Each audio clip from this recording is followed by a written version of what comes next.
Good morning, World Wide Web. It is a Hump Day Wednesday here in the Rocket Wolf Studios, coming to you live from behind the not-so-golden microphone in far north Queensland, Australia, the island continent.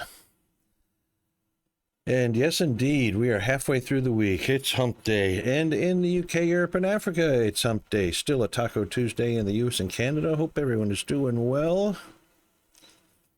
And it is a beautiful 80 degrees outside, heading for a top or a high of 90 degrees Fahrenheit. Dead in the middle of winter here in Australia. 90 degrees. I reckon it's probably only going to hit between 85 and 90, though. I know it's forecast for 90, but beautiful outside, as you can see. Beautiful brown weeds in the middle of winter for a lawn. Yeah. All right, let's get on over to what we're playing today, and that is the car manufacturer.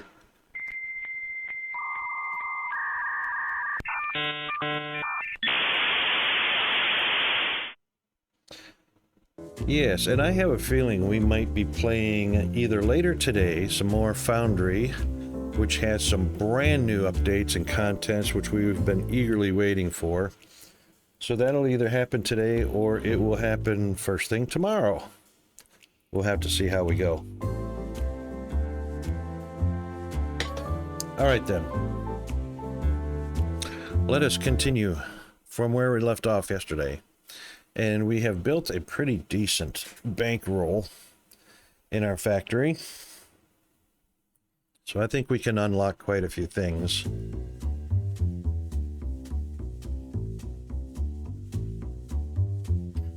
We'll just take a little peek and a little bit of a reminder to see what we were doing.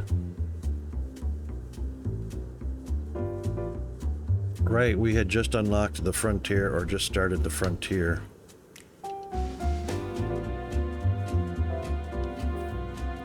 And since we do have a bit of a bankroll, let's go ahead and visit our upgrades. And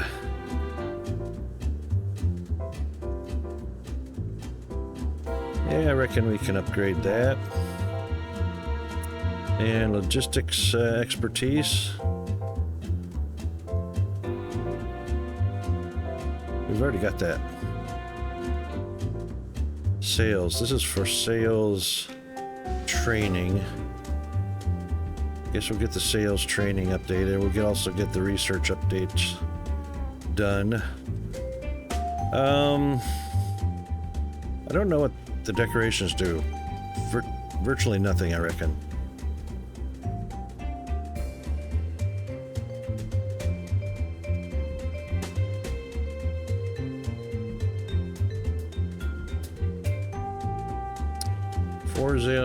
Let's do 5 sales zones.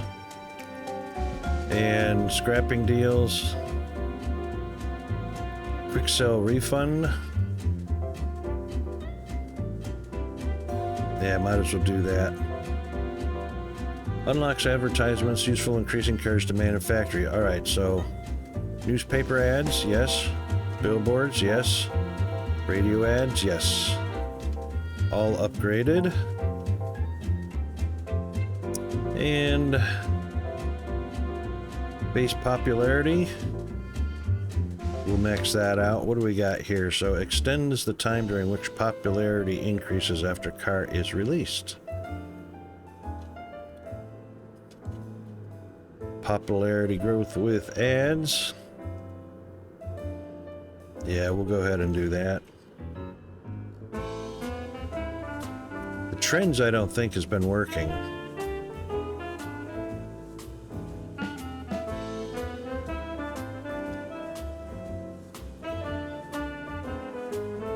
Brand isn't working either that I can tell.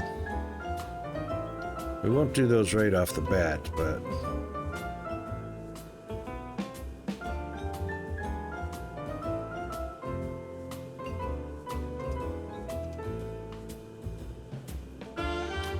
brain things.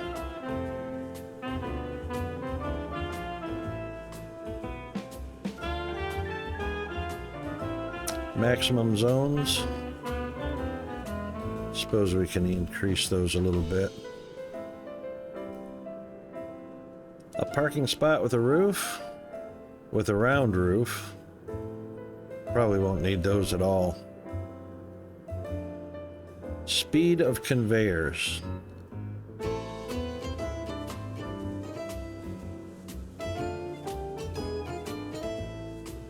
Cranes, or it says crane assembly arm, but it also says robots. Robots work faster than mechanics at the cost of quality. Well, we haven't seen a quality impact yet.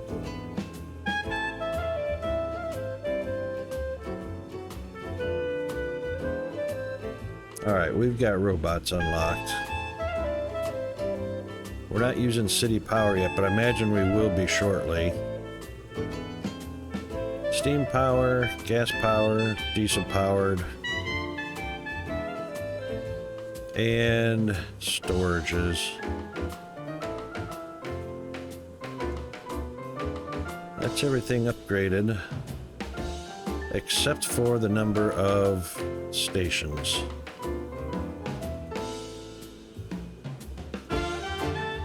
Alright, that's the maximum.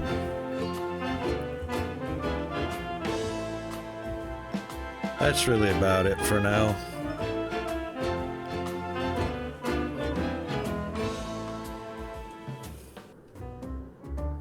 I don't know why I would want faster conveyor belts, other than the fact that if I spread these assembly lines further apart, that would make a difference. But look at how big this car is, how much it overhangs. I wonder if that means this Station 2 can't start until Station 3 is clear. That will be interesting to see.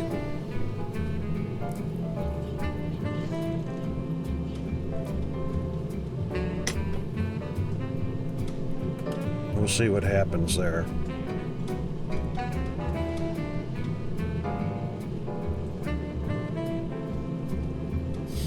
Yeah, that conveyor line doesn't seem like it's much faster. Oh, we didn't upgrade it. That's what we didn't do.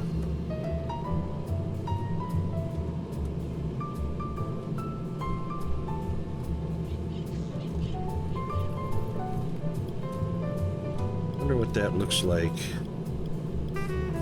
Conveyor link.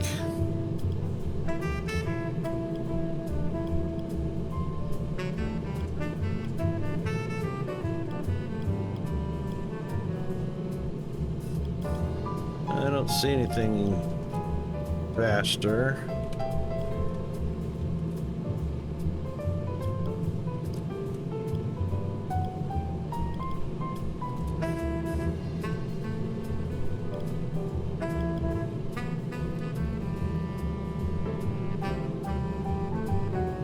Multiple car parking.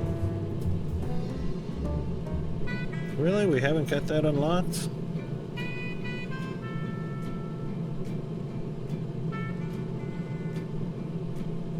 That looks like storage.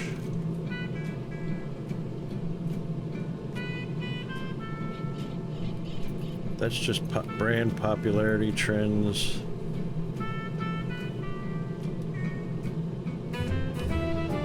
That's science only.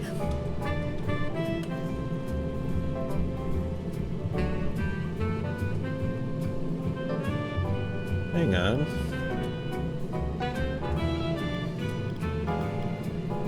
Parking spot.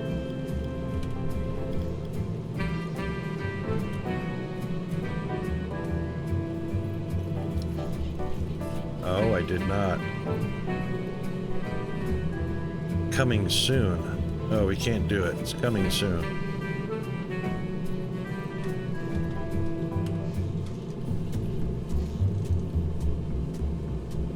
It's 2 of 3, but we can't do the 3rd. So round circle is fully upgraded. Same with research data center.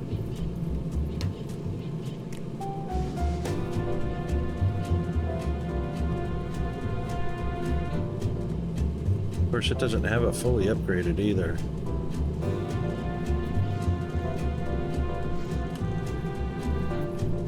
Reach the blueprint research tier 9 of 10. Ah, that's why. I was pretty sure. 7, 8, current tier 9. I've done 9. 10. Oh, it wants me to reach 10. That's interesting.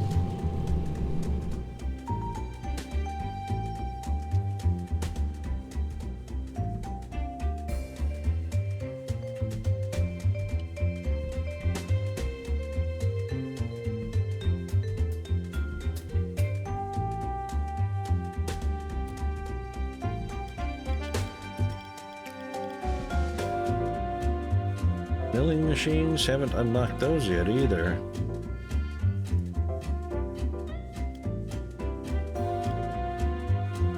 Drill and grinder? Pretty sure. Computer, grinder.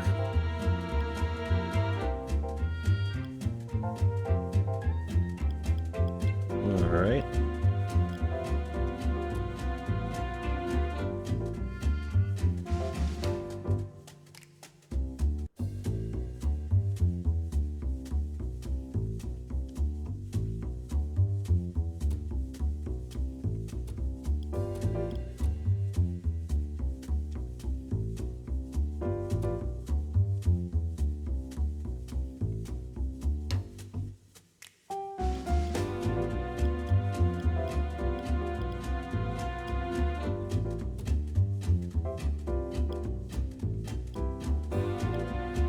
We've got a computer, we've got a chalkboard, and a research desk, indeed.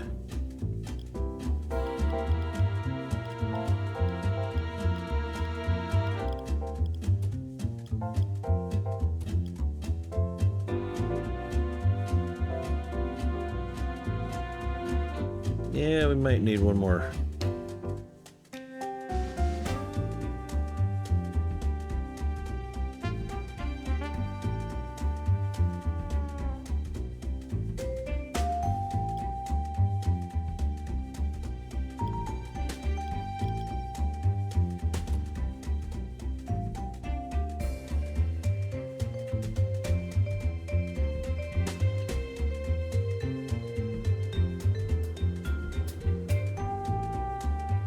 Why wasn't that guy sitting at the desk?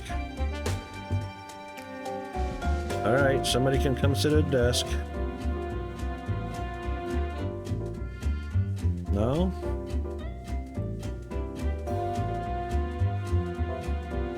Oh, I see. They're actually gaining points either at the desk, at the chalkboard. All right, we could actually use one more, hey?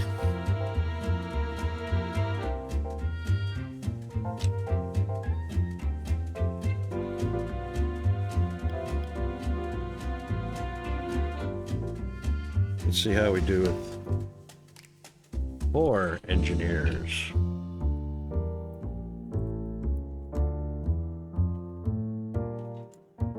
Three researching, 1 resting, 4 researching.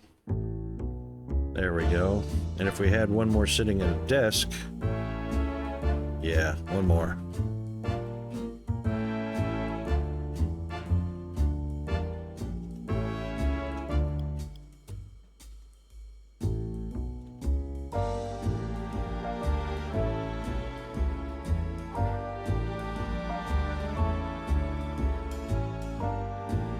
Researching at a time with 1 resting. That's pretty good.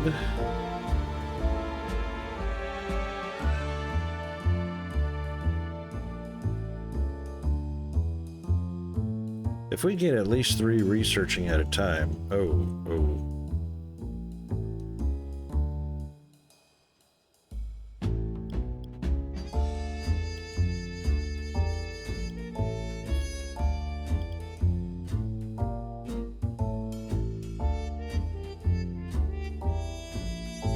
See how that works out. That's 4 of them.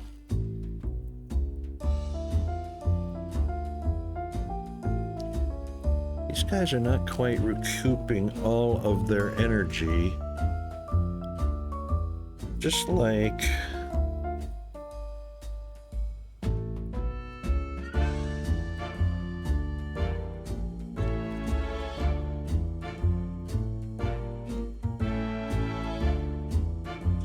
the transporters were not recouping 100% of their energy, the engineers were doing just fine. Yeah, he only made it to 72.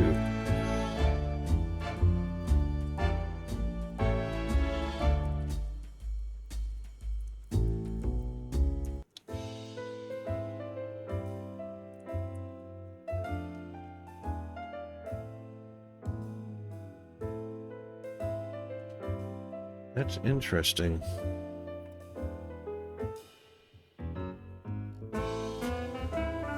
Yep, 72, 78. Wonder what affects how long they stay resting.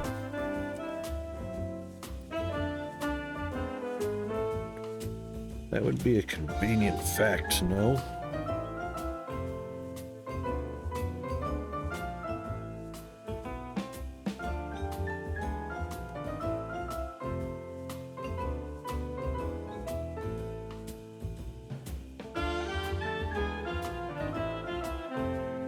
I'd say double the number of stations. We've got 1, 2, 3, 4, 5 stations. Let's hire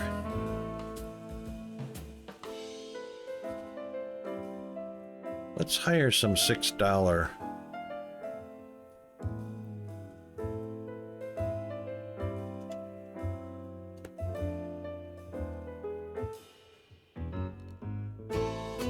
There's a 2 for 10 we can do.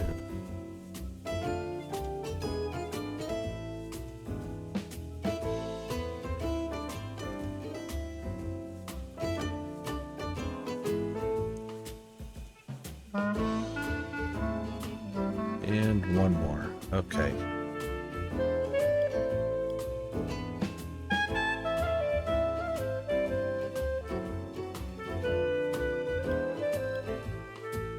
Let's see what happens here.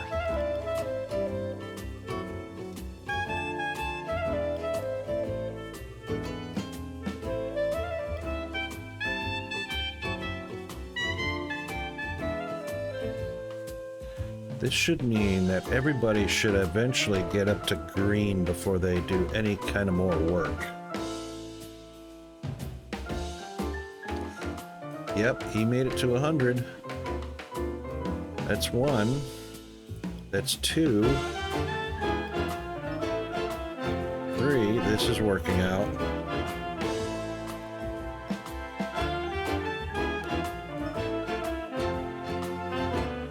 So basically you want 2 times the number of employees that you have stations for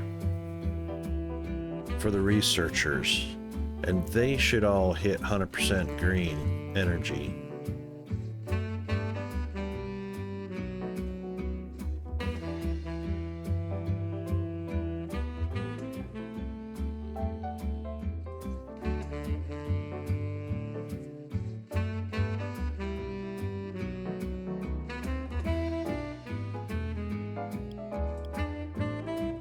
Can't assign them either.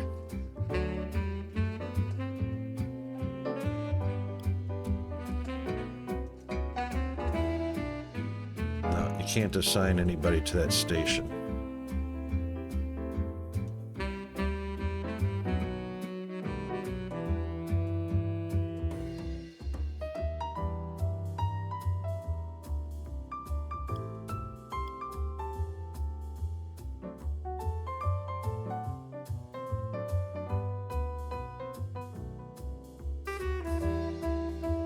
Five of them did hit the green mark.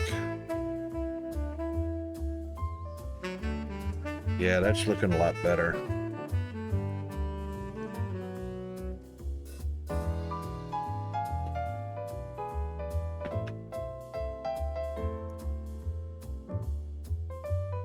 1, 2, 3, 4, 5.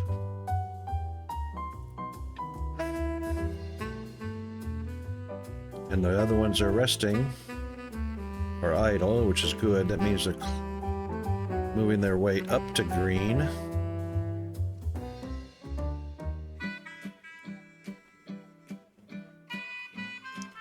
That's perfect.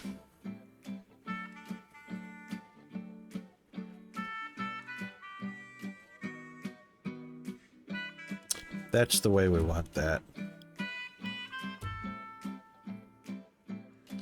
Just like all the mechanics are in the green. These guys are all in the green also, except for the ones that are... Yep, resting, resting, resting. He should go to resting here pretty soon. There he goes. That's actually better. Alright, with the exception that we're probably running out of car parts.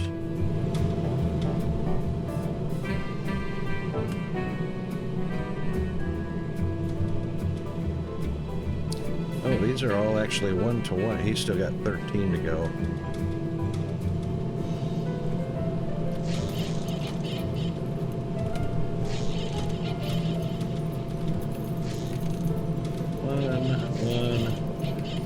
One and one. This one's 2 and 2. And this one is 1 and 1 and 1.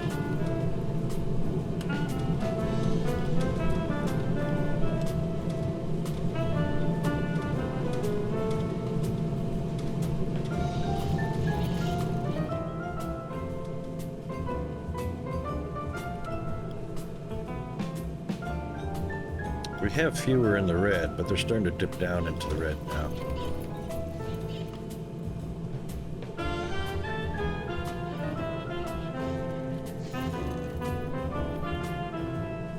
Let's see how many of these orange ones. He's resting now. He's resting. He's still transporting. Mr. James Smith. There he goes, resting. He dipped down pretty low.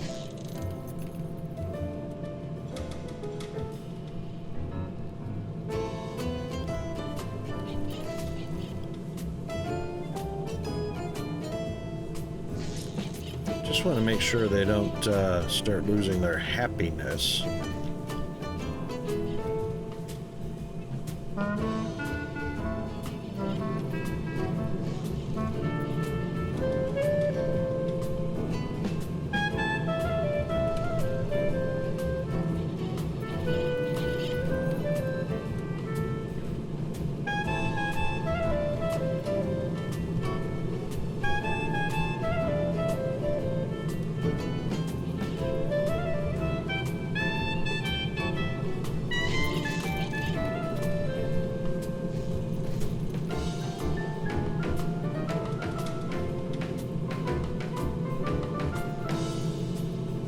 The car is so big. He did put...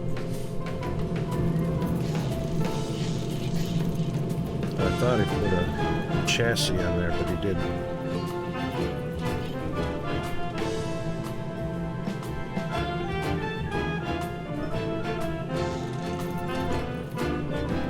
That's interesting. So they don't get a chassis because they're too close together. They don't move, which means it's going to be a long time. That's 36 days.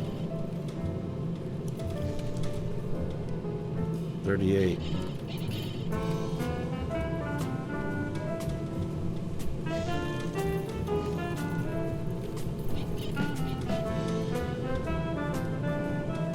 We might need to put an extra gap in between those.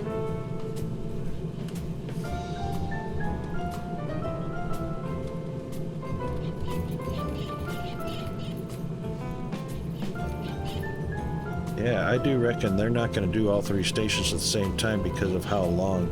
That's a 47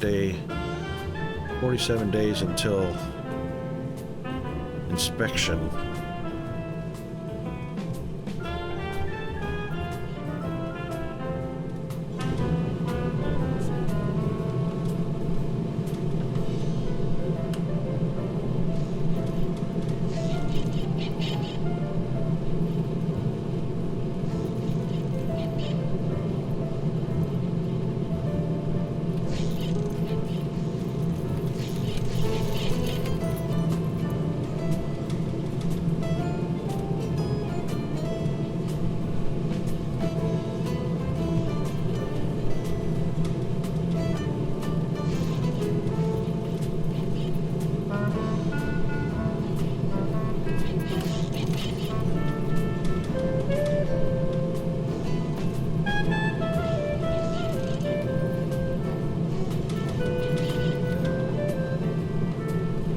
they stopped building it.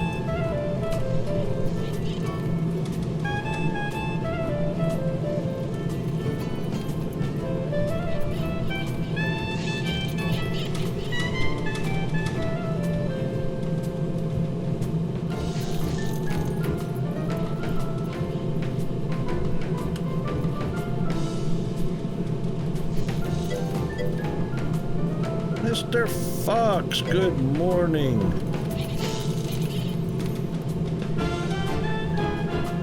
Yeah, a little variety.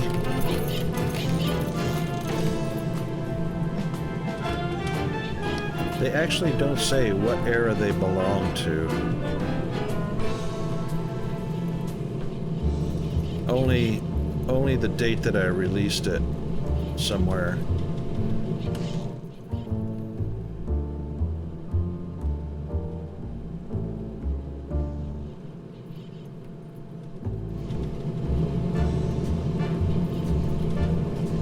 Yeah, and interestingly enough, we're all the way up into 1994 already.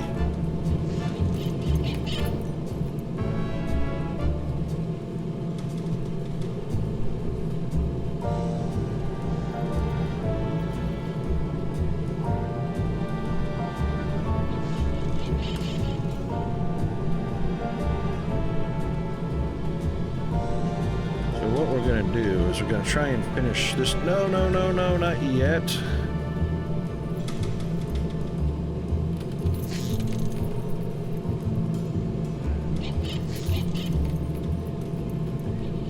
We're going to lose some parts.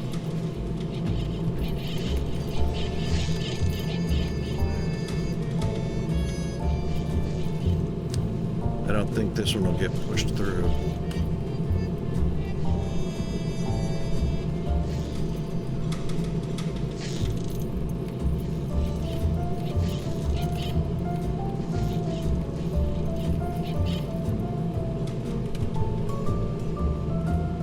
Fox been up to?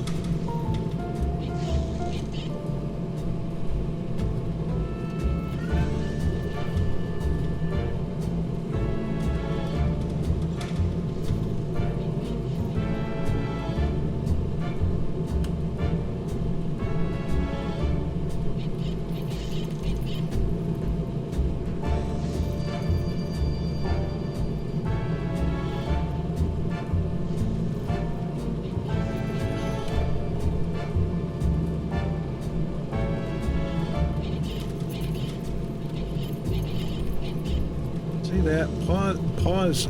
See, if I press stop, they continue building, but if I press pause, they stop building. That's interesting.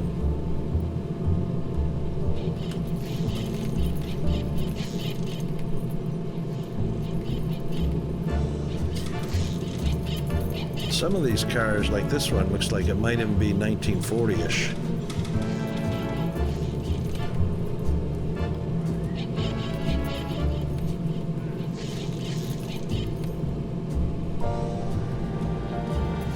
So this is the date that I started producing it, not the actual date or era of the car itself.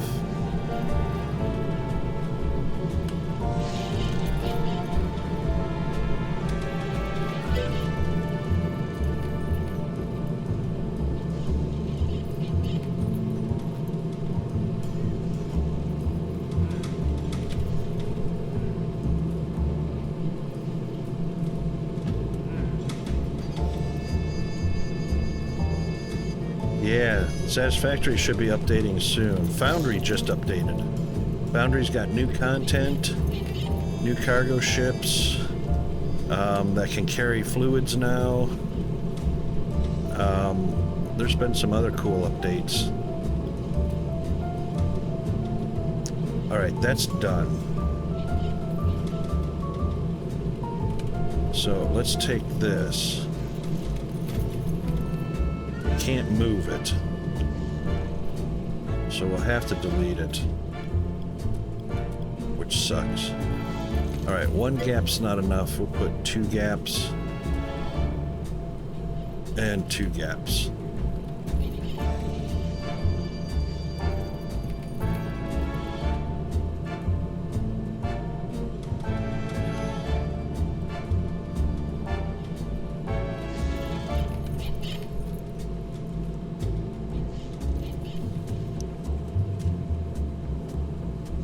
you, I've been waiting to play Foundry again until those updates came along. That's gonna be fun.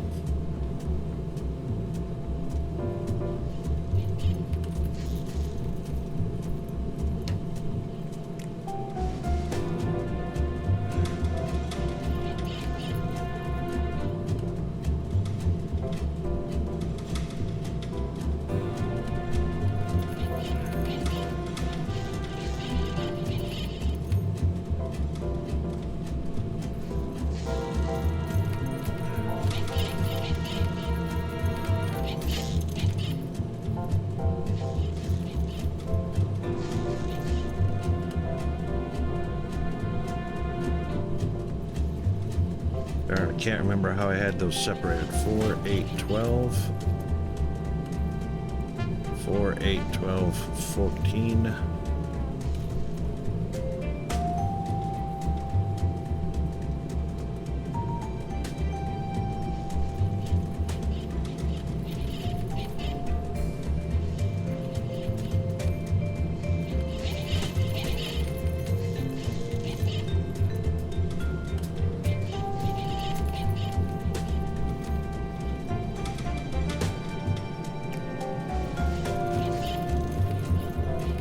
I knew that would happen. All right, 4, 8, 12, 4, 8, 12, 15, 16.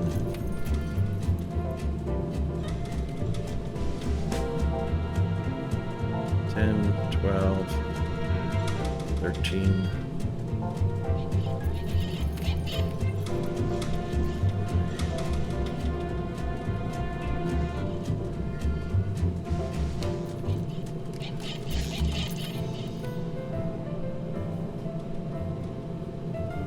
Or 8, 12, 16.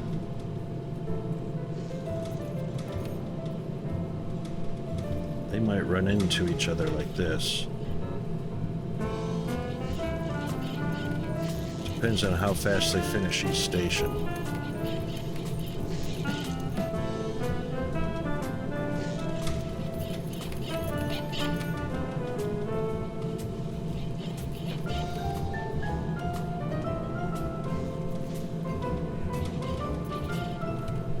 I hate the way they do this.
Now they fit, but just barely.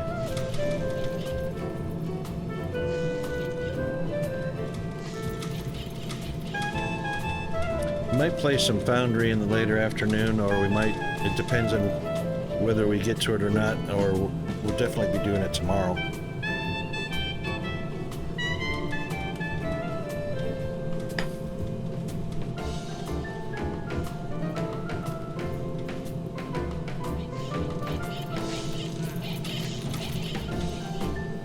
Yep, that's good. What? What? We got no parts? What?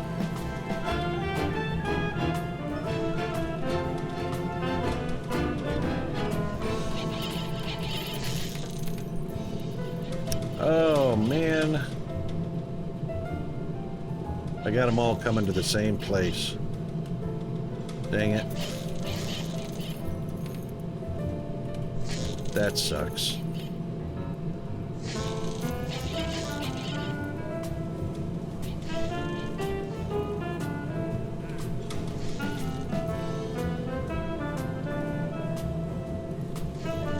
lost a little bit of money on that.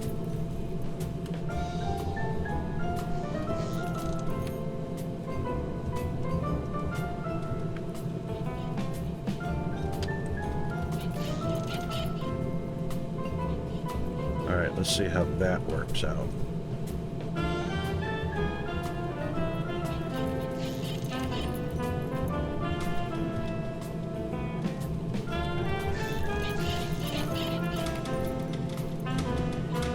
There we go.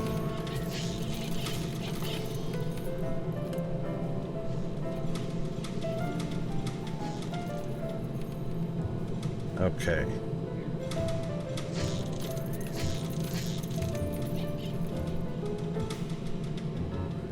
Hopefully that should get finished before 2 does, and 2 gets finished before 1 does.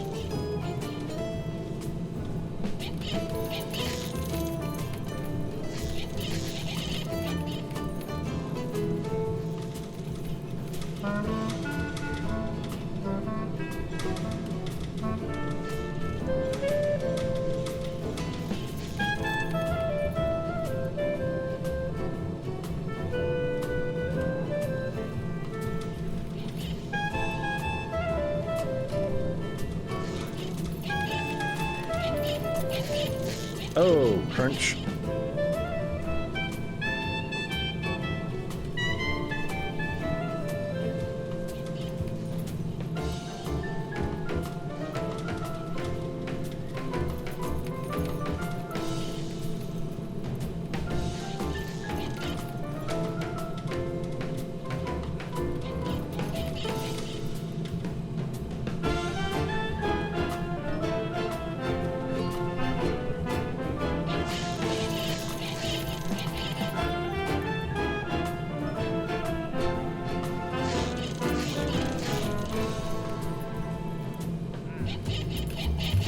Yep, alright, so we're gonna have to change this to...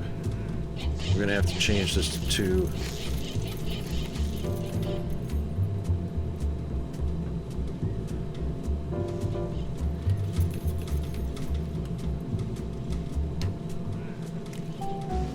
Just so that they have plenty of parts.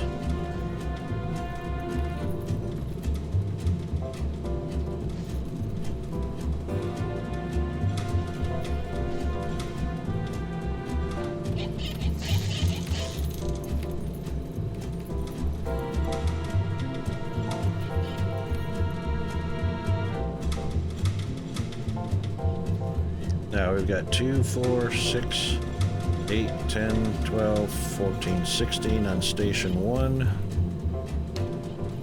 2, 4, 6, 8, 10, 12, 13 on station 2. 2, 4, 6, 8, 10, 12 on station 3.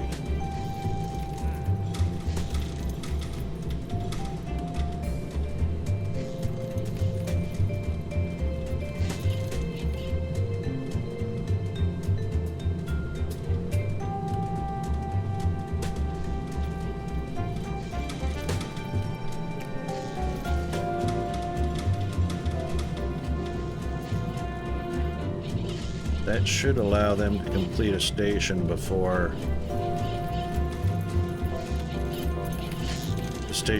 it finishes. So that'll be a big thing.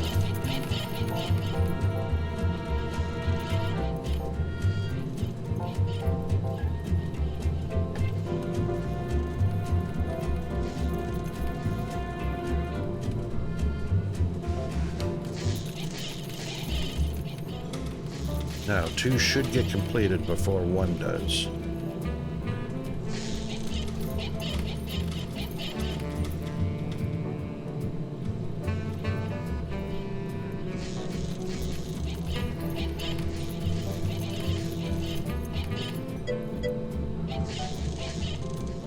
Toxic Freak, how are you doing, sir? Good morning, afternoon, evening, whichever it is. Have you played this or another one called, there's another factory game. I can't remember the name of it. Car manufacturing game.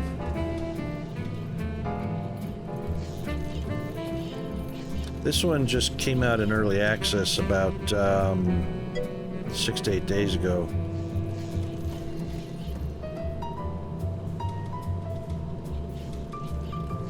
Oh, okay. Yeah, I think it was.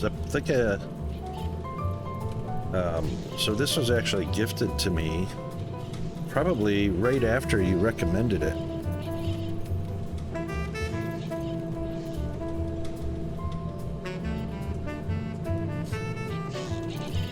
All right, that moved along properly.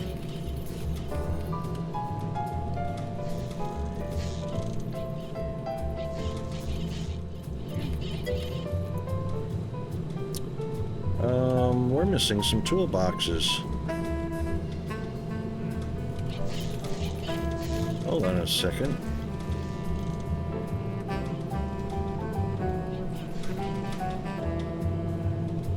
There's two in that. Yeah, we're missing some stuff. Wow. Check that out.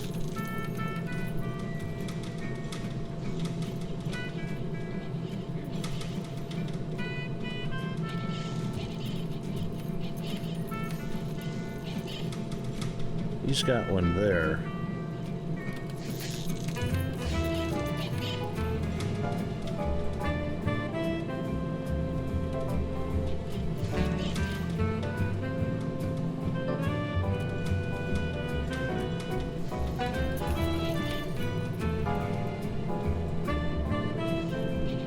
Oh, I have to delete it.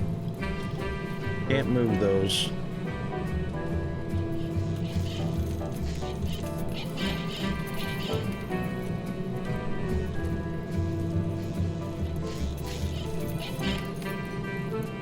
There, that's a little easier to see what's going on. And this one, we'll just move it there, and there, and that one's fine. Wonder how I missed that before.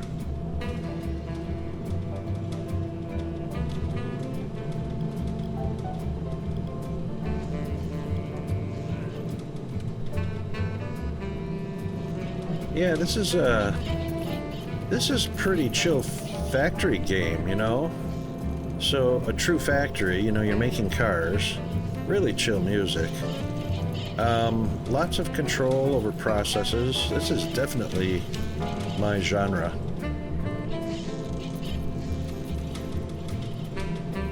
How are the transporters feeling? Quite a few of them are getting down into the tired.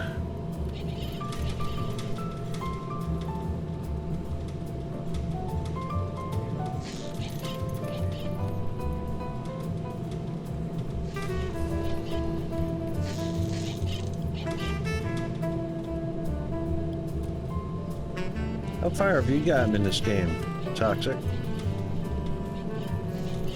Have you got a pretty decent bankroll or quite a big factory with more models of cars and whatnot?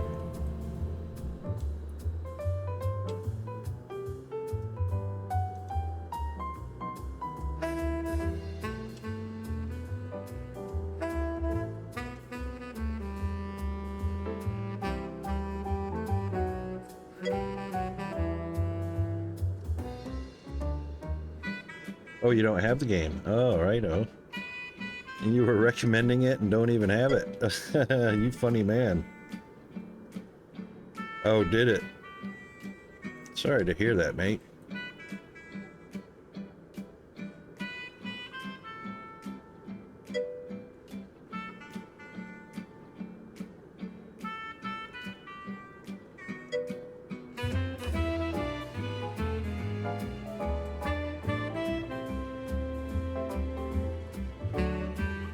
Oh, you play the demo. Nice.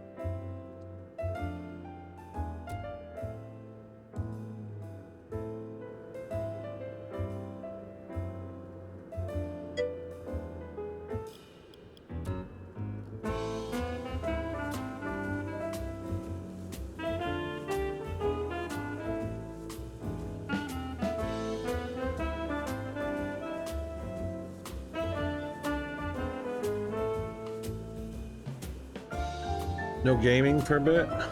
Oh no.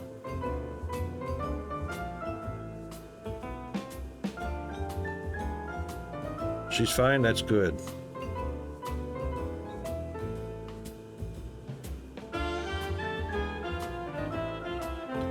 Man, I hate it. You're in the US, right?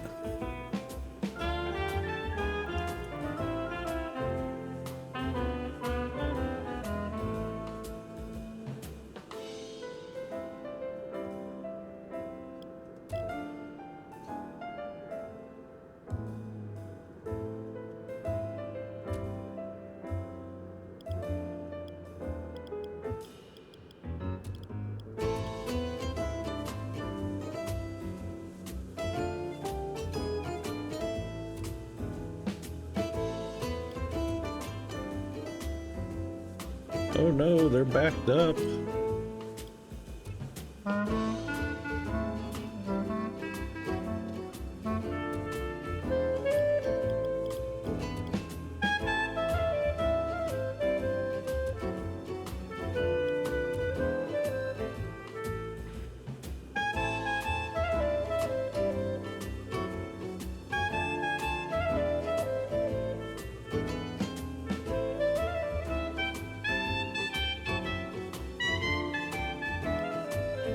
Wow, the research finished fairly quickly.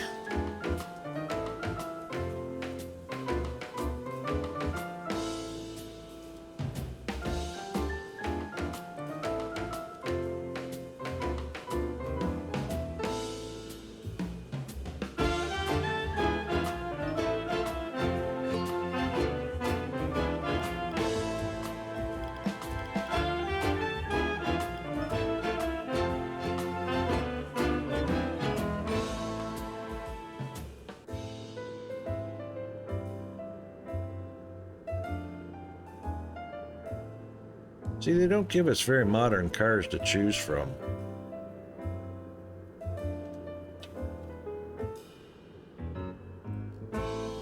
So I imagine that if you're living in the US, the insurance company is going to take their sweet old time paying on the policy, probably not paying for a rental car for you.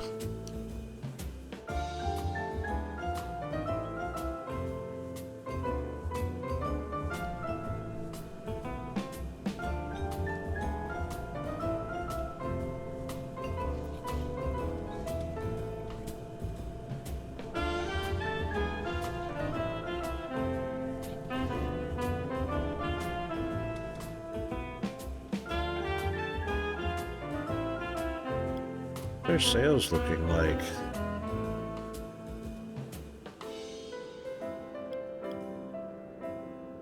$4.7.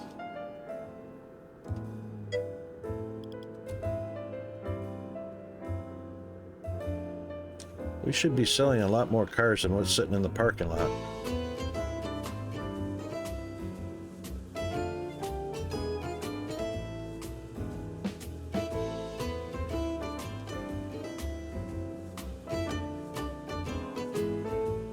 Right, not counting the deductible.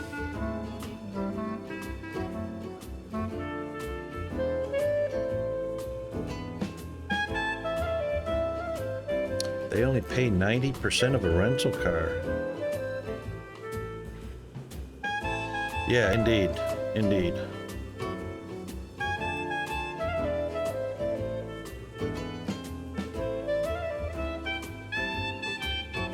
Doesn't look like Porsche is very popular.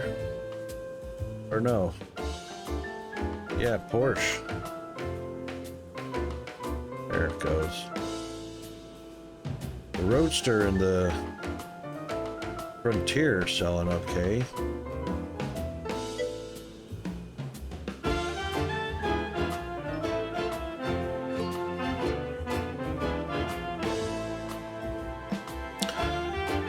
Yeah, that's a serious pain. When you've got a car that's paid off,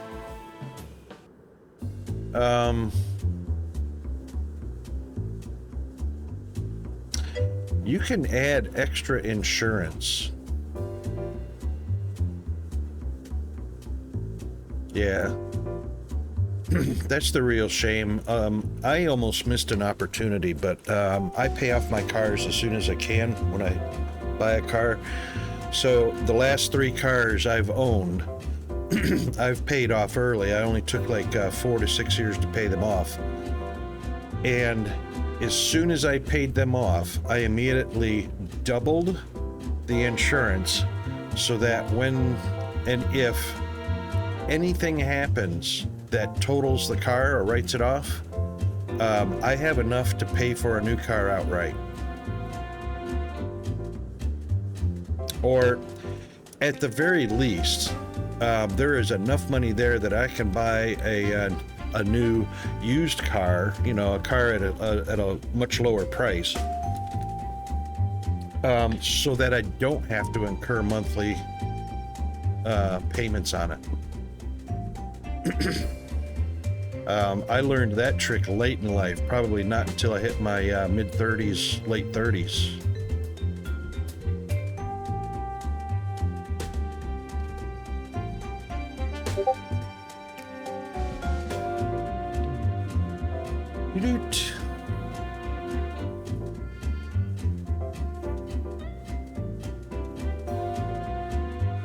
Are we really producing Porsches that fast?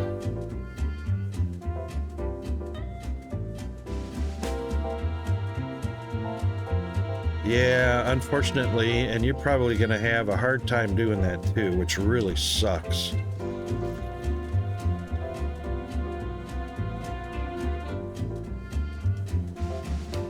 $37 days. 39 days. All right, so those are the general 1, 2, 3, 4. So you can't tell how long these have been sitting here, which sucks. Oh yeah, you can. February 95, December 94, March 95, December 94. So these two that have been sitting here since December of 94 basically have been sitting here almost a year.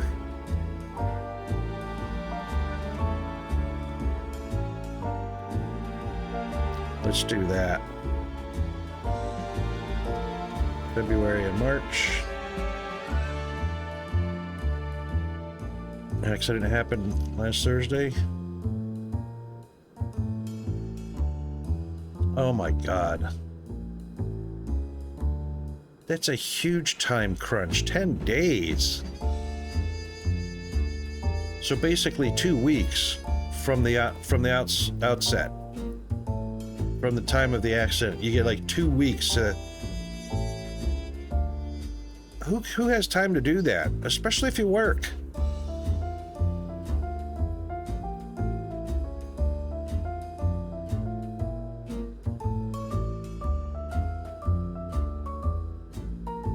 That's unbelievable. Is that in the U.S.? Right, California, with the highest insurance to begin with. Yep.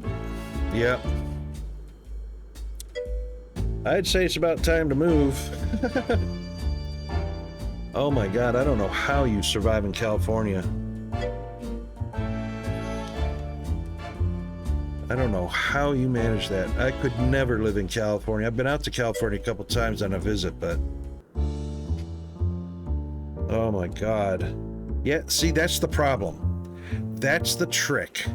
Once you're in California, because the cost of living is so upside down, you can't even afford to save enough to move unless you get with a company that's willing to pay your move. It's insane.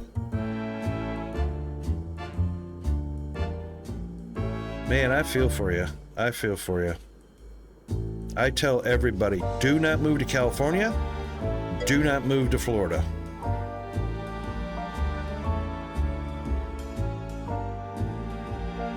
Yeah, you know what? If you got a loan to move, oh, crash. If you get a loan to move, just to cover the costs of moving, you know, getting a new job, moving, into an economic situation, you'll be able to pay off that debt to move way quicker than trying to save up to move from your current place. California sucks. Yeah, yeah. Man, in your situation, yeah, in your situation, I would jump all over getting a loan to move to get out of there as quick as you can, because the quicker you're out of there, the more money you're going to save. Oh my God. Oh my God. I'll keep my fingers crossed for you, mate. Oh, here come the ads. All right, everybody. Quick bio break, stretch, hydrate, top up the coffee, whatever, and we'll be right back.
Okay, we are back.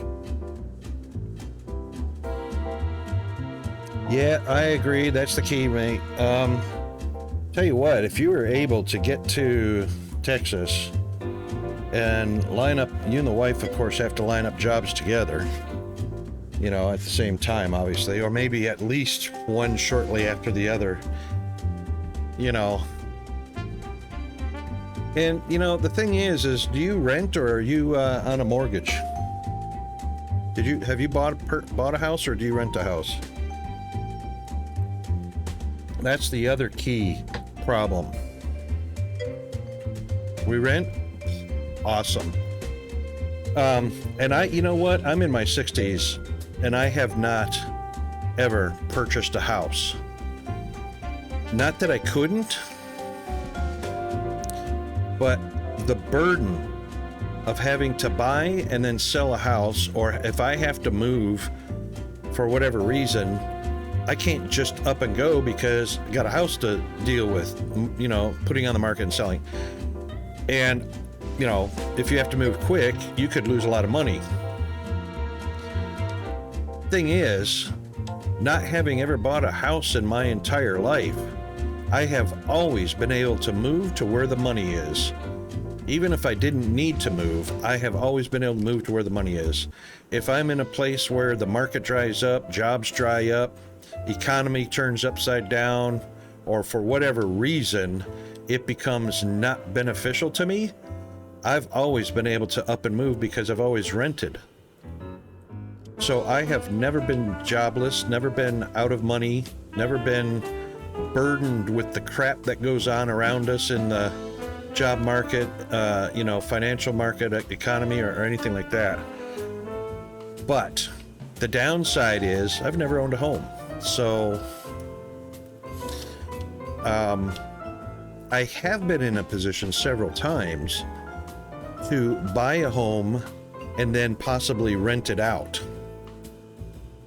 I just didn't feel like I wanted, I mean, I could have made some money doing that, but generally speaking, repairs are the responsibility of the homeowner, and dealing with and qualifying with renters, I just didn't want to deal with that headache, you know. So the benefit is you can make some good money. The downside is it'll cost you emotionally and physically to make that kind of money. So I just decided that's not my gig. I just much more rather go to where the money is and not have any worries. And my sister and my brother have both been stuck in, they both bought houses. We all lived in Florida. My brother's lost his house in one hurricane. I've lived in two houses, and Hurricane Aaron and Hurricane Opal wiped out the houses I lived in, two of them. So it's just thankfully they were rentals. I lost everything I owned as far as contents, but you know, I don't want to have to go through that headache whenever, you know.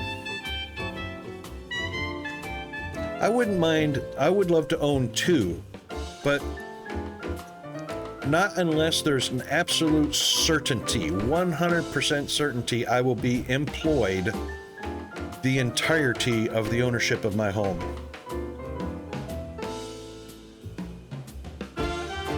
Yeah, exactly. The one and only. The one house you can take care of, you can maintain, be proud of, you can add on to if you want to. But without a guarantee of being employed, and there are way too many instances where it's not your fault. A company might go under, a company might get bought and sold. A company might expand or downsize for whatever reason. You know, 90% of the time, it may not be your fault. But I don't want to take that chance. If I'm going to own a home, I want it to be mine forever, and I want my job to be 100% secured, you know? And generally speaking, the only way that's going to happen is if you are your own boss, which means owning your own company, running your own business. That's the only way you're going to be 100% employed. Working for other people is a crapshoot. 100% crapshoot. Yeah, exactly. Who wants to live like that? That's the crapshoot. No one wants to live with that kind of pressure. That's the kind of pressure you're not under control of. If you owned your own business, then you're under the control of the pressure. How much you want to grow, how much you want to expand. That's pressure you control yourself, you know? I don't like being at the mercy of others. I don't like my livelihood being at the mercy of others, because the world is far too incompetent, far too greedy, and for the most part, they're far too dumb, making bad decisions, and don't care about the employees. There are not many companies that really care about their employees. The bigger they get, the worse it is. Mr. Firehammer! Hang on a second. It's the Firehammer. Hang on, here it goes.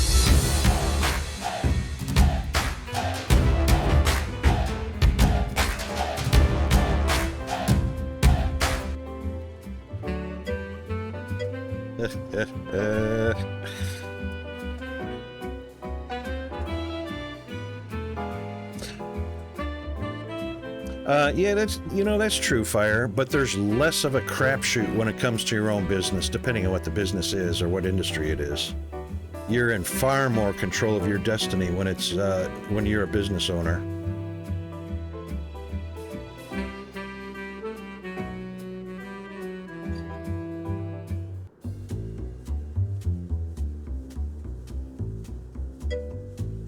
Oh, hang on a second.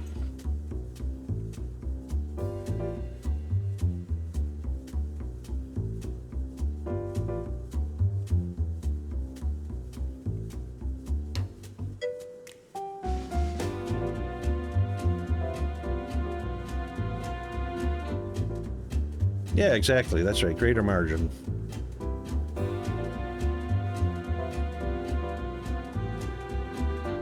Yeah. And, if you're a business owner, you got to be savvy. You got to be smart. You got to be switched on.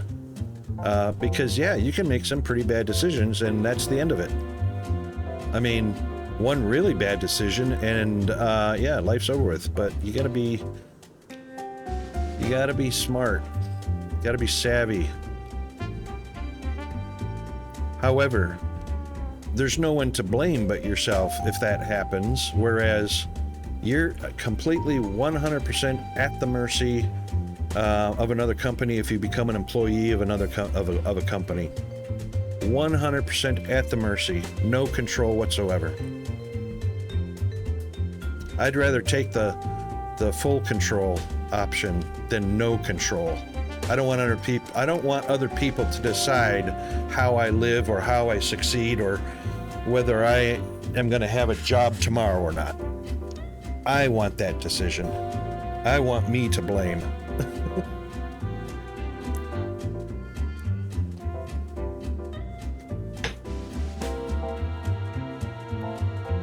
Fire, how's your back doing? I haven't asked in a few days. I hope you're mending up pretty well.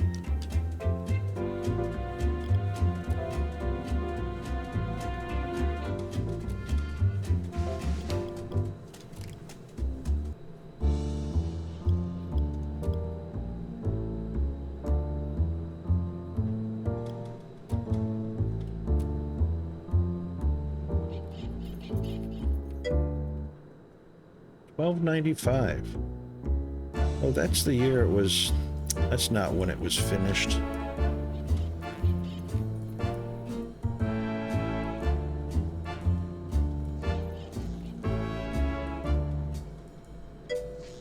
Yeah, indeed, it is a harsh world. I would still prefer being in control of my own destiny, though, over somebody else being in control of it.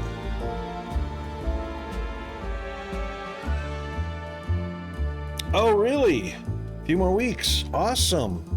That's great, mate. That's great. Have you had to add, like, you're doing physiotherapy, but have you had to add little exercises that you have to do every day to your daily routine to get the strength back?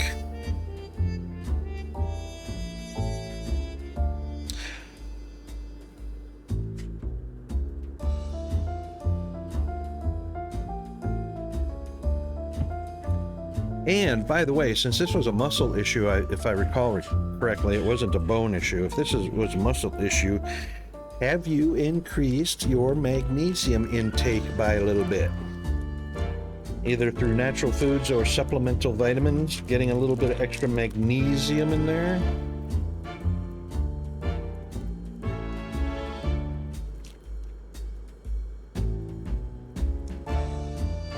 Magnesium helps people that experience cramps more frequently than is normal, which you shouldn't experience cramps unless you've overexerted yourself.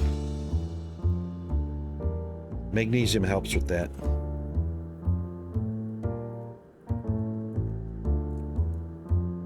As well as the fact that magnesium added to your diet is a natural antacid. So if you have a little bit of experience with heartburn and whatnot, having a magnesium supplement reduces the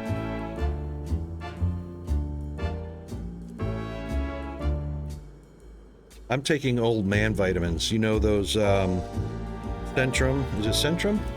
You know, old man vitamins where, you know, your body's getting so old you just can't absorb the nutrients you need from food and whatnot. Yeah, there's no cure. That's right. It's just all about daily routines, daily health, you know, that kind of stuff, which I know you're pretty good at. You have to be for the job you have. Cinnamon tablets. That I heard about toxic, believe it or not. Not getting old sucks more. Oh my goodness. Yeah, you know, here's an interesting thing. I have actually had to pay attention to getting some vitamin D supplements. And the reason for that, and I know both of you guys are old enough, you know, near my age. Do you remember the ozone layer hole from 2.5 decades ago? We had this big hole in the southern hemisphere's ozone. Now, Australia gets too much sun because, number one, Australia had the biggest impact from the ozone hole. And that's when, you know, bromine and all the fluorocarbons, no more, peanuts for peanut packing, no more egg cartons made out of foam, no more fluorescent light bulbs being crushed and whatnot because we're releasing fluorocarbons into the atmosphere. Yep, and the aerosols from spray cans was depleting the ozone, which opened up a huge hole over the southern South Pole. And of course, Australia was in the line of fire. So in Australia, 2 or 3 decades ago, huge emphasis on SPF a billion. You know, every sunscreen with SPF 30, 40, 50, 60, whatever you could get was a huge emphasis. Wide brim hats to get shade. And recently, UV protective clothing that actually absorbs whether it's UVA or UVB or UVC, I can't remember. So that was a whole big thing. And of course, DuPont, was blamed for that because of the amount of Freon that they manufactured and was being released into the air by auto manufacturers, all that stuff. It's one of the few catastrophes in our Earth's history and humanity's history that we actually fixed, to the point where the ozone layer filled back up and the hole has disappeared. But did Australia stop, overreacting with SPF 5 billion, wide brim hats? No, they didn't. They're all still doing that here. The major impact of not dialing back on that protection is nobody's getting vitamin D absorbed through the skin from the sun.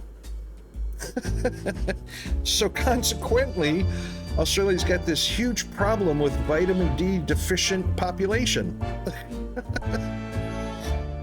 So because of that, and I'm a sun baby, I used to, when I was a roofer, it was tennis shoes and shorts. That was it,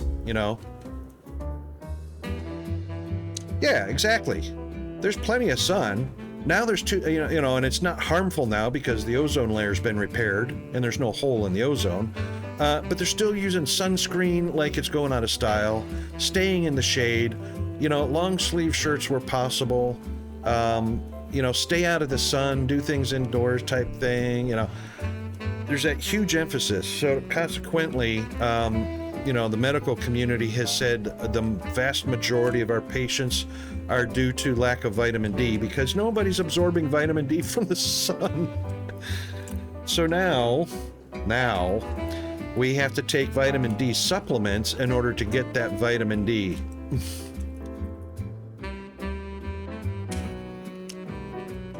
So now that's part of my old man multivitamin intake with a large amount of vitamin D. Oh, and I heard something really cool the other day. I actually saw it on the news. You know, when you go buy fresh mushrooms from the store, did you know that if you take those mushrooms, put them in a bowl or on a plate or whatever, and set them outside in the sun for 15 minutes, that triggers a massive production of vitamin D, which you don't even have to consume them right away. You can even put them back in the fridge for another week and they still retain that massive amount of vitamin D they produce from that 15 minutes in the sun.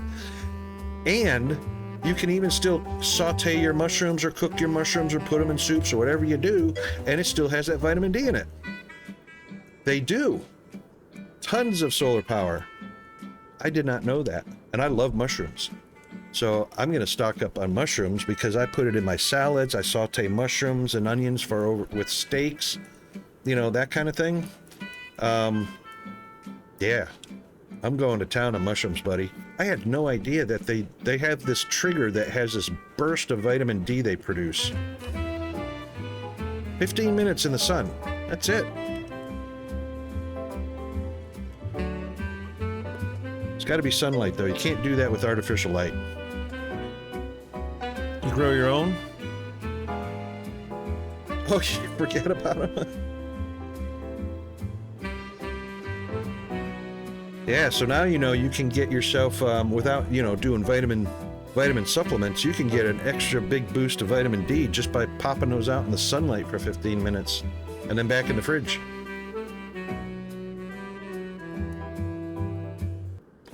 I didn't know it retained it, even after, you know, even refrigerating and cooking. Once the vitamin D is there, it's there, till it goes into your body. Hey, this is actually working out down here. We've hit $500,000 in the bank account. Yeah, see, once you've got enough melanin in your skin, and you got a good tan going, you don't need sunscreen. You can tan up all you like. Unless you're susceptible to melanoma, skin cancers. If you're not, I reckon you're good to go. I mean, I'm fair skinned, I'm Irish. But as soon as I got that base tan, I got that first base tan of the summer going, usually the spring, because I lived in Florida for quite a bit. Once I got that base tan, I was good to go. Didn't need any sunscreen, sun lotions, anything like that. I actually got, what was it? Banana Republic suntan oil. Didn't have any protection in it, but it helped tan you up a lot faster. I did that until I got really good and toasty brown.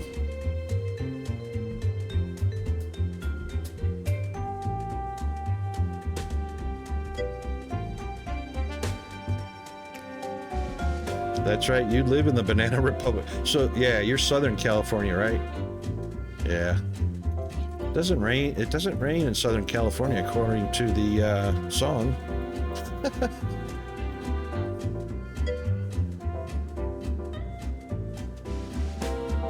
Oh, you're in Northern, okay. Is that the Banana Republic in North California? I don't, you know, I'm American, I don't even know that kind of stuff.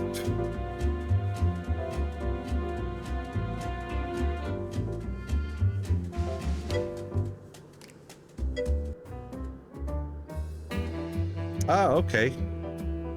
Yeah, okay, that explains the high economy.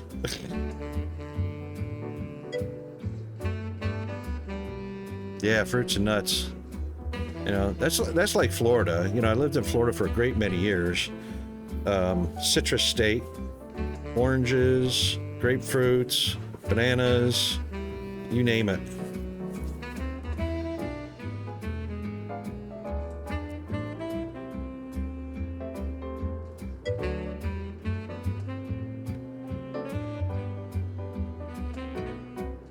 It's a bedroom for San Francisco. That's a cool way of describing that. Hang on a second. There goes that auto ban. I love that auto ban. Fire, you should be getting auto bans like that. I don't know if that's Spectre doing it or if it's Twitch auto ban. I don't know. I actually didn't ban that Smoker Send Pale, but I am gonna report it real quick. Just bear with me.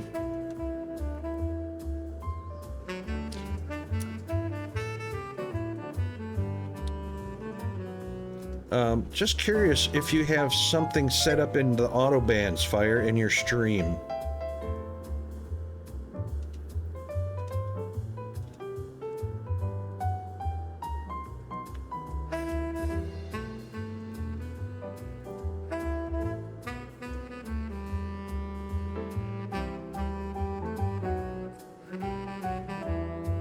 You reckon that's Spectre doing that? I'd have to take a look at my auto mod settings in Twitch to see if it's playing a part in that or not. I don't think I have any banned phrases.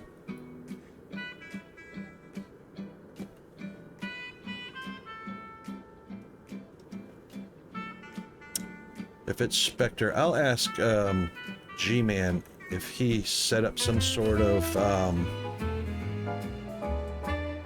I mean, I could look it up. I just don't remember where to look it up in the bot settings for Spectre. It's such a comprehensive bot now. He's come a long way. Oh my god. Since first programming of Spectre to now, huge amount of awesome features. And I know probably about 1% of them. Anyway, where are we at?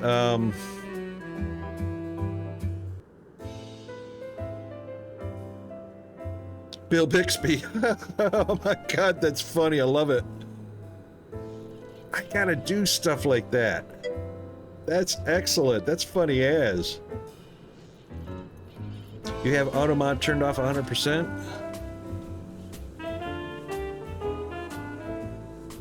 Yeah, okay. That's understandable. I think my auto mod is on, but I don't believe I programmed in any settings other than... Oh... There might be... Settings... Channel... Moderation. The auto mod rule sets.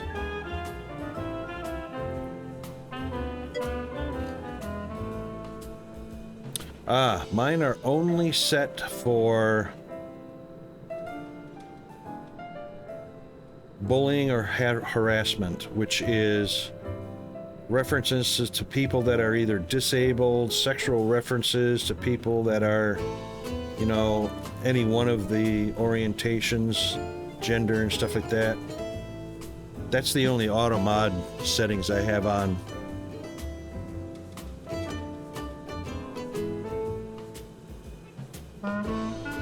Oh, I wonder if that's it, Toxic. I have that one where you share information. Jack PS9 and I do the shared thing. I'm not sure exactly all of how that works. But between his channel and my channel, the shared information, I think, is what's doing that, maybe.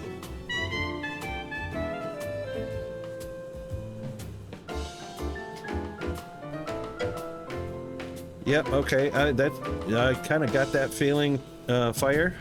That's right.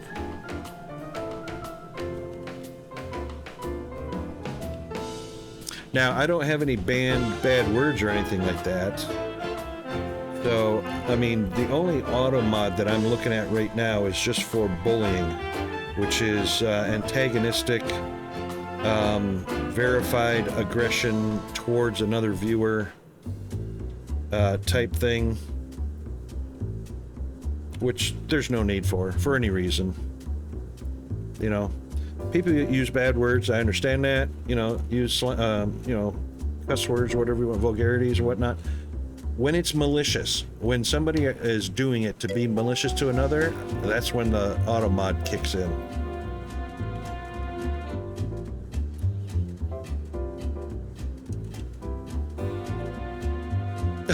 Yeah, that'll do it, freak. That'll do it.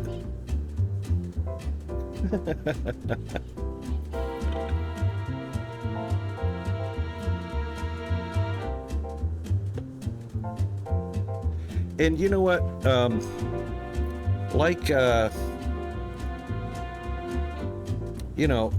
Fire and I have a pretty awesome community. Communities. And GFA, we really don't have people that come by and are malicious or, nasty or idiots or, that kind of thing. We generally have great community members, which makes modding a breeze.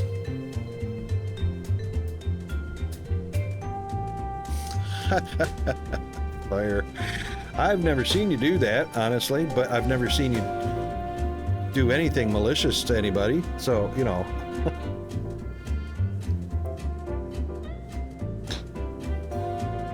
Yeah, I think it's the communities we grow.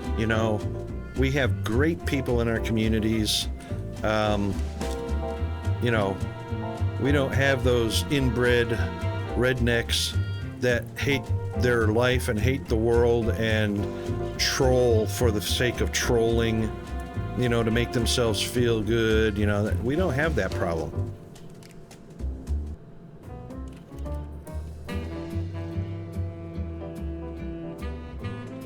We've got great, fun communities.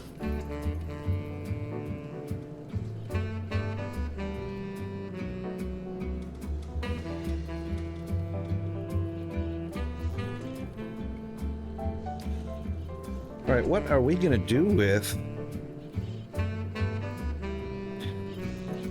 Let's see, how are we going to expand factories? We could add some more models. We've got room to add more models of cars. It's just that we don't have great cars to choose from yet. Ooh, we got... What's this thing called?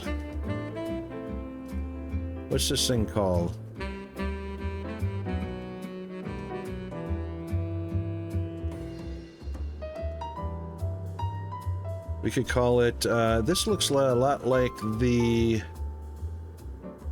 Italian car. I can't remember.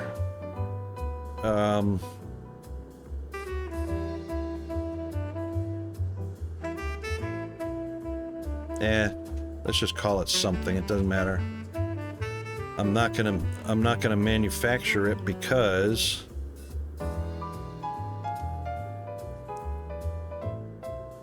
it's a very lowly priced vehicle.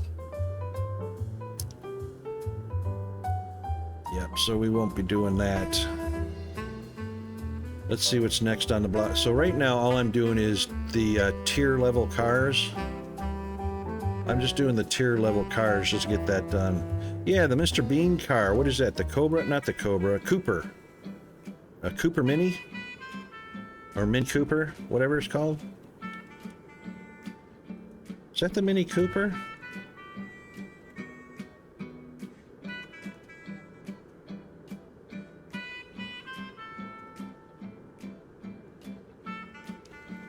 No, that's right. That's Toxic. That's the Mr. Bean car.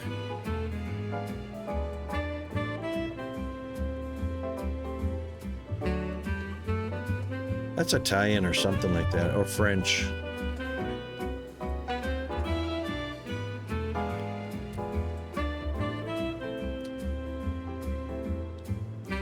Let's do this. Let's get set up for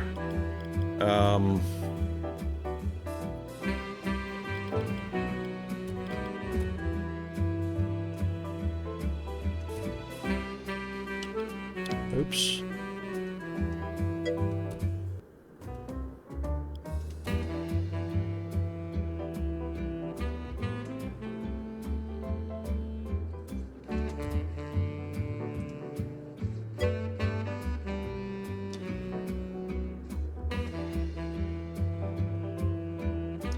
selling price has zero to do with the profit. Profit comes from the difference between product cost to make it. Yep, that's right. You can actually make more money when a cheaply priced car than an expensive one, you reckon? Let's take a look at that a little bit.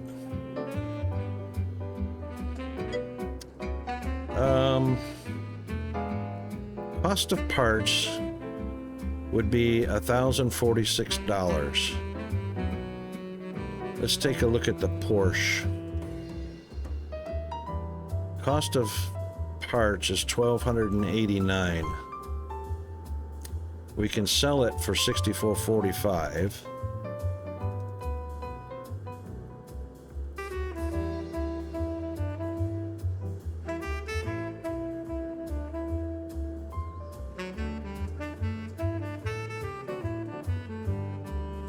We can only sell it for $41. So the cost versus the sale, if that was $11, that would be a $3,000. So it's about a $3,100. Oh, it's 50, 80, 60. It's $3,060 profit on the Porsche. It's almost a $4,000 profit.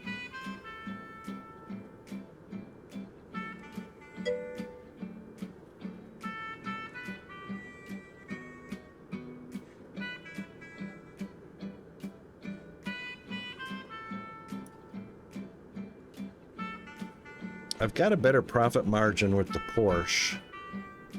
The MG has got a $3,500 profit margin.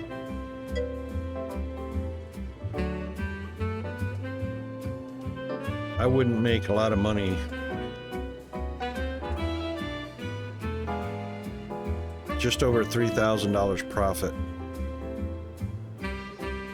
This one is making almost $3,300 profit. So this Frontier is the next one to go. So far, these two are making the biggest profit margin. This one's $3,500 profit, or $3,500 profit margin. This one is almost $4,000 profit margin. This one is 37. No, 3,000. No, 2,800 profit margin. That one sucks.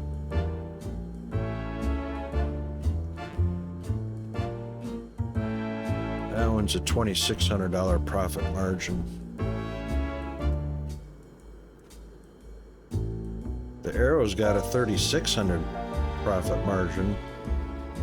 It's still not as good as the others. Yeah, it's a little better than the MG Roadster, which is 35.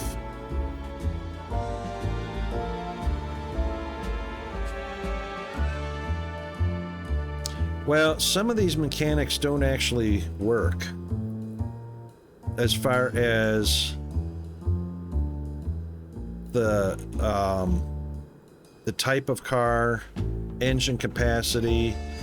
The popularity is broken because the popularity for this car is the same popularity for this car, is the same popularity for this car.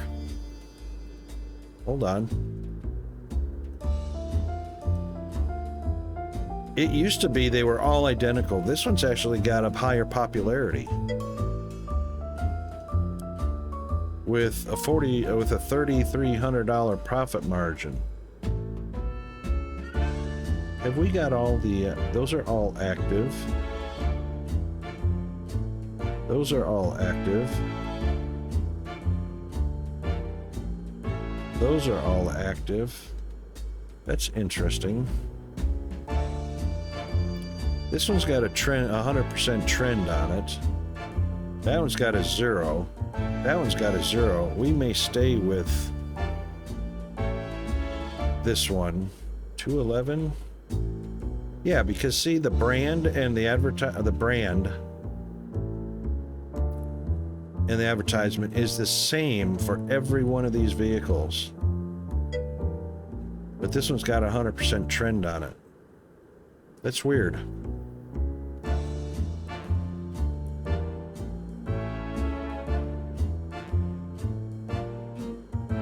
Yeah, you know what? There's a lot of these features that are actually not doing anything at the moment, which I'm hoping will change as the game is developed. And a really big thing is this section right here is disabled. It's on the roadmap, but this section is disabled right now. So popularity versus sales, it doesn't change at all no matter what car you click on because it's just disabled. It's there, which I'm sure will end up, these metrics will end up be playing a part or at least displaying something, but coming soon. Whoa, wow, hello.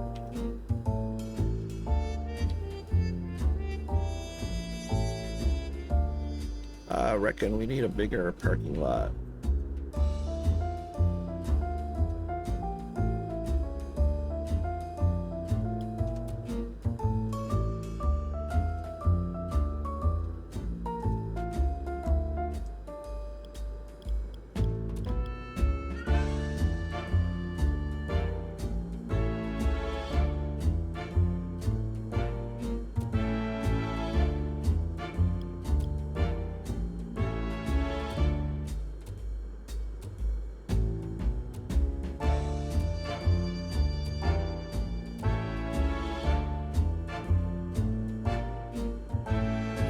Oh, the path to the factory is blocked. Oh, I didn't know that was a thing. Alrighty.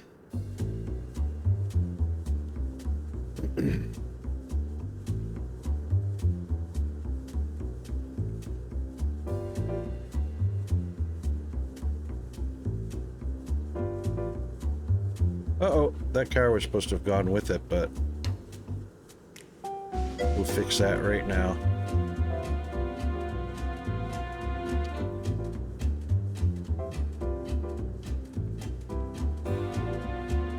I didn't realize these cars were being made a lot faster. Didn't feel like it.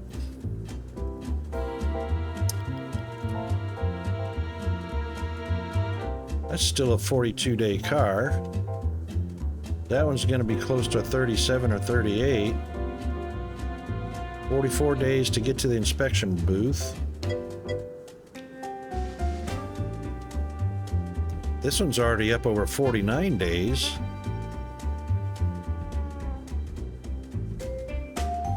Yeah, the Porsches are not getting sold. That's what the deal is. February 97, March 97, May 97, March 97, and we're already in October 97 according to our progression clock. Mr. Game Detective! Wow, how are you doing, mate?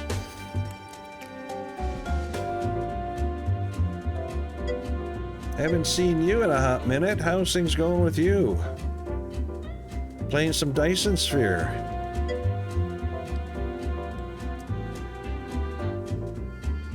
Just hot in Texas? Yeah, but it's summer in Texas, so... Speaking of which... We are at 88 degrees here in the dead of winter. July 21st was the first day of winter. And we are almost a full month in. Yep, it's winter here. In the southern hemisphere, it's winter. It's opposite of the northern hemisphere.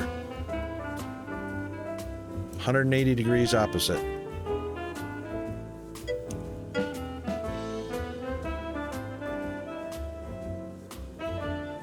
Isn't that weird, Toxic?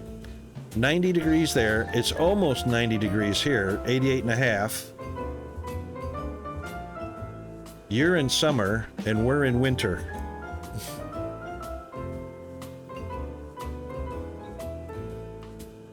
How weird is that? Solar flares? It's gotta be. Warming the planet everywhere.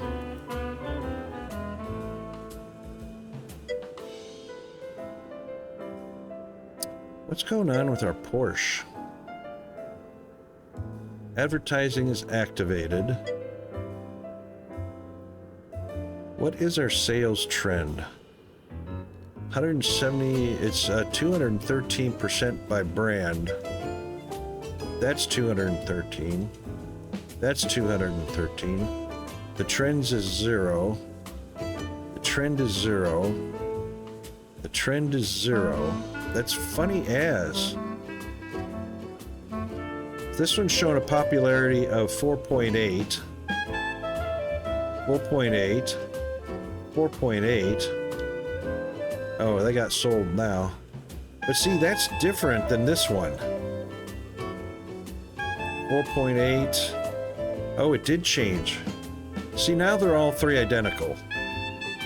These numbers right here are identical for every one of the cars that I'm selling.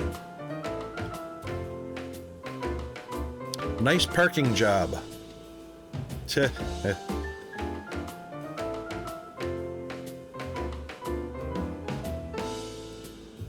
Yeah, indeed, toxic. Solar flares abound. Yeah, Yosemite with the northern lights, and there were even northern lights visible in Spain this week.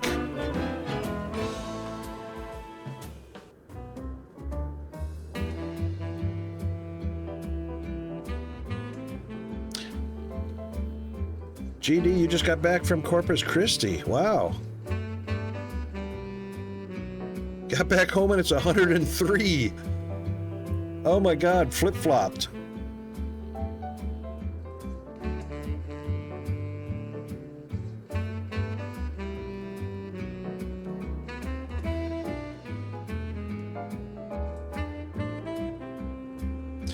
We don't have actually a drought. Where the city I live in, their city motto is actually 300 days a year of no rain, or 300 days of sunshine. So we barely get 60 days of rain where I'm at, even though I'm living in a tropical rainforest, which is interesting.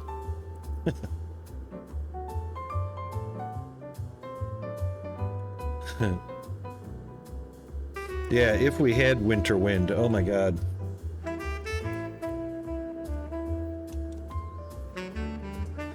We did have some cooler days over the past couple of weeks. We've only been getting to about 75 or 80 during the day. It's just now we're starting to warm up again, just as we're getting good into winter.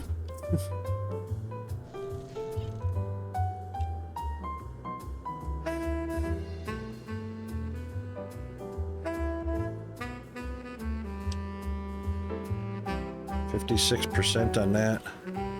Wonder what our next vehicle is going to be that we want to sell.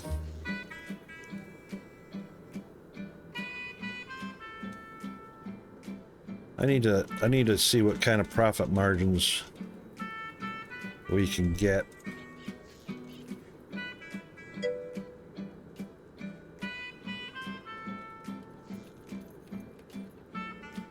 That's a 26.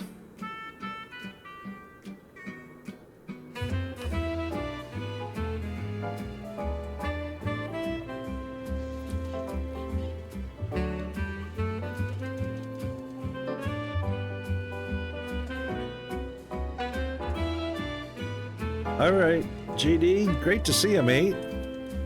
Hope you have a good rest and wake up well rested. That's 2,400 profit margin.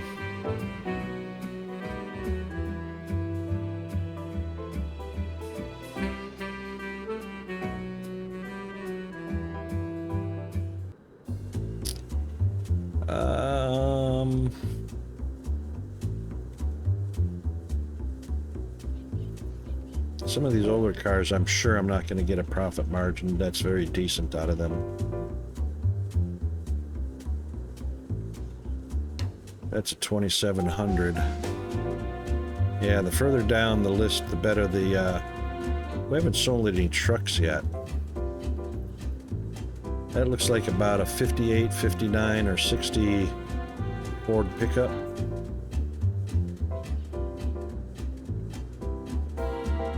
That one's got a 3,200 profit margin.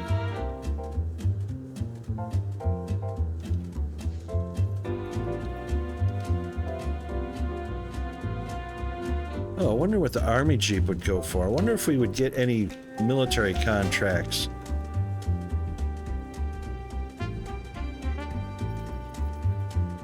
That can't possibly go for... Yeah, that's 2,600.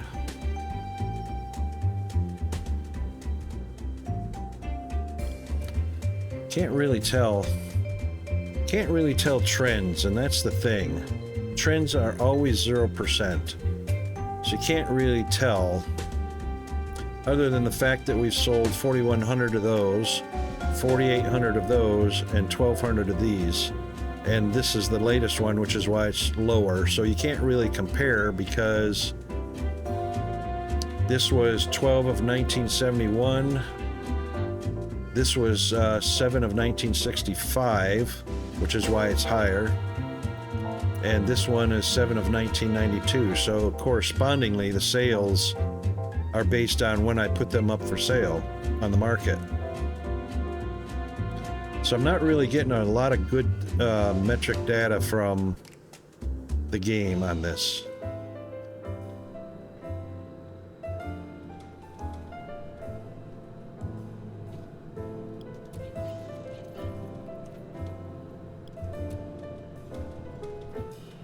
The mechanics are all happy and energized. Salesman's doing fine. Researchers are doing fine. But we are ready to expand.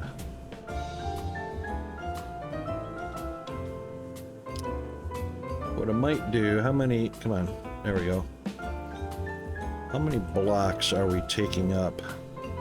So that's 1, 2, 3, 4, 5, 6, 7, 8, 9, 10. So we need a space of 10 plus something in between.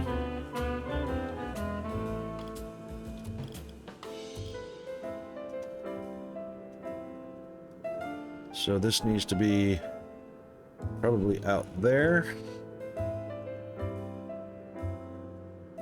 2, 4, 6, 8, 10.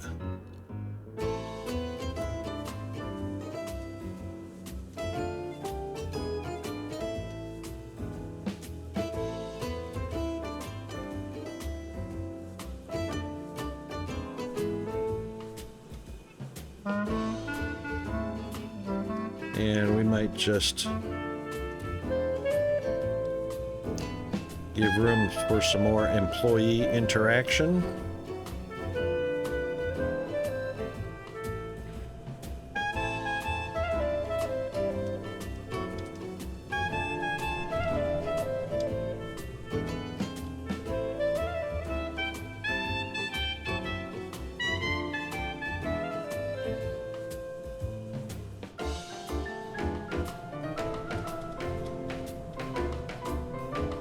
Can't get the middle out of 2 lanes. That should be fine.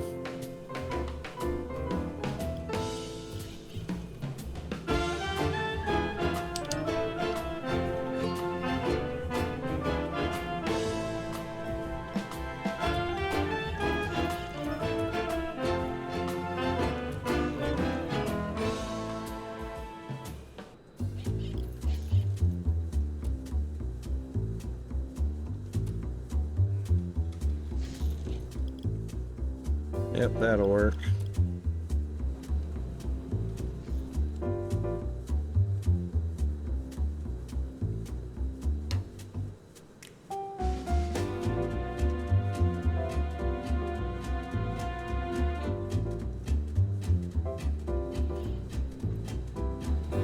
Wow, these things are really janky.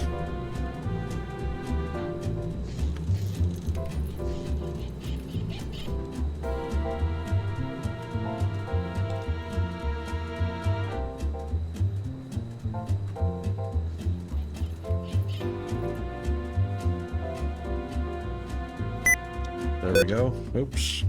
Fingers on the right keys, Rocket. Alright, we also want a spray booth. Hang on, let's do the make sure the inspection goes in the right slot.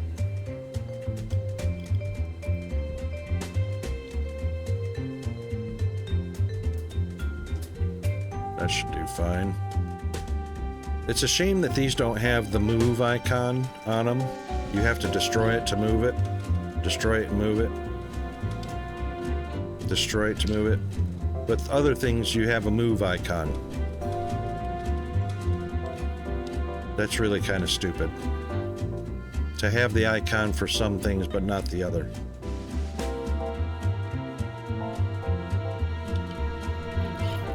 That is pretty stupid. All right.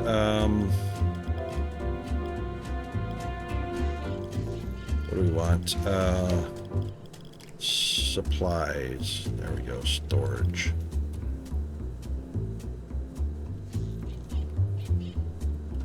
Doink.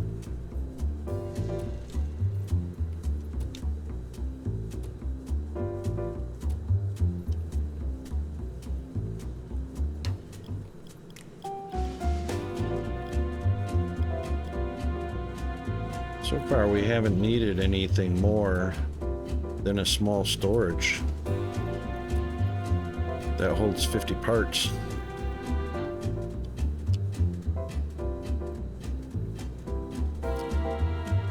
Let's see, benches, workbenches. Yeah, we definitely want a workbench.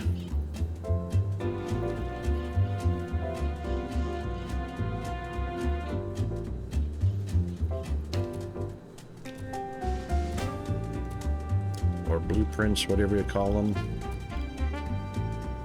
Oops.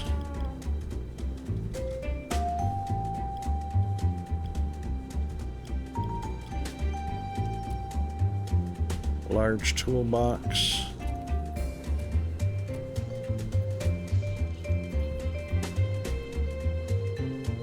Crap, I did that backwards already. Now I have to delete these.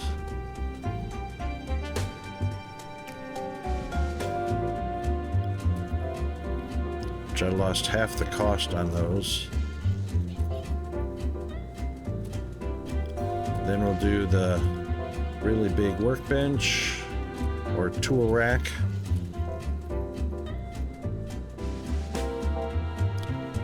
All right, storage.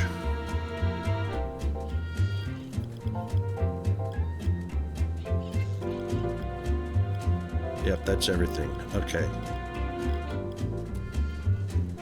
That'll get us ready for the next vehicle that we unlock. That doesn't look like a 1990. That's a Corvette. That is a Corvette. That's probably about a 58, 59 Corvette. Since there's no fins on it. Actually, it could be a 57 Corvette, too.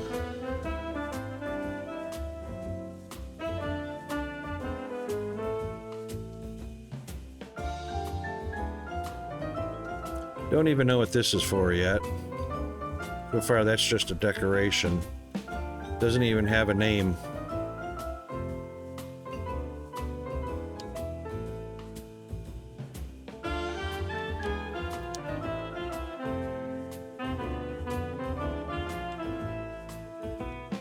Doesn't even have a name. These are just decorations.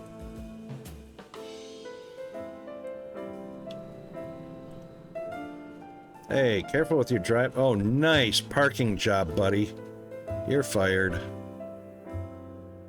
He's a level 4 transporter, too.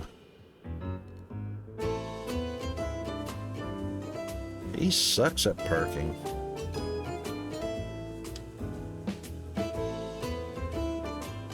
Oh, ads are coming up. All right, so everybody get ready for the bio break, the stretch, the hydrate, caffeinate. Investigate, whatever you want to gate. That's starting very shortly.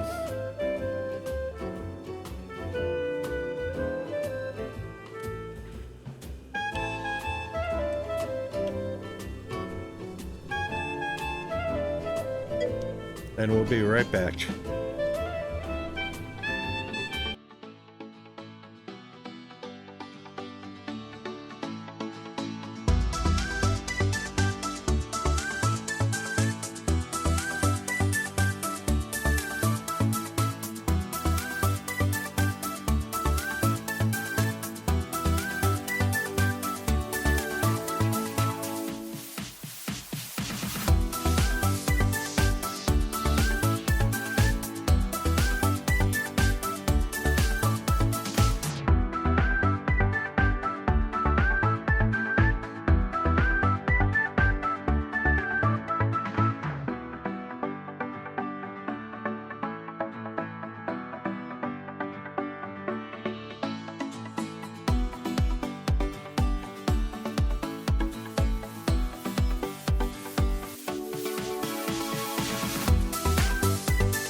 That was an oops.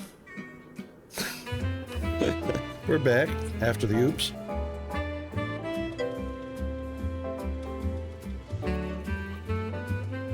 Okay. Oh, we've almost got 2 million in the bank account. I don't know what's going on, but it seems like it fixed itself.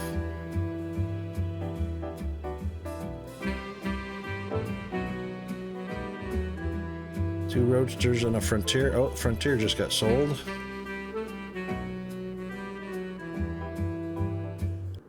Let's put a door over there as well.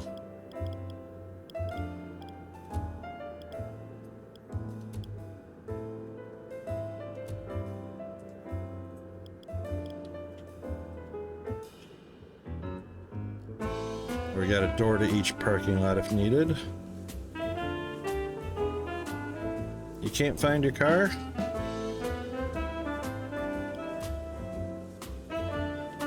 What, you can't find your desk? Researcher. It's over here, buddy. Over here. What are you doing out in the middle of the yard there?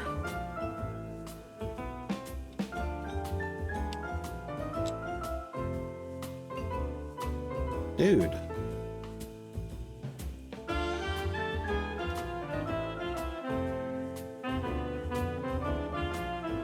Oh, he's idle. Dude's like talking to the sky.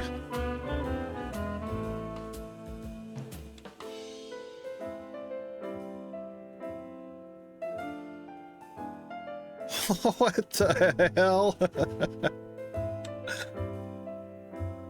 Yo, dude, what's up? Oh, now he's doing air guitar. Oh my god, I hope nobody sees this guy.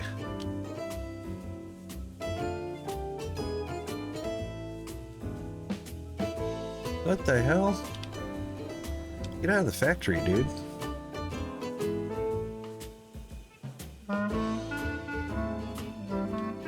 If anything, head over to McDonald's or Burger King or something. Carl's Jr., Checkers. I don't care. Sonic gas, hamburgers or something. Dude is seriously idle. Oh, no wonder he's idle.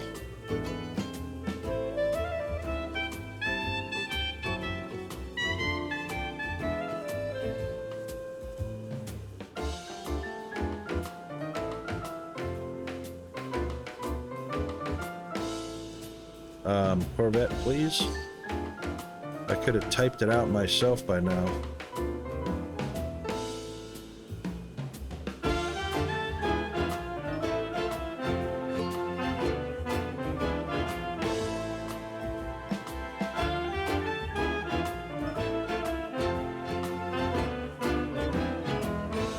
All right, now let's see what we're doing. That doesn't look very up to date.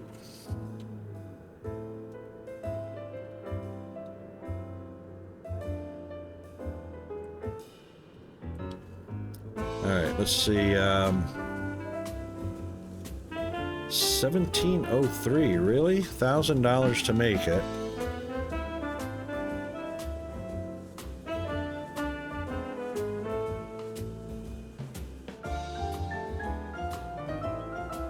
That's a $3,000 profit. $6 change.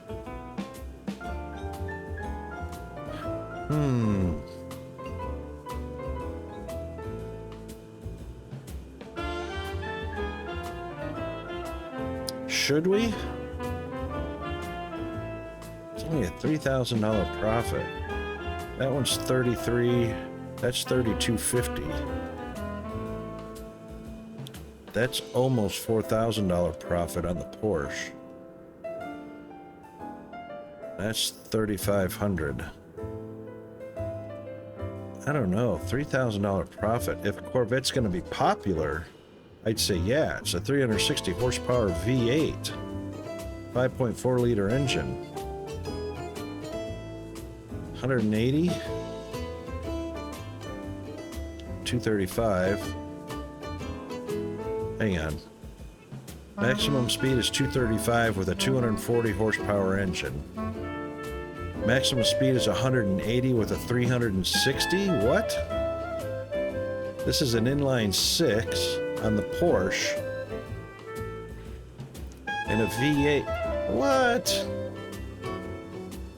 1,500 kilograms, 15. There's the same weight vehicle. The Porsche is only a 3-liter engine.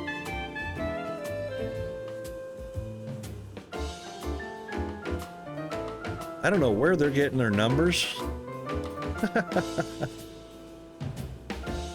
3-liter inline 6, 240 horsepower, reaches 235 kilometers an hour. 1,500 pounds. But a 5.4 liter V8 with 360 horsepower at the same weight, power to weight ratio, max speed should be a hell of a lot more than that, unless they're considering some sort of gearing issue. But the L2 transmission should seriously outperform whatever transmission the Porsche has. I can't remember what they came with, but man.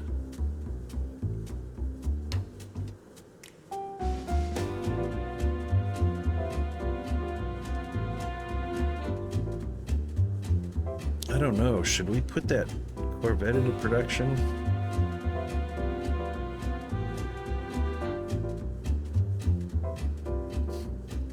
It's a $5,000 sales price. Hang on, the sales price is $5,000. which is a combination of income and cost. What?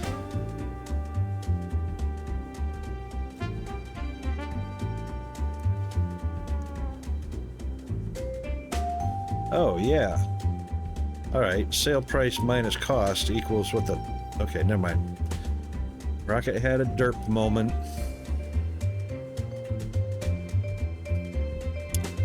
Well, what the heck, right? We might as well. Just to see. Just to see what happens.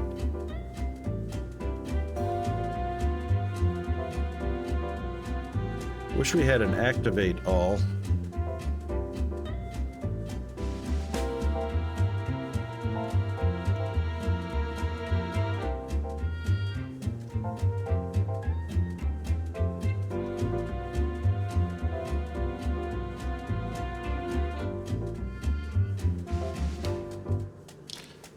Not released yet, but we will manufacture a couple of them to see.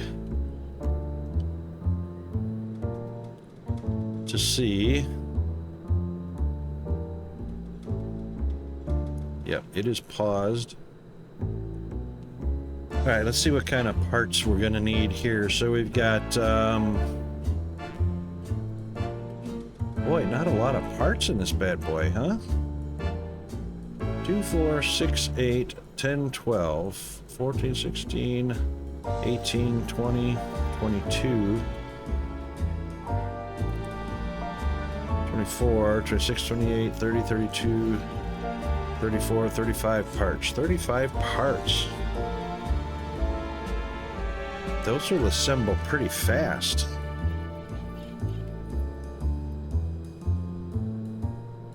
All right, so 4 stations. 35 parts.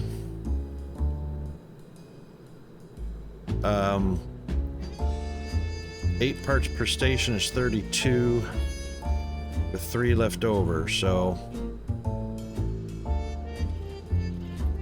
we'll make 11 on station 1. So that is 2, 4, 5, 7, 9, or 5, 7, 8, 9, 10, 11. 2, 4, 6, 8, 10, 11. Yep. And then 8, 5, 6, 7, 8. And then 8 on this one.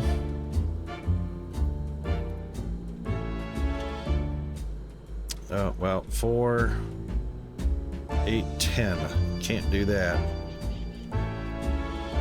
Unless we go...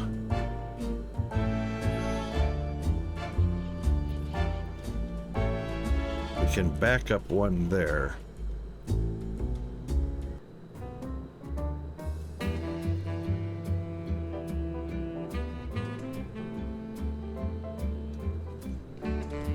Two, 4, 6, 8, 10, 11. 2, 4, 6, 8, 9. 4, 8. Yep, that'll work just like that. All right, that should keep them from bumping into each other.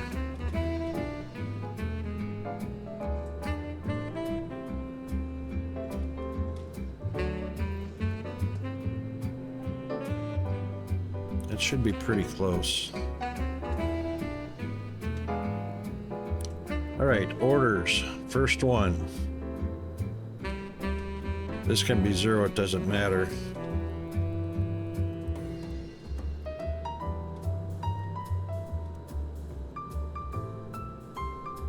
And we'll make it 2 parts per order.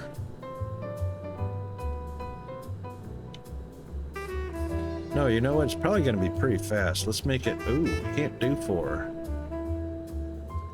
All right, let's do 3, which keeps it pretty close to the 50. And we'll make this one...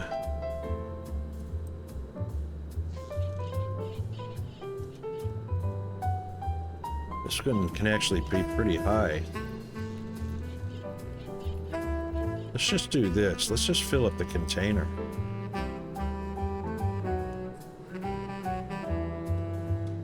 We'll just fill up the container, see how they go. No, that'll be that'll be a bad thing to do, won't it? Because then what if we stop production on it? Alright, we'll just do 7 because the first one was 7. Oh, the first one was 3.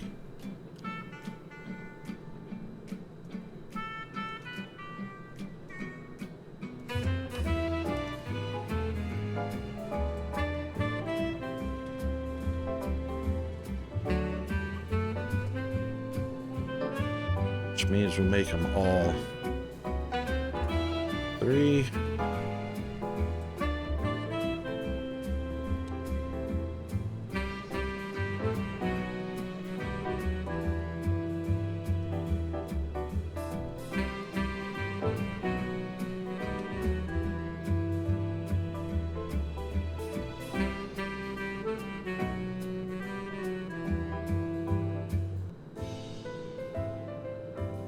Alright, we'll wait for those to get stocked up. Here comes the parts. And they'll probably deliver here last, so we'll just make sure. We'll make sure the last one gets filled. Oh, he's already in production. Really? Oh, we are in production. Alright, let's pause until we get all our parts here.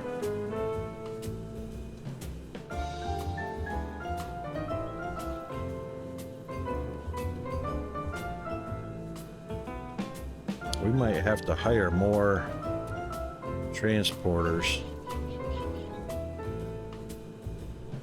Probably should. Let's see if we can find some, there's a level 3 for 18. Another level 3 for 18. We just want to keep them around $6 an hour. We could do this one and just lower his pay a little bit.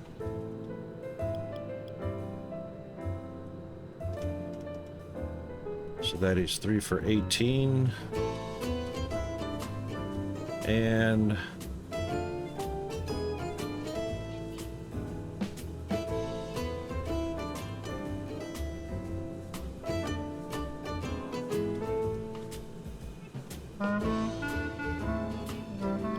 there we go.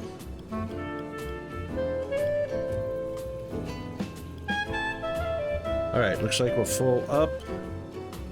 Yes, go. We will need some more mechanics. How many have we got on this line?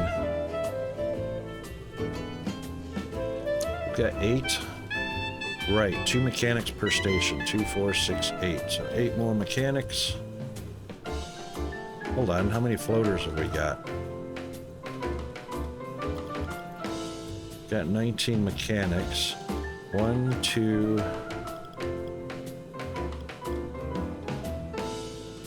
1, 2, 3, 4, 5. We've got 5 floaters. Alright, that's 4 stations. 2 per station. 2 per station. Oh, he's got none.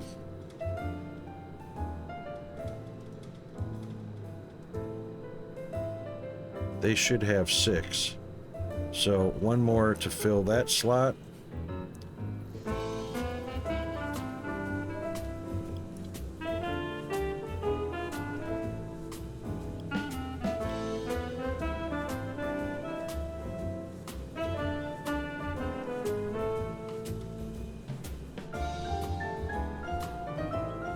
All right, 2 per station there. This one's got none, so the floaters are what coming over here.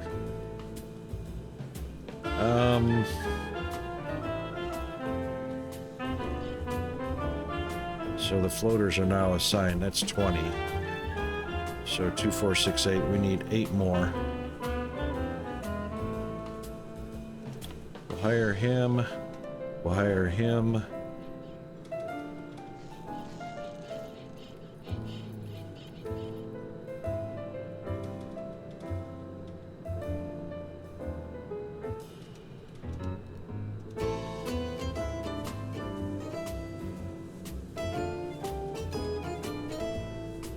hire him.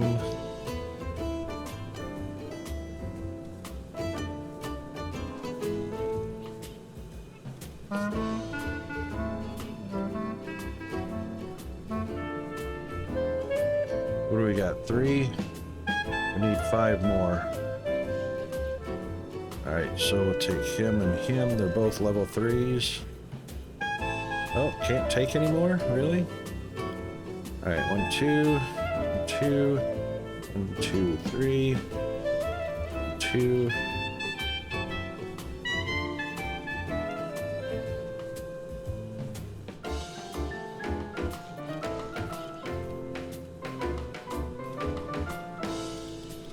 Alright, 25 employees.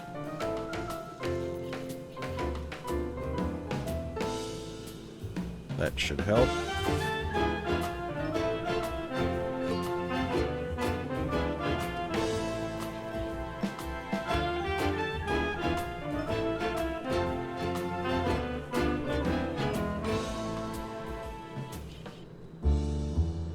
There's a 3 for 18. 3 more. And 1 more.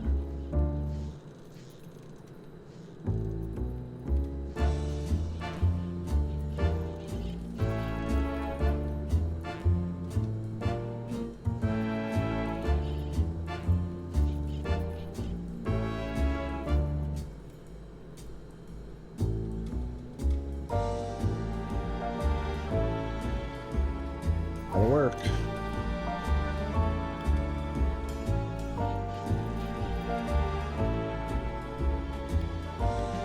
All right. 2, 3, 4. That means we've got no floaters now. All of them assigned. Okay, good.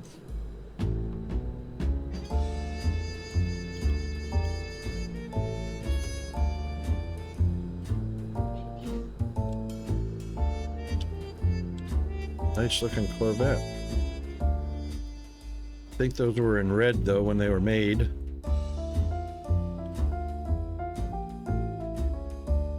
What would be a good color for the Corvette? I mean, we could do red. The blue looks pretty awesome.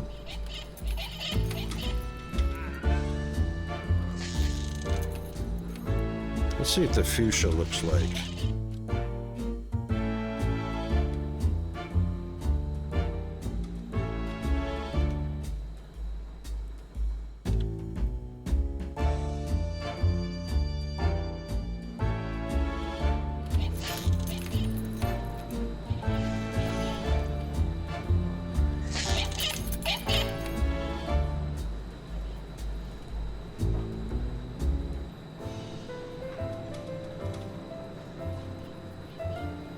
Testing.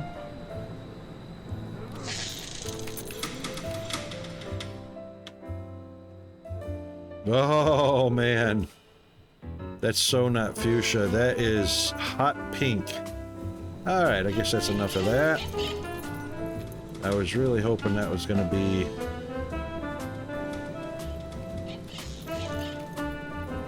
let's try that one. It's looking like alright, I guess it's changing a little bit. Let's see what that looks like. Huh.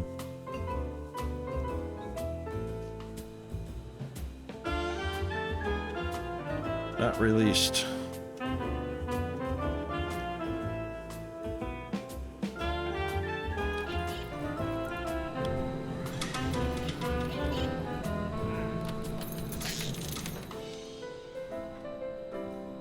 That's a pretty good looking red Corvette.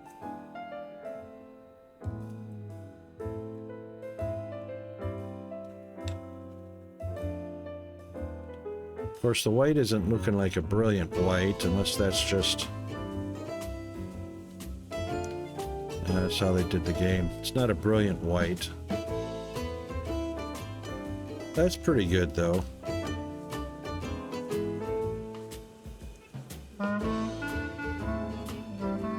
Looks a lot better than the fuchsia or the pink.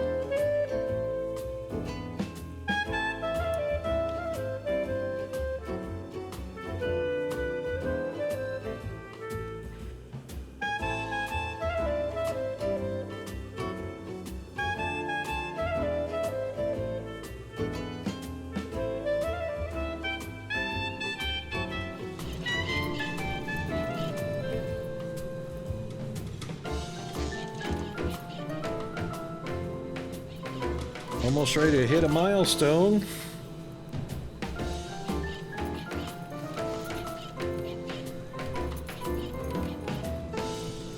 Those guys should not be pushing.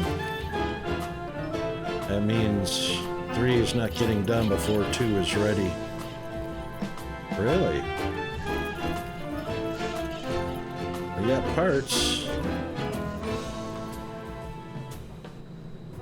That one's moving perfectly.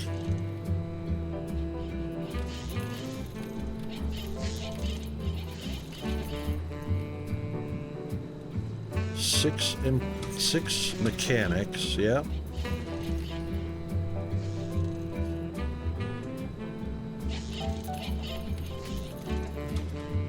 '84, '89.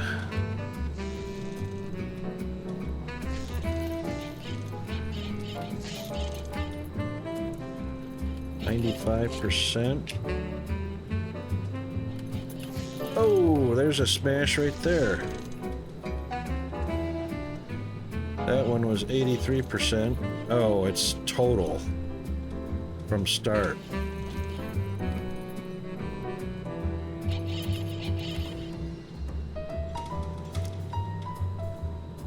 All right, well, let's see. How can we figure? We can't figure out how much time is spent on each station. That's the problem.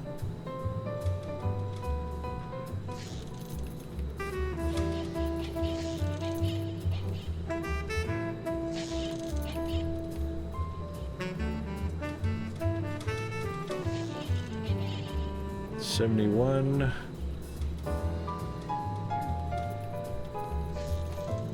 80. 83. 83% before it moves. And 50 and 60% before it moves. Difference of 23%.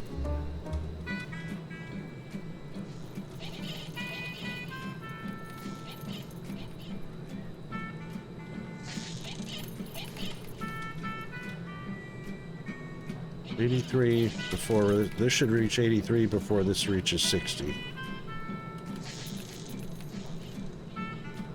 If I've got that figured out right. 80, one more tire should be 83. Here it comes. 83. Oh! That 60% finished just before. Wait a minute. Wheels, yeah.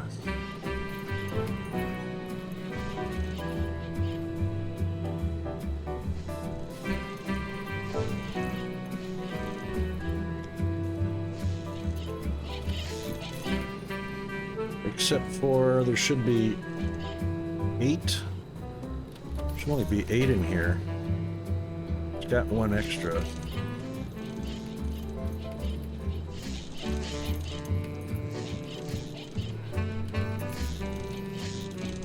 Just used 4 tires. Why has it got one extra wheel?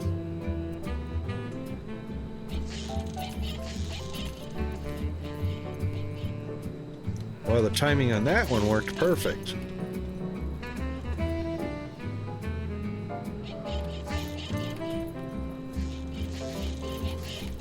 This one should be getting just about ready to move.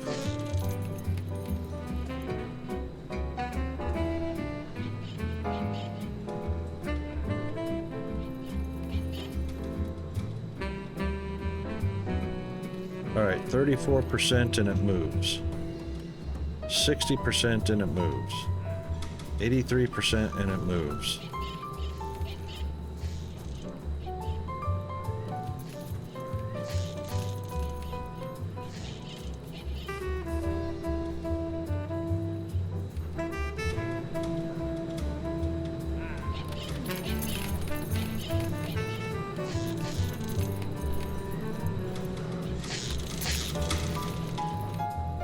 Where the hell are those guys getting wheels from?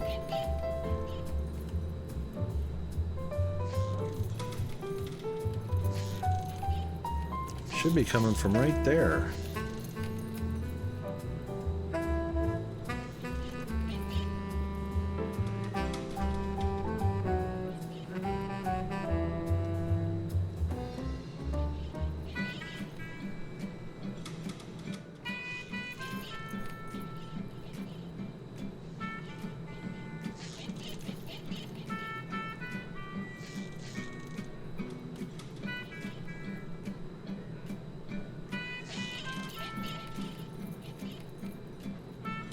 Mechanics should be getting wheels from this supply station.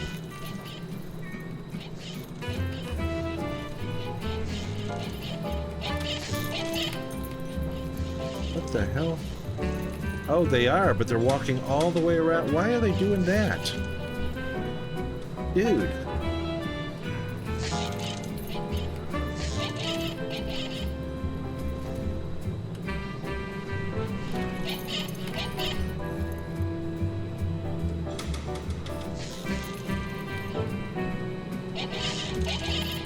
Some of them are going straight over here to get parts. Some of them are going all the way around. Like...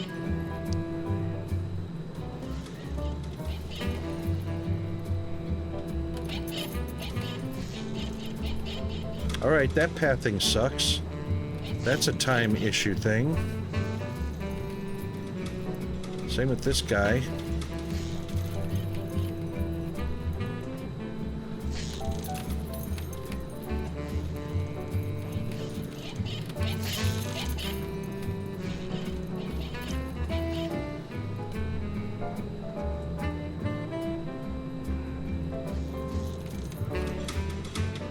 See if that makes a difference.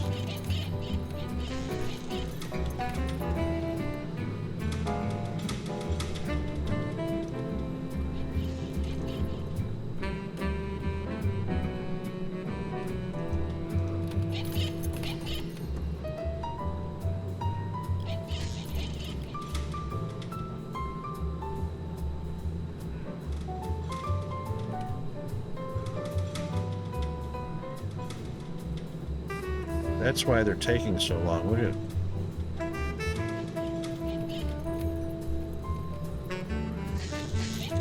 That's wrong. Why is that happening?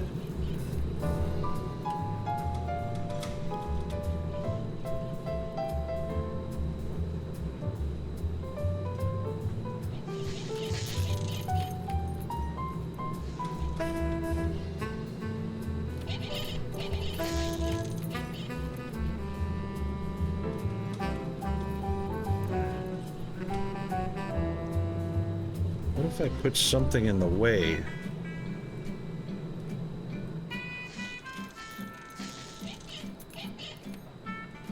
Can't really take things out of the area that they go in. Let's see.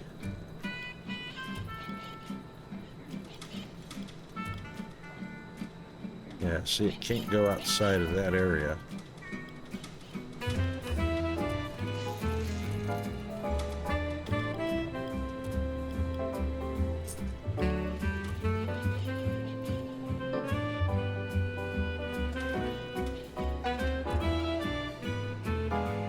Nope, it has to go where the X's are. That's interesting. Wow, what's going on with sales here? My poor salesman.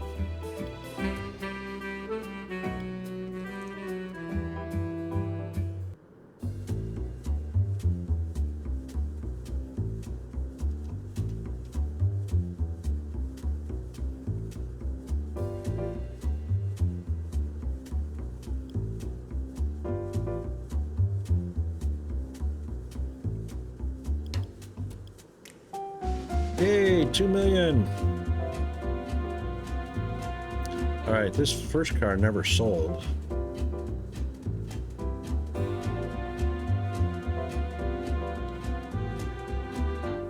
$58.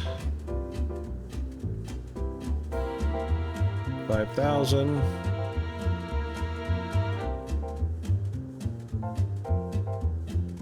$64.45.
All right, let's see if that'll do the trick. Look at how many Corvettes are out here. Oh my God.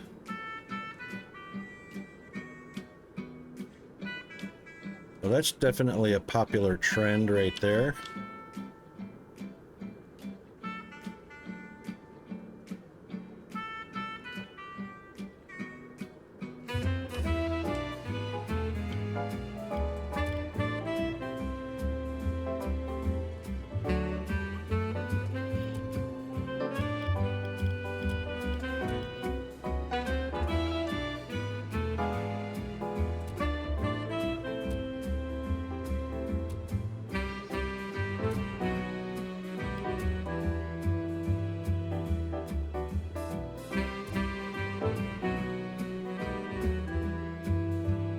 All right, that's done.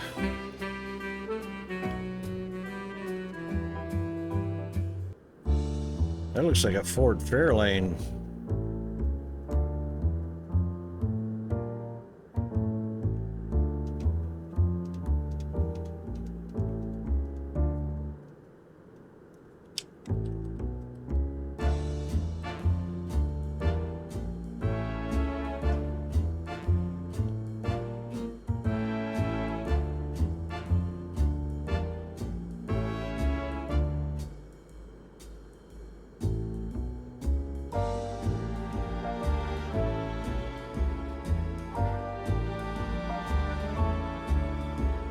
We're crashing all over the place.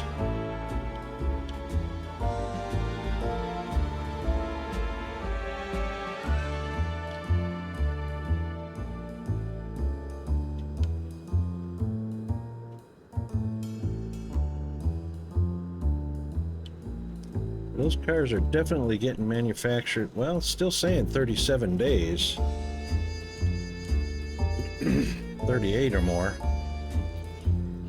All right, let's see. This was a February, January, August, September. All right, let's do the August quick sale.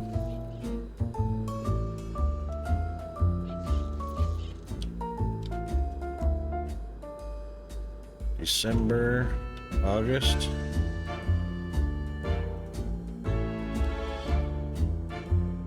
July, November, December, July.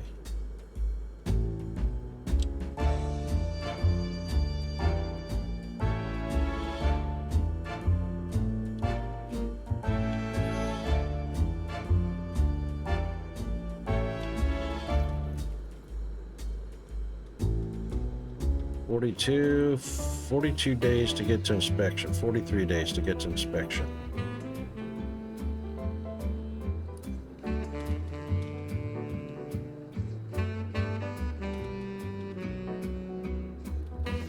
That one's more than 43 days.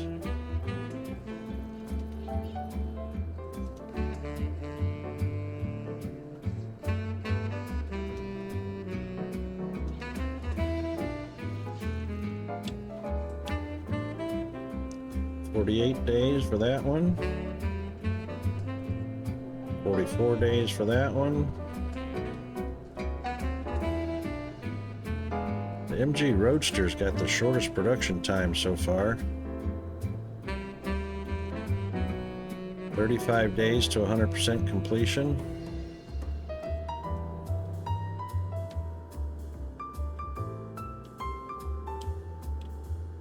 Now they're selling.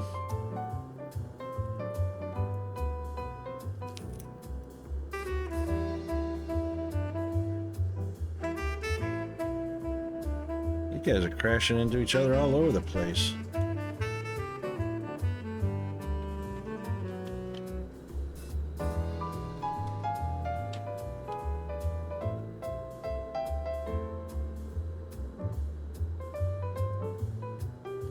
Oh, that seems to be a little bit better.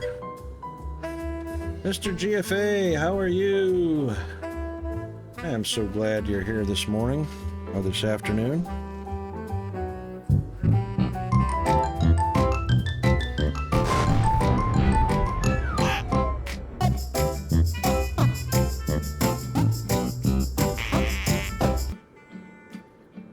How's GFA doing?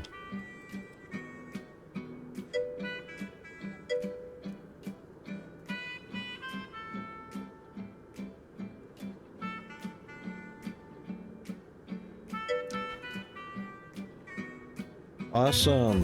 Looks like you've been working on the bot recently. Oh, I had a question for you too about the bot.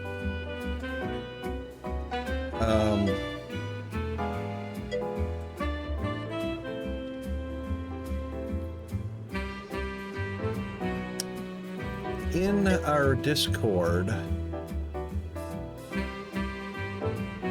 we have 1, 2, 3, 4, 5, 6, 7, 8, 9, 10, 11, 12, 13, 14, 15, 16, 17. We've got 17 streamers in the Discord. But in the member streams, we've got 1, 2, 3, or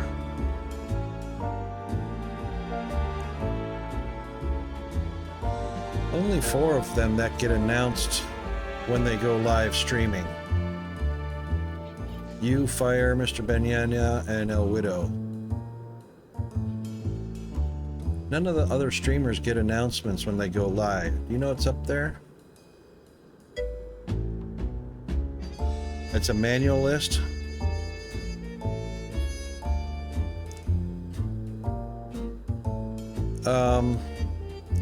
Well, the list of streamers is right. We've got 17 streamers, but you mean for announcing you have to manually update that?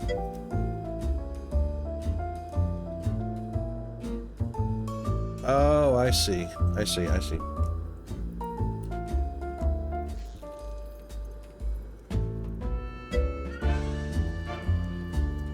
Okay, so you know all the red ones. Well, you can see all the tags, streamer tags on their names.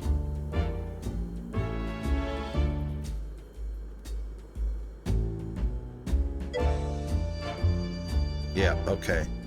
The only one I'm questioning or I don't know about is whether the Man in Oz or Shadow stream. I don't recall if they do. They've got the streamer tag, so. Yep, okay, that's cool.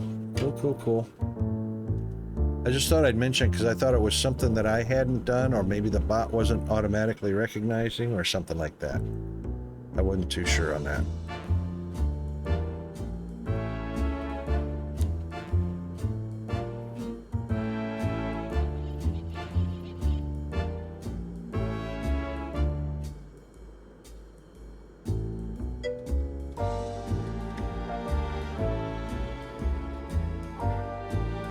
Oh, I see.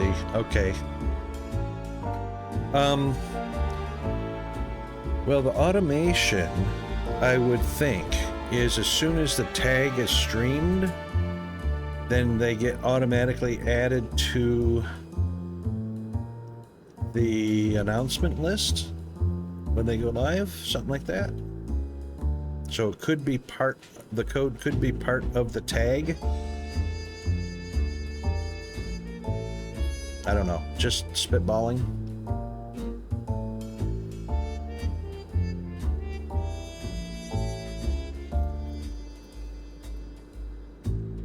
Something along the lines of if tag equals streamer, add to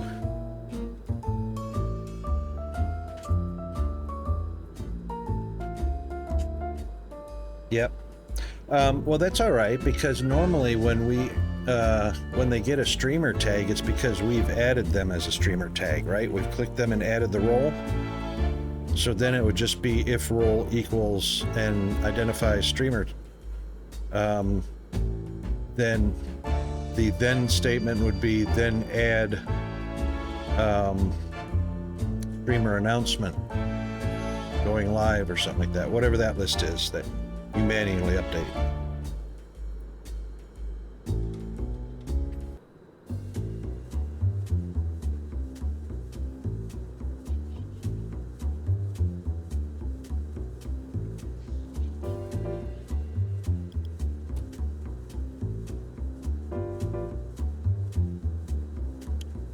Uh-oh, what happened with our employee wages? What? Wow, our employee wages are way down for some reason. There it is.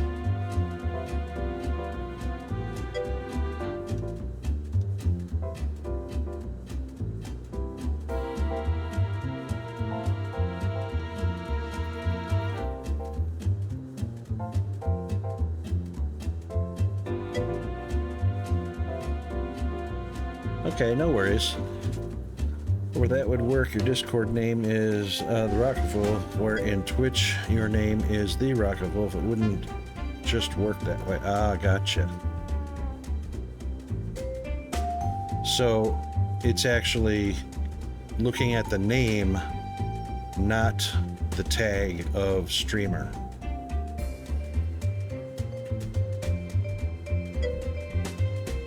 Gotcha. Can you change it to, instead of looking at the name, look at their role instead? If role equals streamer, add to streamer list, or add to streamer announcements, something like that.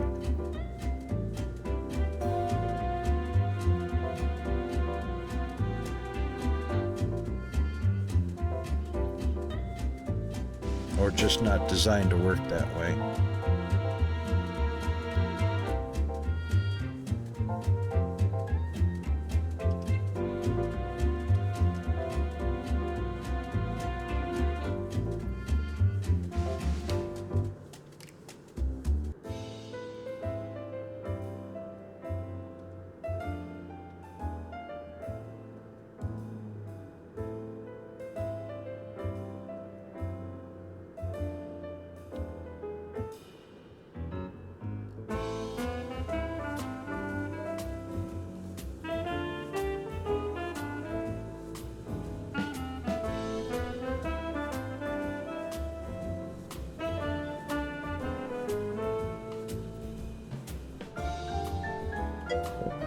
Push there.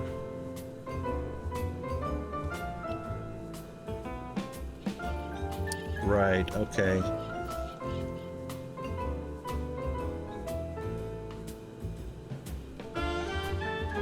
So mine is only working because you manually put it in.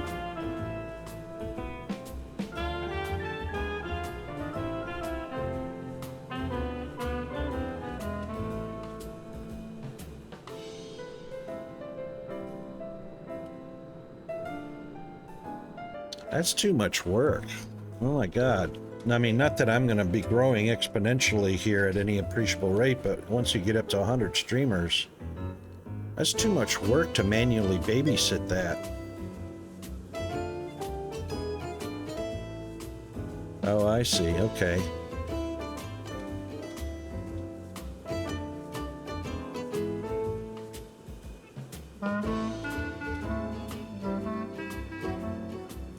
Yeah, you know, I'm just trying to think of how to lighten the workload and automate. You know, I'm all about automating. That's too much manually babysitting, especially what if I get up to 200 streamers?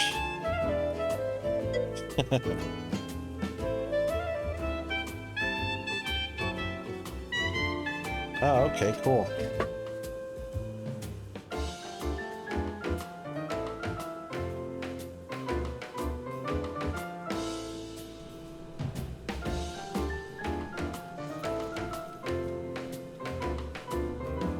I think we've just about reached a peak here in the game.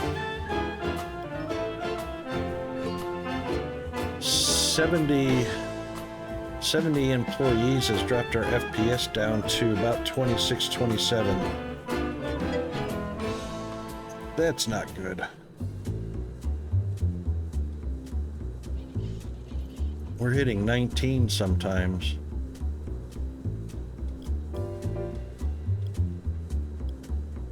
Up there at the top left.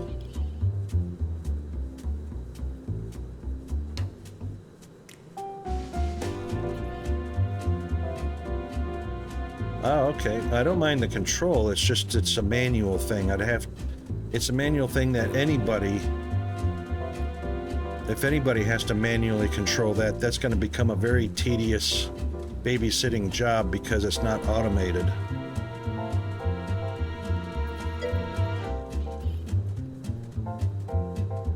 I don't see that as being in an ideal situation.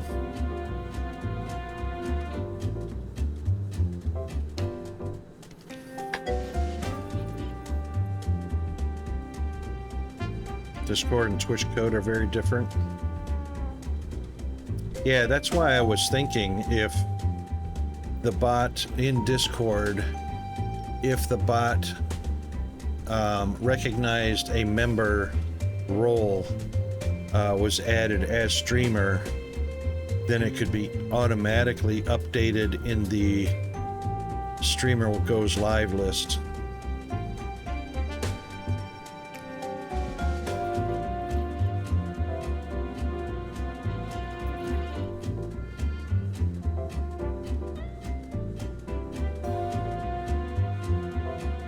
I've seen some pretty large Discords too, where announcements for live streamers, you know, they're upwards of 75 live streamers.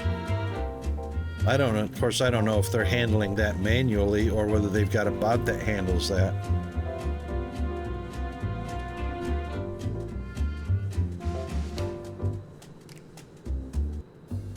Those guys are still going all the way around. What is up with that?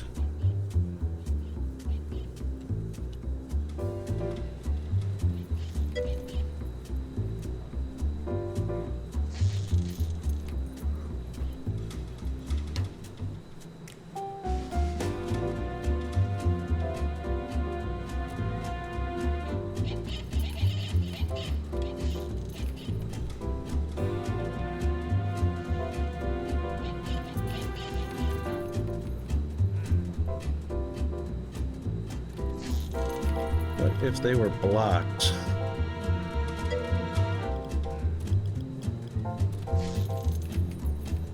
What if they were blocked? Oh, it doesn't fit. Oh, maybe. Let's see what that does.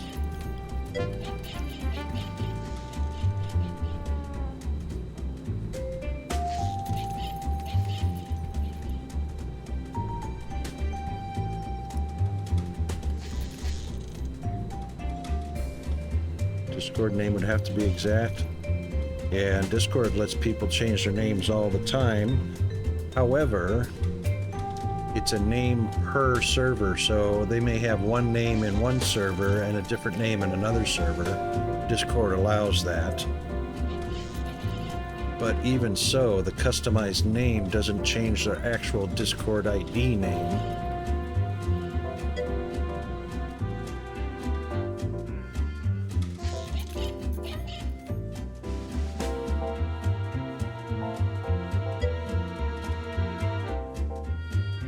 Right, their username versus their Discord ID name, yeah. Nickname versus username. Or account name versus username, yep. Yep.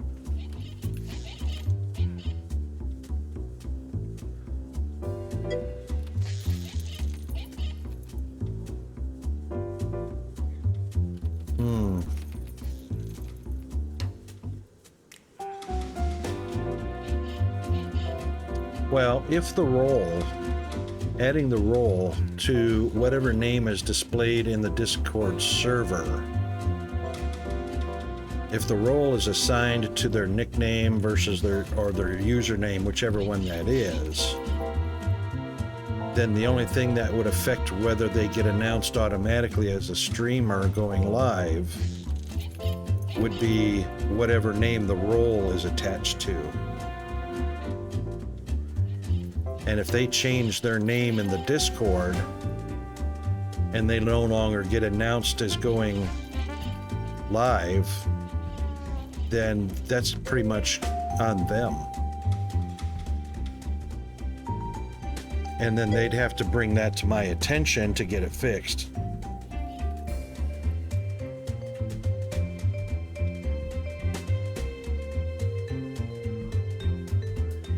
Oh, okay, so when they're announced as going live, it's because of the Twitch integration into their name. Right.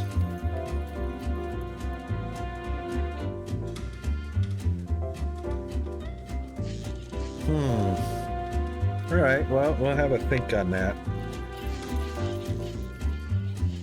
Oh, ads are coming soon anyway, and I didn't mean to take up all your lunch on that either. Ads are about to roll here pretty soon.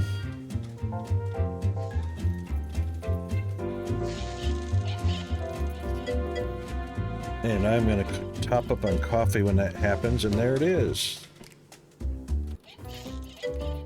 All right, be right back then.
Okay, we are back. I also noticed something very interesting, G-Man, which is, I think, is pretty cool.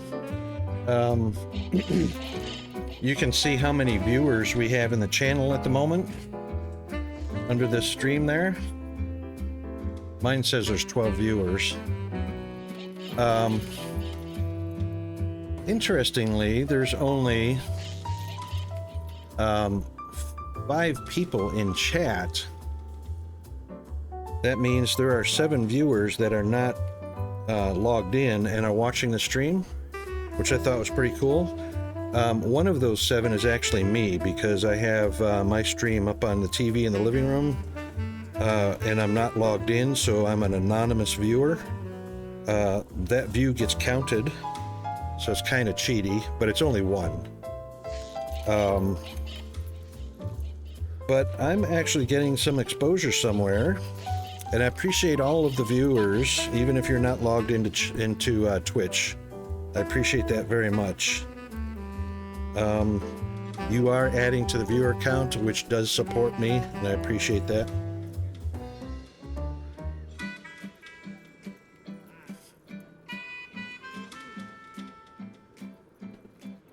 So there are other platforms. Boy, that frame count. Oh my God. It's at 30 right now, but it keeps diving down to around 18, 19 FPS.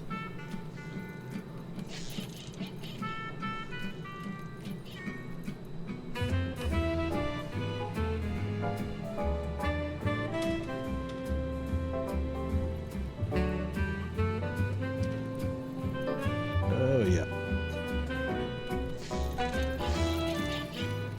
Too many little peoples walking around with stuff in their pocket. Or stuff in their hands. See, that just dropped us to 21. Just momentarily, but still.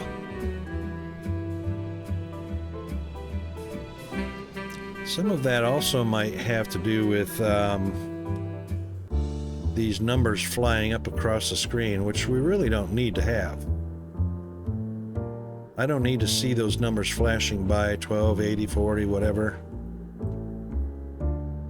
I also don't need to see the complaints or the sale, because if I wanted to see sales, I could see sales over here, or I could look down here. You know, devs need to work on that.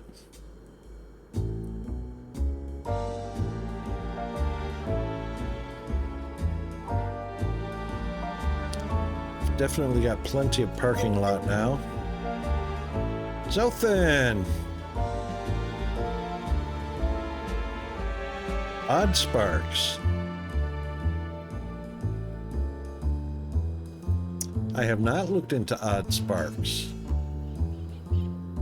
Hang on a second, where's my mouse? Come here, mouse.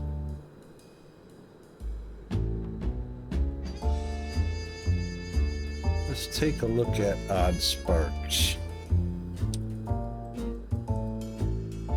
Factory type game. An automation adventure.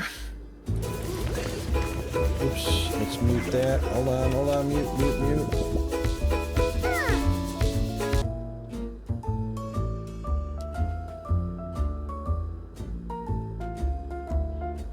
Ah, this was released in April.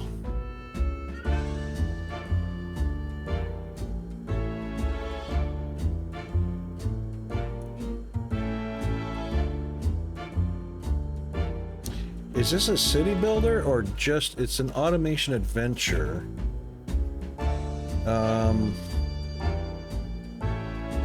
This looks more like a city builder. So it's got the, your geography, your landscape, growing, cooking. This looks a little bit like Palia. Remember Palia? Not a city builder? Okay.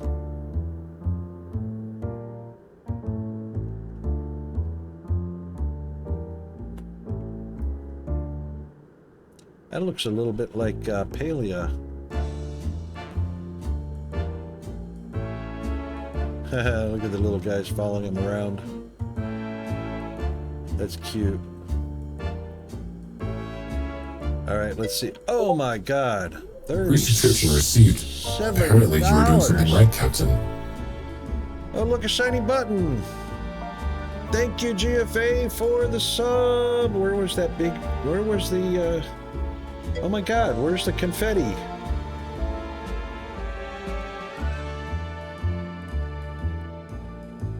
Holy moly.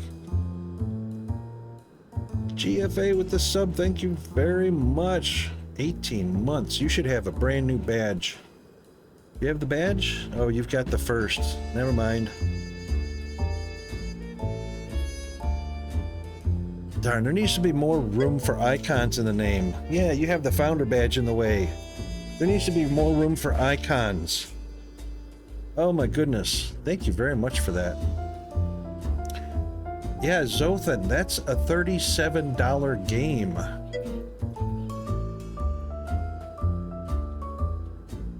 That's big.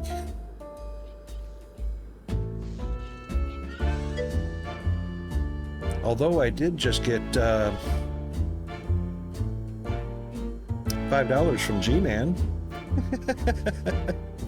Thank you, G-Man.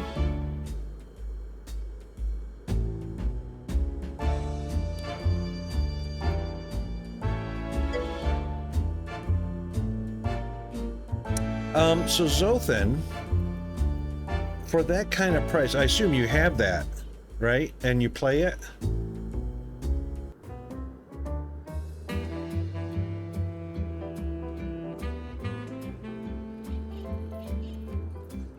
See, that was April of 24. Early access, a $37 early access. Oh my God. So thinking about playability, yeah, so thinking about playability as far as content versus bugs versus entertainment value versus price. Oh my God, they're recommended as an AMD Ryzen 7. Intel i7 or AMD 7. Really?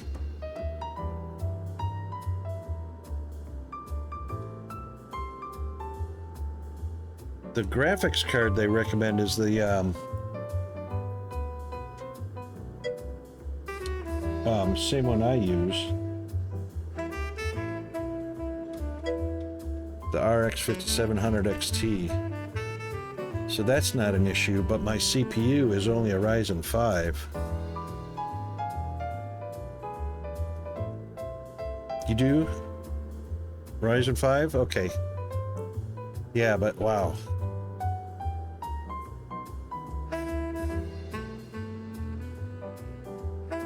Yeah.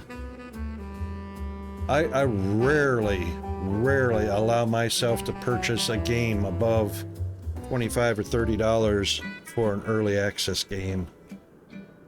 Rarely. I get slapped in the face so many times if I do, you know.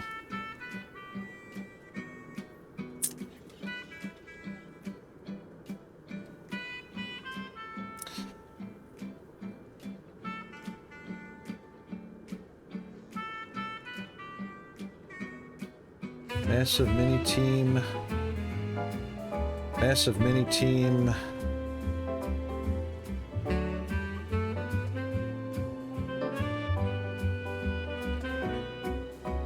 So they've done a game called Squishies, Spitlings, Are You Smarter Than a Fifth Grader, and Odd Sparks.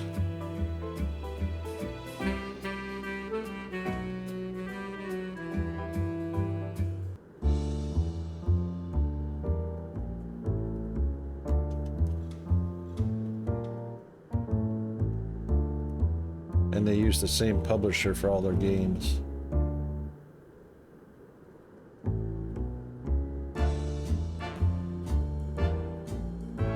Yeah, I'll keep an eye on it to see if there's going to be one of those situations where it goes massively discounted for some reason, or midweek madness, or something like that. I'll keep my eye on it. But what do you reckon? Playable, or glitchy, or buggy, or difficult, or huge learning curve, or what do you reckon?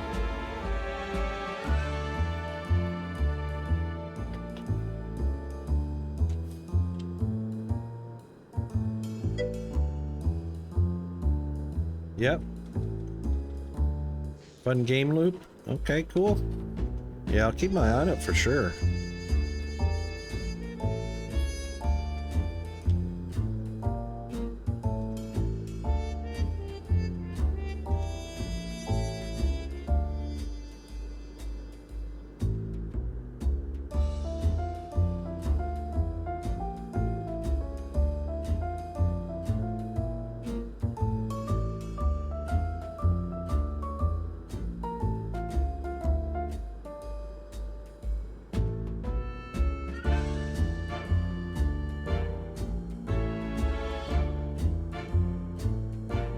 All right, let's see what our condition.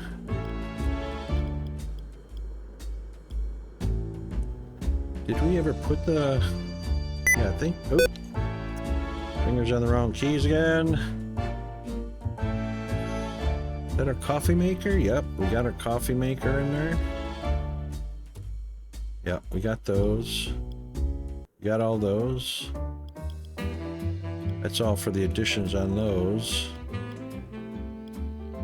Small one, big one, coffee maker, sales shelf, couches. Okay. Should be doing okay on that. Come on, clicky click. They're all green. Mechanics are all green. Scientists are getting kind of weary. And of course, oh my goodness, this guy. Go rest, buddy. Go rest. Wow.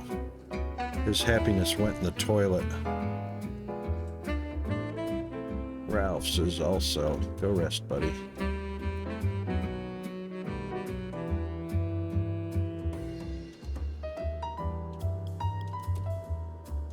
Hang on, can we hire 2 more? Have we got room to hire 2 more? Yes. 1 and 2. And 1, 2, 3, 4, and 1. That should help a little bit. Woohoo! We hit $2.5 million in the factory. Or in the bank account. We are definitely hitting a FPS threshold.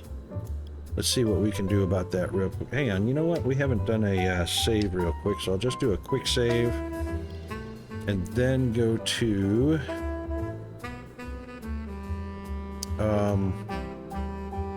wow, scale and brightness. I didn't even know that was there.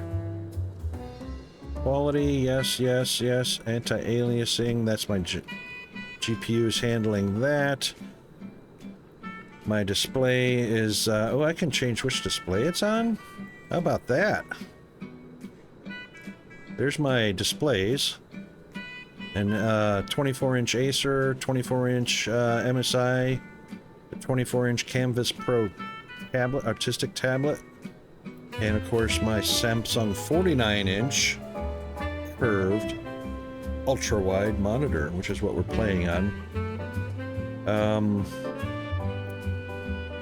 I don't think that capping that it's... Oh, let's turn off the vertical sync as well. So let's see how we do there.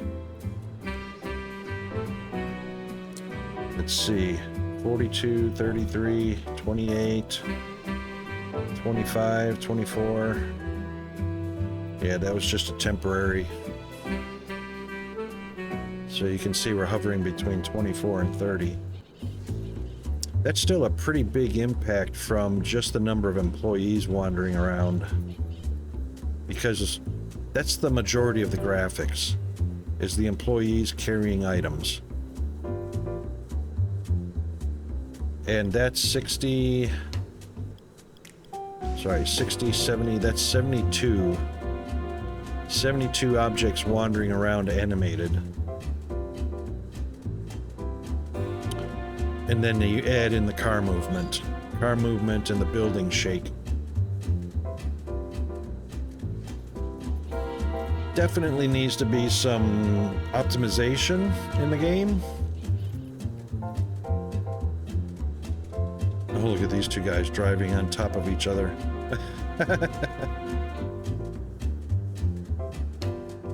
Yeah, we're definitely seeing a need for optimization for our animated objects.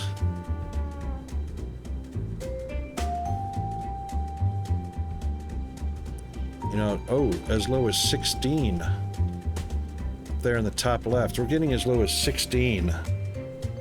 This is not a hugely graphical game. We shouldn't see FPS down that low. That's kind of crazy.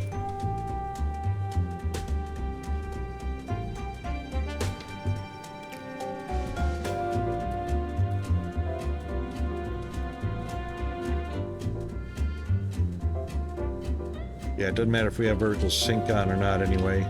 There's a 17, a 17, 20, 18. Yeah, there needs to be some optimizations, but it is a very, very, very early release, so... So then, did I get your shout out? Oh my god, I didn't do your shout out, mate. Zothan the Fabulous. Guys, don't forget to check out Zothan. Last playing Pathfinder, Wrath of the Righteous. That sounds fun. That sounds like a shooter. Wrath of the Righteous. The righteous and armed to the teeth. With probably swords, guns, grenades, and all that stuff.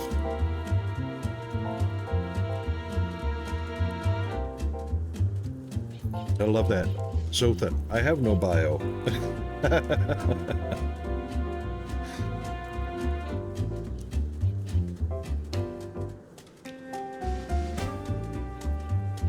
All right, not going to worry too much about FPS at this point. We're just taking a look at factory production, and there we go. We got a blueprint done. I don't know what that is.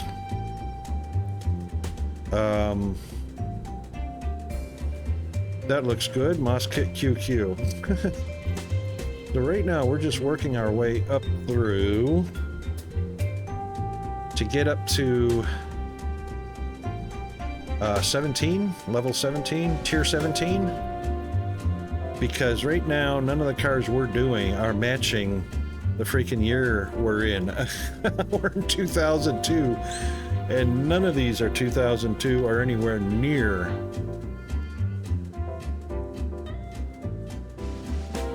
I mean, even this tier, or the previous tier,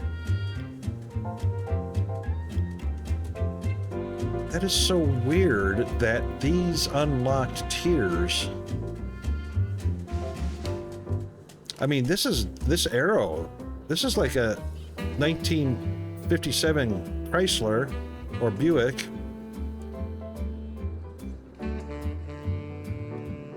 These are not much newer. The Corvette's probably a 1957 or probably even closer to 1958 Corvette at tier 12.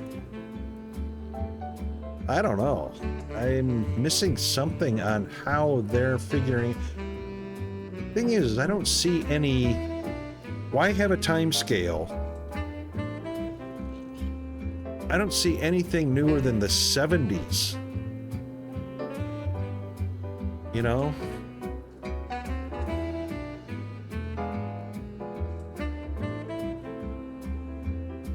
None of these unlocked cars look like they're anything newer than the 70s. I don't get that. I'm missing something on that.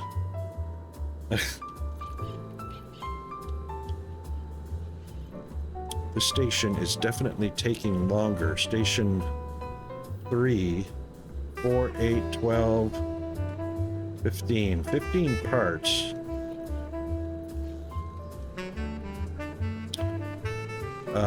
4, 8, 12, 13 part. Oh, maybe that's why. We've got to get those doors in there. That's what's going on. That's what's going on. 4, 8, 12, 13. 4, 8, 12, 17, or 15.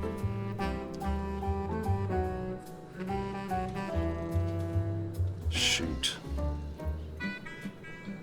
Drag station to change job categories. And you know what's going to happen when I do? I'll show you. Oof. We got paid minimum amount for all of that. That's what happens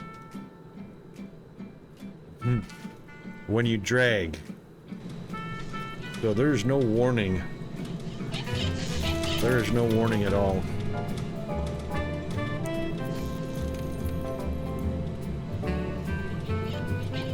Alright, so chassis up through the grill. Chassis up through... I don't see grill.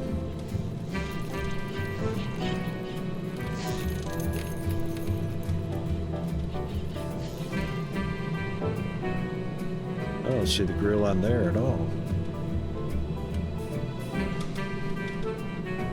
1, 2, 3, 4, 5, 6, 7, 8, 9, 10, 11, 12, 13, 14, 15, 16. Does that match which were 16? 1, 2, or 4, 8, 12, 13, 14, 15, 16. It is 16. So grill's just not mentioned in here.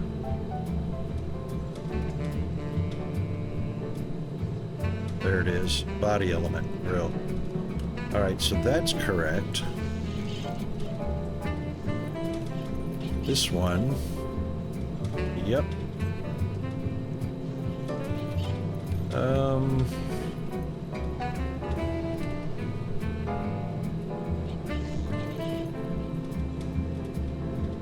We don't want those in the list anymore.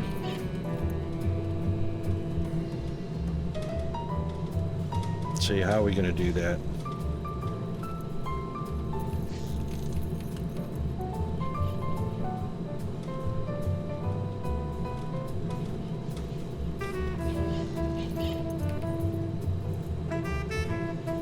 That's how I do it.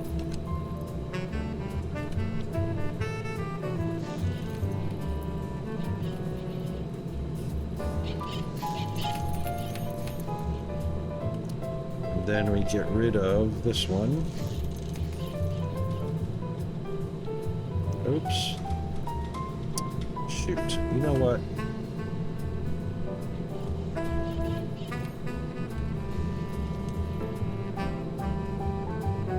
Done. That should match that. Now this one.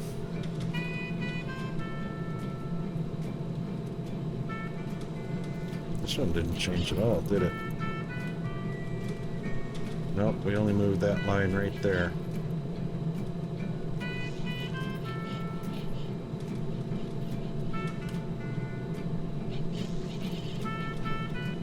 Four, 8, 12, 16, 17. 4, 8, 12, 16. 4, 8, 13. Yep, so we're going to move this one up 1. 4, 8, 12, 13.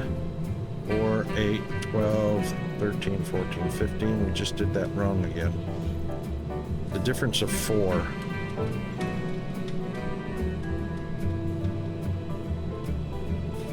So that's 17.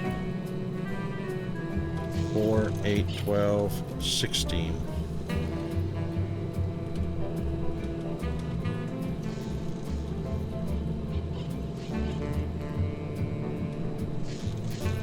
Alright, that's 20 on the first station.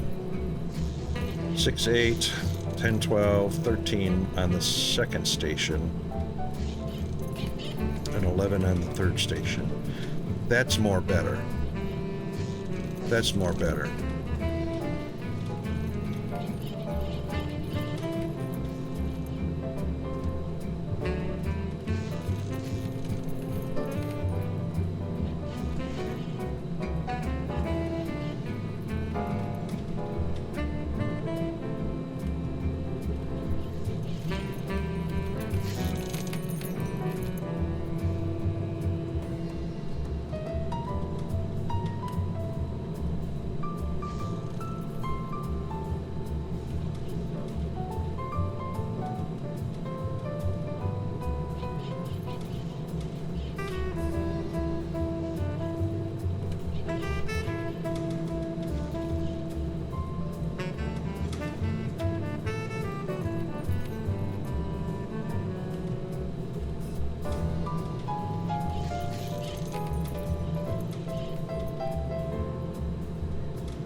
We're going to go back to this one real quick. What's the capacity? 3? Yep, 3. So we're going to do a capacity of 3 there. Capacity of 3 there. And a capacity of 3 there.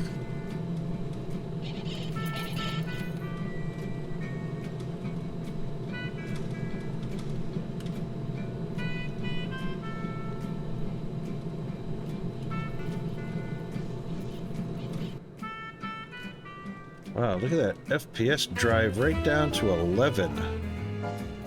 What? That's crazy.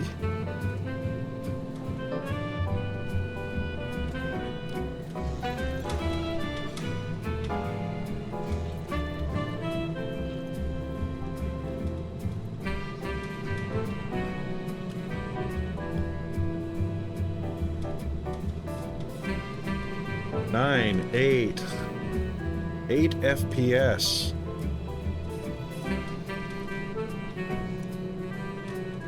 Wow.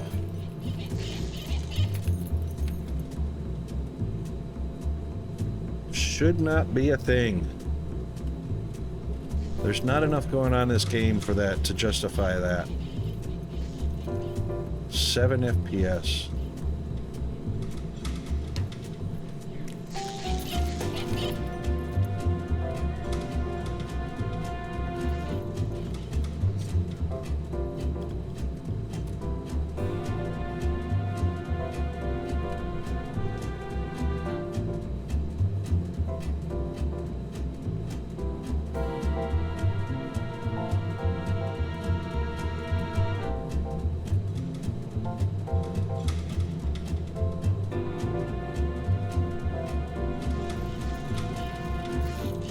Oh my god, we just went from high to medium, and we didn't even gain any FPS out of that. What? Graphics quality, medium. Let's see what low looks like. Oh, we crashed the game. We crashed the game. Oh, there it goes. Had to have a think.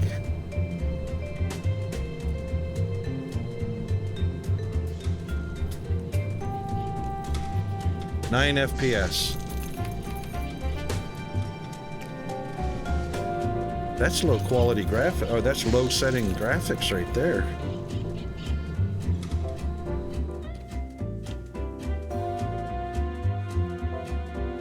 Doesn't look like it changed a thing.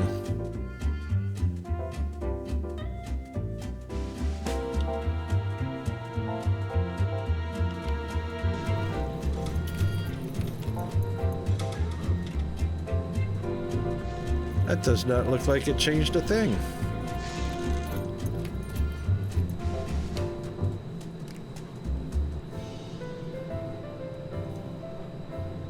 I know I have my graphics card doing some anti-aliasing, so let's see what that does.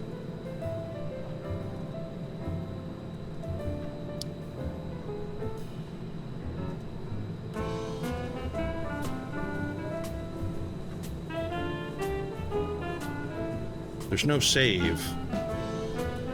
So it's just a back and a resume.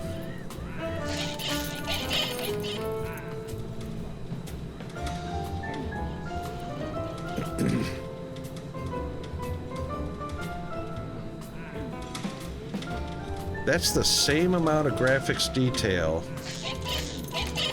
as it was on high and medium.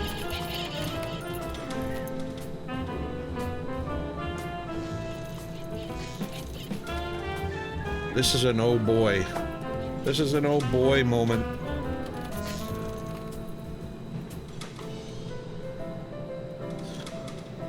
There's only one way around this, and that's to put those robots in.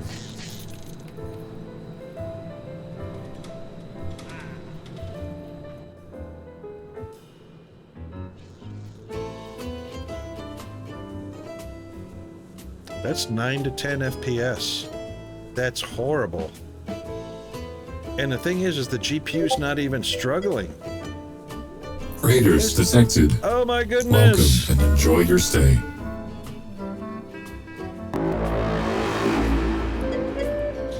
Mr. YOLO!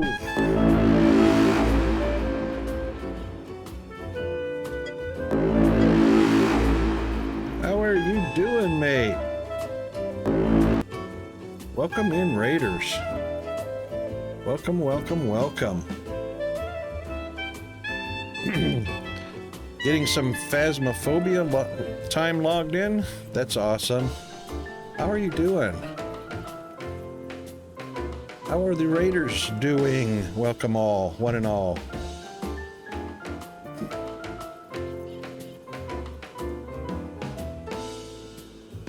Deadly Kitten, good to see you. Oh, hang on a second. Hold on.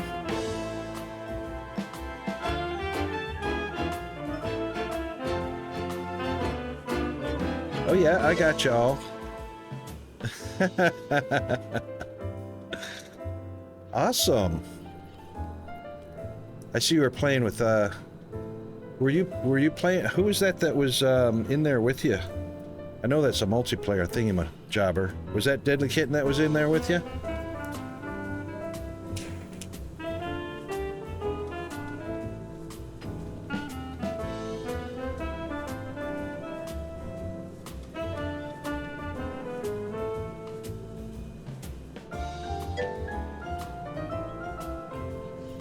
New person? Cool.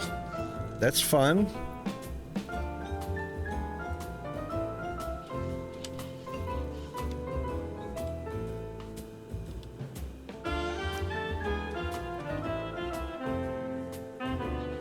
I think we finally hit the FPS killer portion of the game. Aw, well, that's all right. She got to watch with you. She came along with the raid. Thanks very much for that. Thanks to all the raiders, too. That's 100% awesomeness.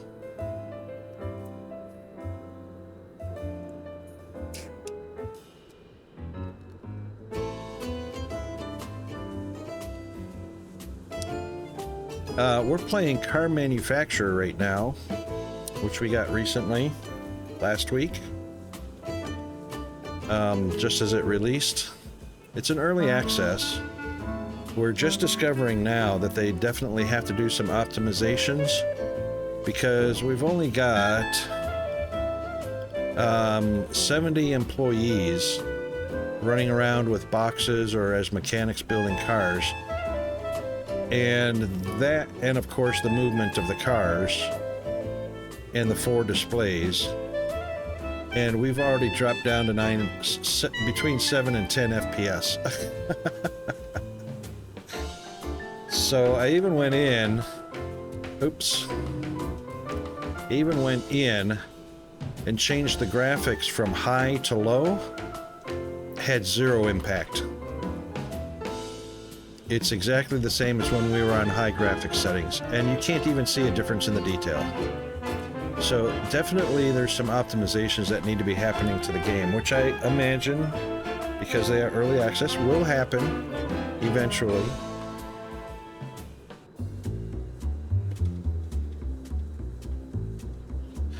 We have surpassed the $2.5 million bankroll, which is pretty awesome.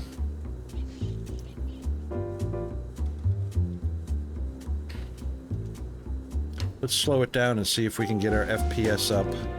Yep, so the FPS will increase to about, oh, there we are. Up between 16 and 26 FPS. Let's slow them down to normal speed. Let's see what we gain on FPS up here. The top left. 23 to 40-ish.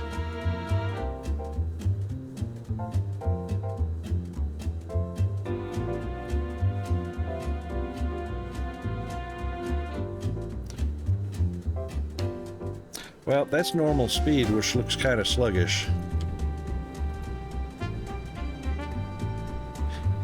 But the game detail is pretty great, even on low graphics quality. I mean, you can see all the tools on the board, the bench grinder, the vise, and a small magnetic hand vise. Detail of the cars are pretty awesome. Oh, that's a kaboom. We shouldn't have that. 57 days. Or 57, 60%, 37%. Yeah, we shouldn't have any pushing like that. Stage 2 should have finished way before Stage 1 did. And we just adjusted that as well. So 4, 8, 12. 4, 8, 12 items on Station 1. 9 items on Station 2. Should have finished way before.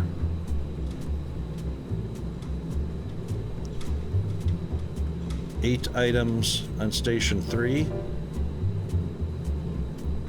And 6 items on Station 4. I think half of that has got to do with some of these guys. Not him. Not him. Some of these mechanics were going way around to get their parts.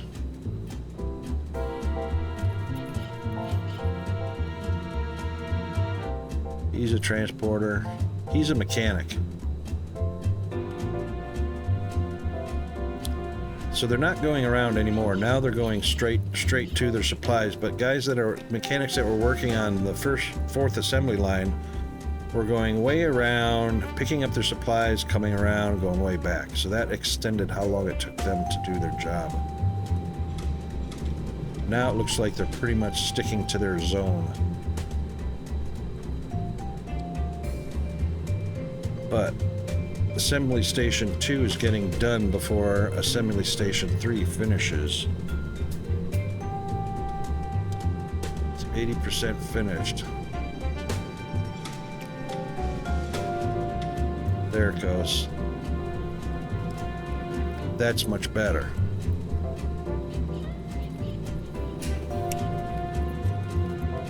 Station 1 should be moving fairly shortly here. There it goes.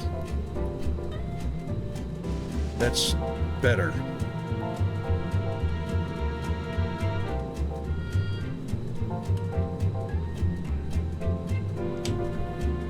It's a pretty fun game. I think it's funny some of the graphics disappear. They're carrying something. Waddling around like that.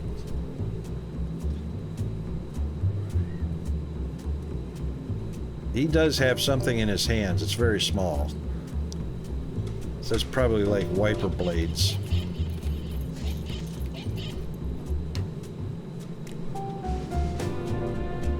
All right, Station 4 finished. 66% versus 40%. 69.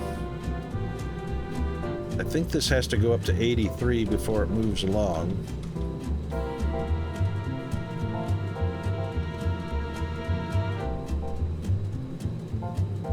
But Station 2 only gets to 60% and it's ready to go.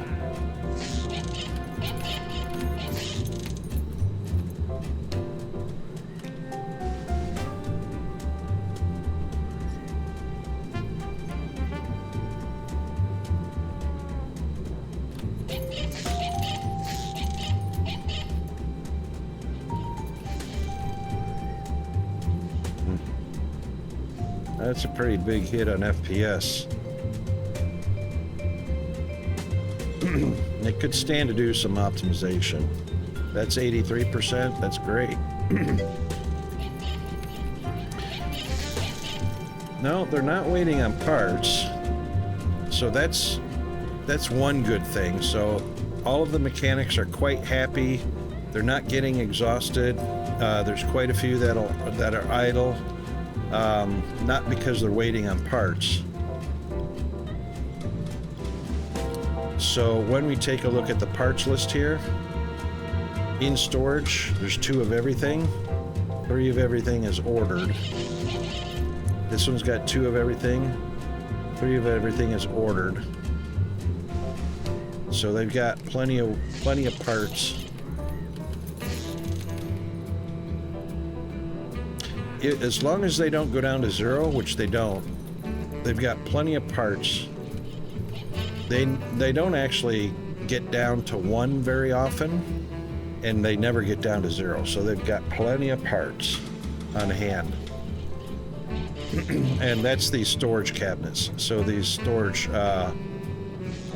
pallets. These storage pallets all have parts in them.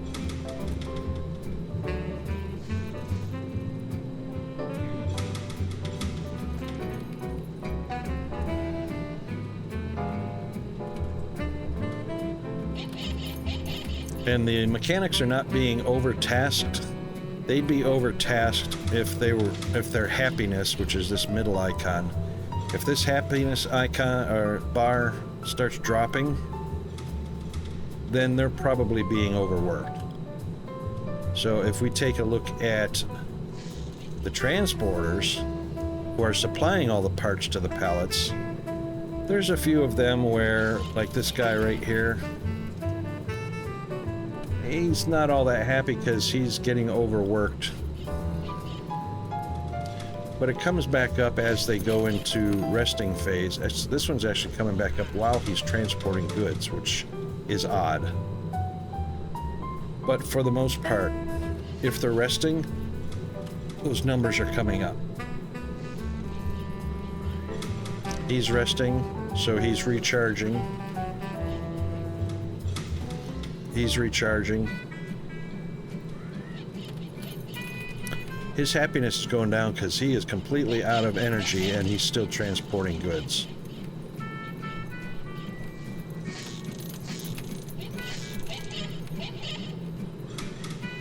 I could stand to hire some more.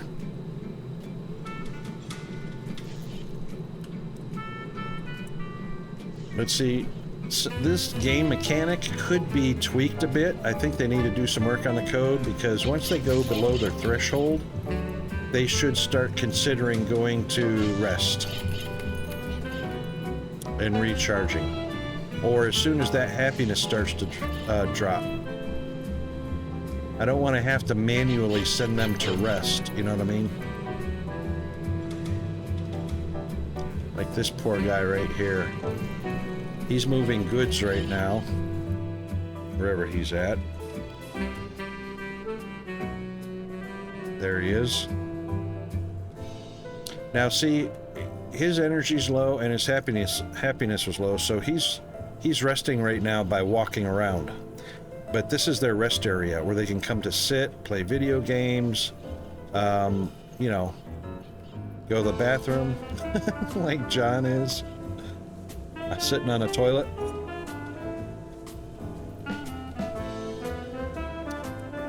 But see, now he was resting and he did not fully recharge before he went to go get some goods to transport. I don't like the fact that generally they go up to about 75% and then they're off to work again. They haven't fully recharged themselves. So there is a little bit of work in that, I think, that needs to be done.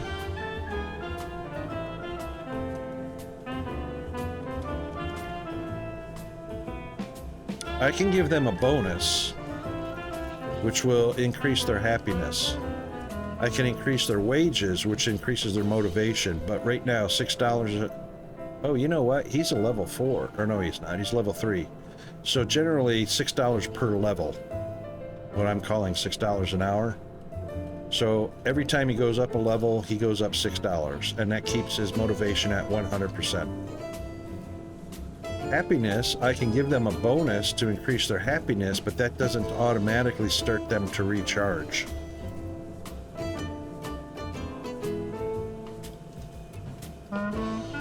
And that's the thing. And there's lots of stuff in the game yet that are future on the roadmap. Like these mods here, these modifiers, what they're calling modificators. I don't know if that's even a word. I've been finding a lot of stuff in here that's incorrect wording. There's no use for these yet, but that's obviously on the roadmap. Workers not assigned. I can assign the mechanics. So this worker is assigned to assembly line 15, which is this assembly line right here. Oh, sorry, which is this assembly. Where is it? Wait a minute. Oh, sorry, assembly line 5, which is this one right here. So he's assigned to assembly line 5, so he's not going to go anywhere else except for assembly line 5. And all of these guys are assigned to an assembly line. So they're not going to float. If I had any that were not assigned, they would float back and forth between the assembly lines that might need some extra help.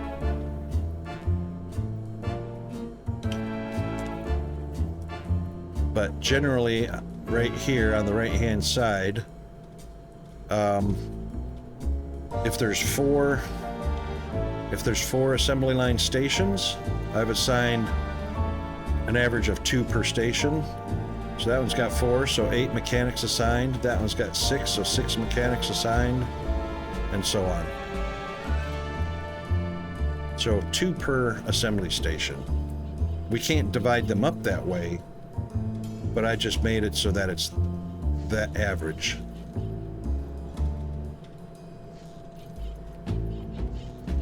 We just can't do that with transporters yet. They can't be assigned anywhere.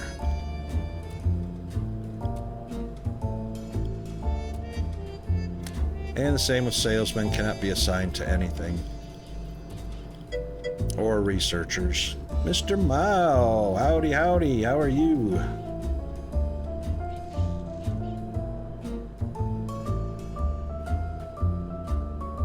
Mr. Mao, did I ask if you were a streamer before?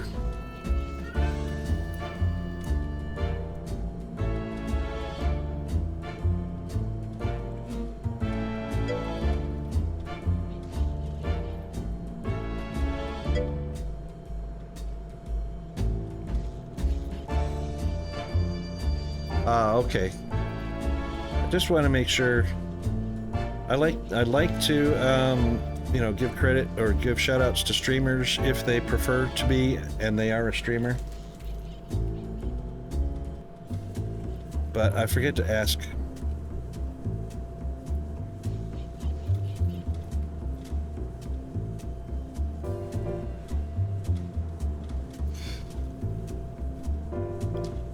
I'm really wondering why.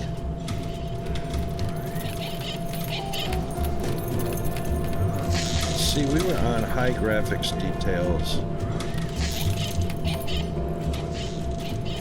And the graphics from that tools hanging and the car seem about the same as when they were high graphics.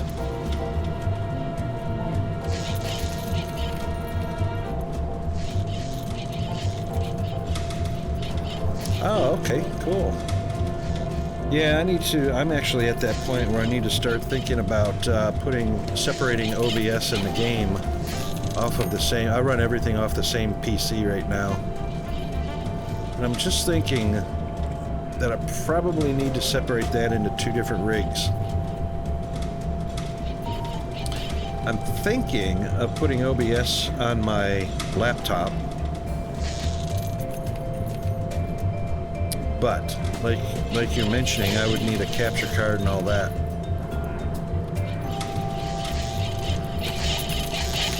And that definitely, that's, like you said, is not in my budget. All right, let's try something. Let's make one more change back to high graphics.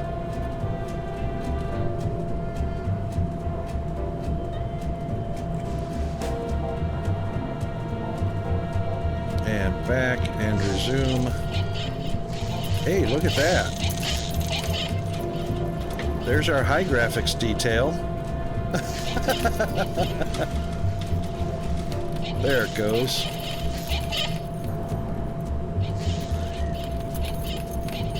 Yeah, I see no difference in the detail on the tools or the cars.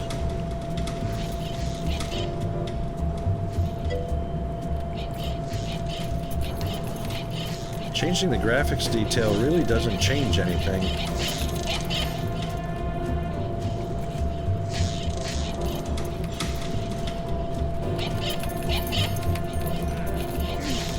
Ah, right. You know what? I'm glad you mentioned that. So I've been sharing on Discord as well. Let me just see what happens for a minute. Let's see if my FPS increases. 17, 18, 24, 11. Yeah, that didn't really change. Let's see, what's OBS doing? About 6% CPU usage at 8300 kbps, 8600. Yeah, so the encoder's not really impacted whether I'm sharing. My GPU and CPU.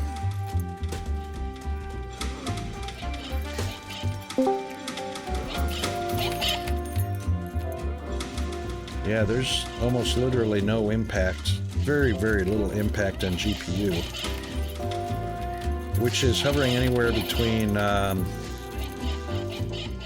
and 60% utilization on the GPU.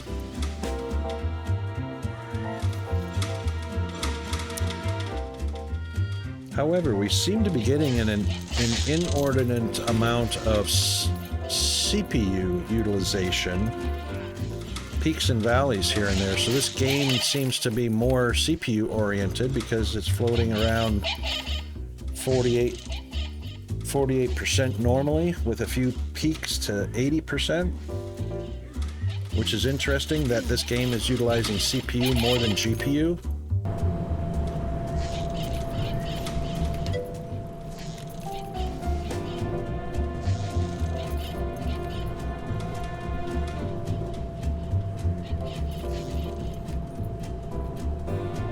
Ah, right. If you don't mind me asking,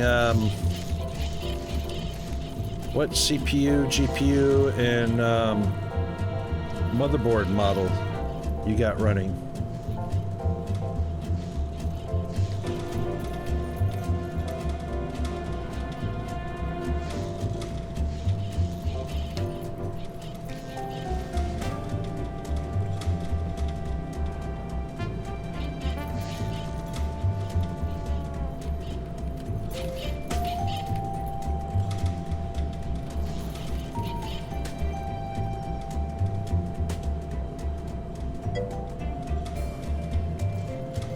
NVIDIA 3050, yep.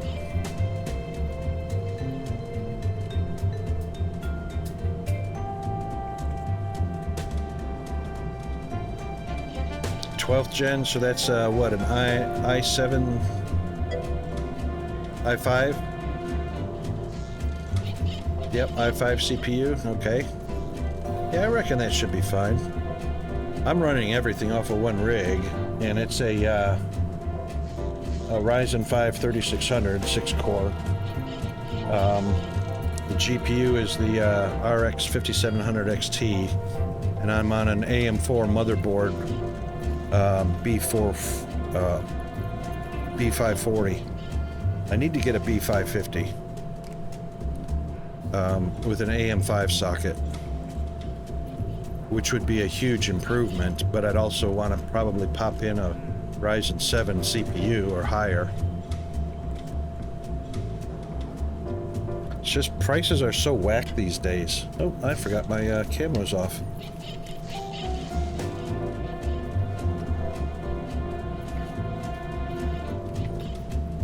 I'm not doing too bad. So I built my rig in... Yeah, see, that's probably the Ryzen, or I mean the NVIDIA 3060 is not a bad GPU at all. Ryzen 7, I would like to go up to Ryzen 7, but I built my rig in 2018, September of 2018. We're getting very close to 6 years old, and I actually built it on a budget. I tried to stay under 1500, and I think I went 1600 for the entire thing.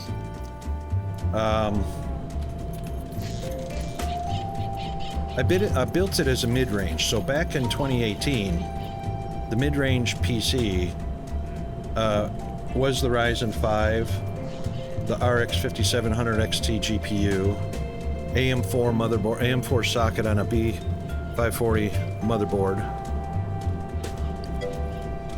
And we got ads coming. Shoot, I forgot about that. We'll be right back after the ads. Hang in there.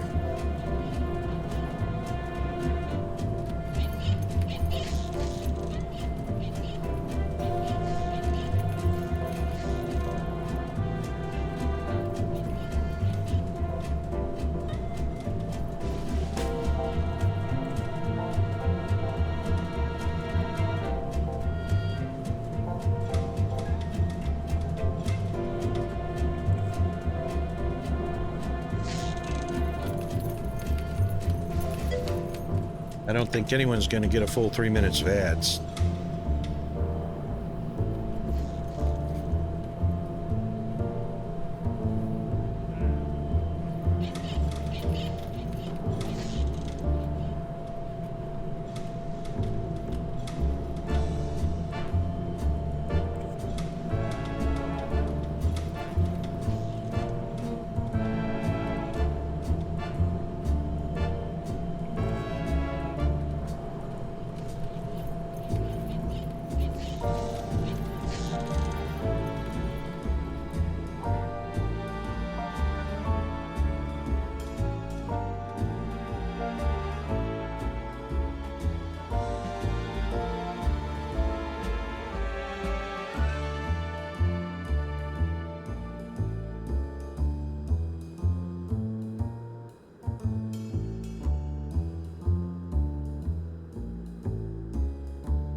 I reckon everybody's back already. I don't know if anybody's getting a full 3 minutes of ads. But like I was saying, I built this rig back in 2018 as a mid-range rig. My budget goal was $1,500. I went over just a little bit by $103, I think. And it was a Ryzen 5 with a RX 5700 XT GPU. And I expected it to last 5 years. And it has done exactly that.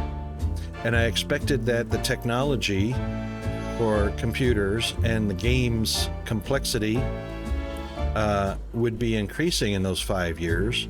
So it's time to build another mid-range for today's games and technology. Actually, last year was my 5th year. So I'm due to do that. And I do want to upgrade the motherboard and CPU and GPU. I'll keep the same case, so I'll definitely hit my $1,500, hopefully hit my $1,500 goal. Because I don't need to buy a bigger power supply. I bought the 850 watt. And most machines that are built today are probably between 750 and 1,000 watt power supplies, so I'm probably going to keep using the same power supply, same fans, same case. So I'm gonna save a little bit in that regard. I'm probably gonna save around $200 by keeping the case, fans, and power supply. So it'll be a motherboard, GPU, and CPU upgrade.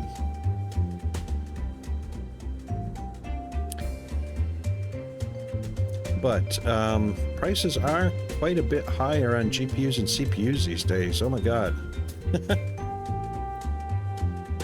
Crazy over the last 5 years. But I should be able to hit that.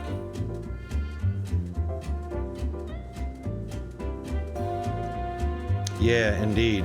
Now, if I just buy a whole new rig, then I can use this current machine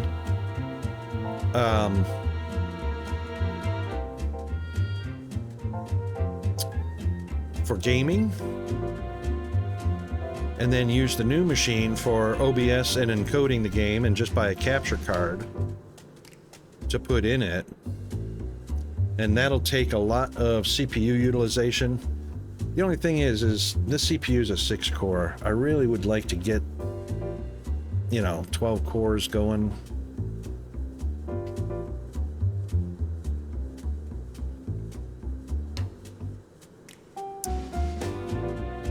I play a lot of games on this machine without any problem. As a matter of fact, I don't even run a game on this machine that I have problems with. Dyson Sphere program used to be a problem, but I added a mod in there that was a QOL mod, and that just addressed the optimization of the game. Made a huge impact, and now I can play DSP just fine again. So there really isn't a game that I can't play out of all the games in my games repertoire. But then again, a lot of my games are factory builders. I've got Satisfactory, Dyson Sphere, that kind of thing. Yeah, the first-person shooter games I don't get much into.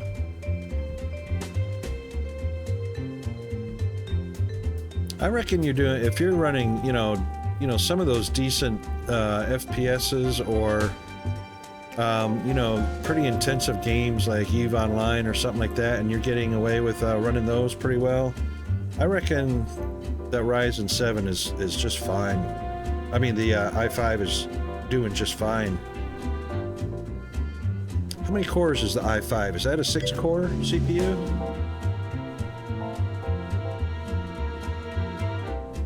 Yeah. No, I'm the same with you. I mostly game as a therapy. So you'll find me playing, city builders, factory builders, that kind of thing, strategy type games. I had my fill of PvP when I was in the military. So I don't need to replicate that kind of stress in a game.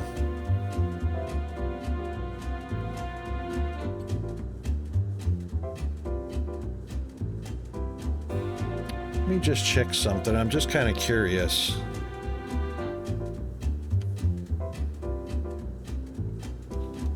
Just kind of curious. Hold on a second.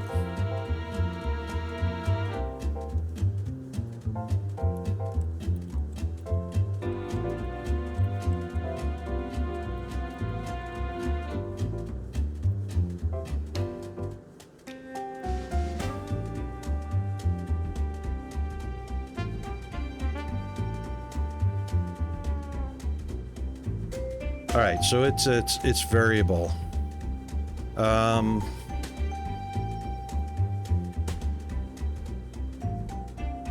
Let's see.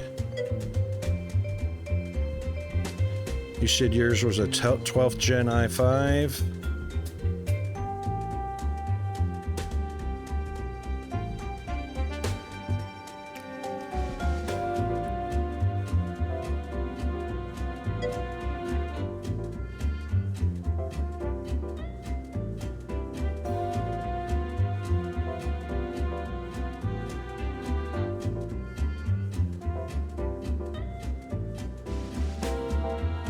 It's probably a 4-core.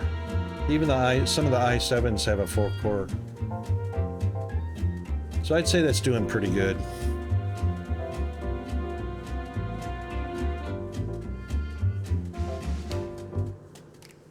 Yeah, yeah, definitely. Flashbacks and PTSD, yeah.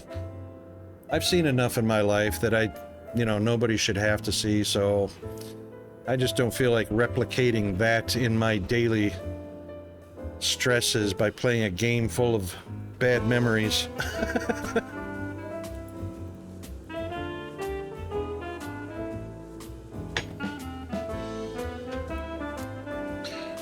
Especially after seeing how Contra guerrillas treated some of their captives, torturing and mutilating them. That's the kind of thing you don't want to be reminded of, because they don't go away anyway, you know.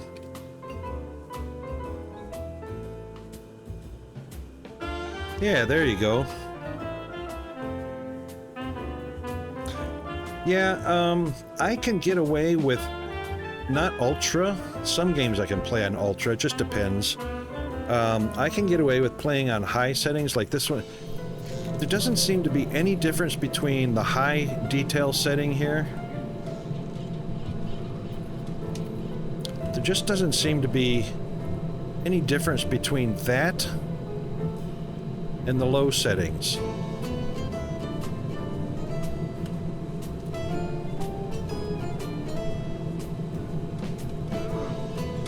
Everything still looks supreme on the low settings, but it doesn't have any impact on... It doesn't have any impact on CPU or GPU, that's the thing. Which is weird. Changing the settings, you know, which includes reflections and glare, you know, doesn't seem to have any impact switching between low or high, which is really odd. When you change a game setting, you should see some sort of impact.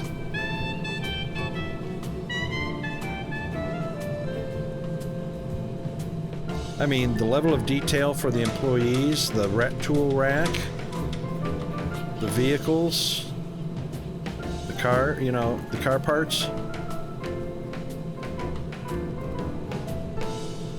It looks just as great on low settings as it did on high setting. With no performance impact. Better or worse, it just didn't change.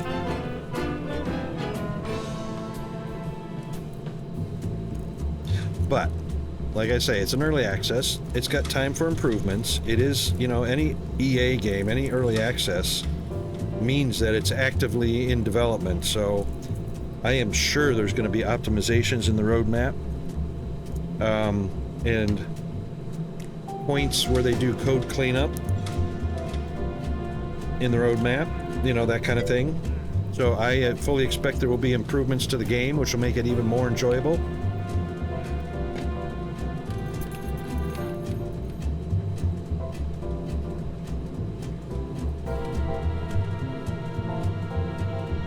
Yeah, exactly. And you know what, just out of curiosity, because you mentioned it, I'm just going to double check a setting here.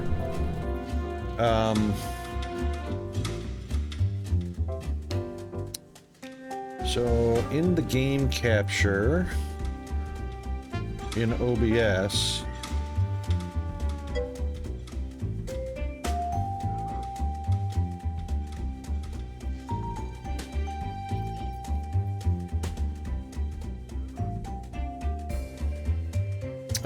we've got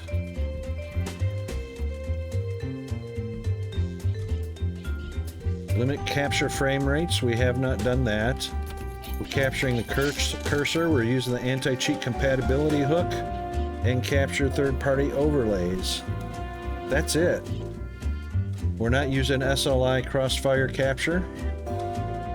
We're not capturing audio beta. We're not using the pre-multiplied alpha or allowing transparency. So it's a very basic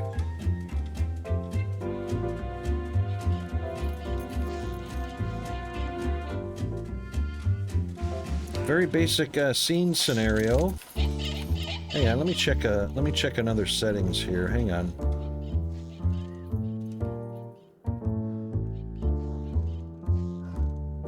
There is issue with, you know, your encoder, which encoder you're using for the game and whatnot. Let me just double check and see.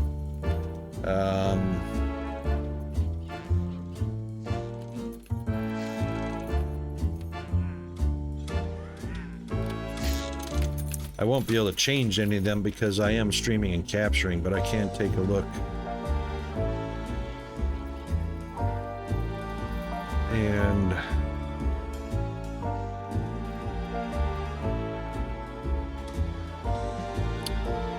we are using CBR. Actually, I can change that during the stream.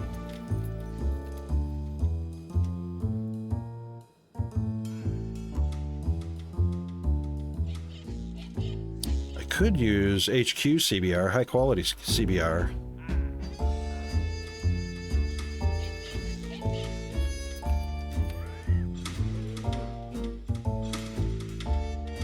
Let's see what that does. Let's see if I can crash my stream.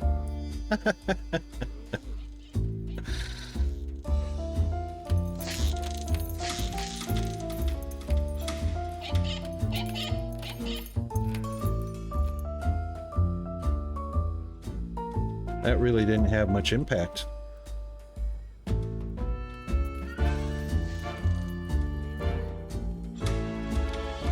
So for the encoder settings, I changed the rate control from CBR to HQ CBR.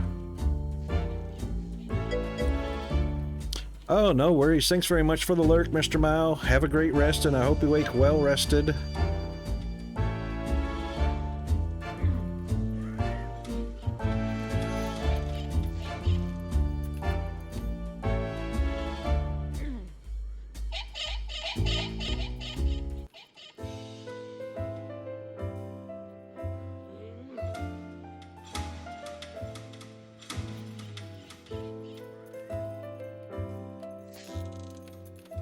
It actually improved OBS's CPU usage. We dropped from about 6.2 down to about 5.5.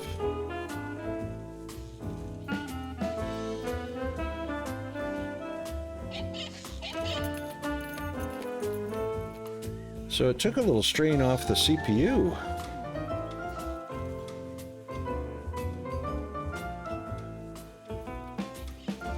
That's interesting.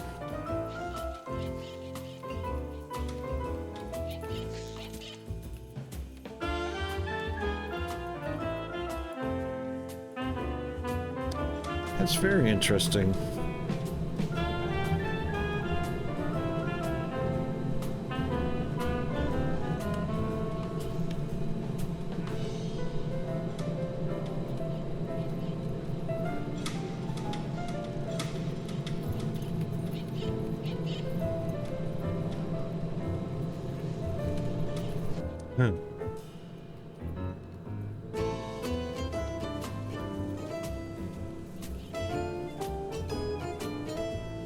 We are almost at 3 million in the bank account.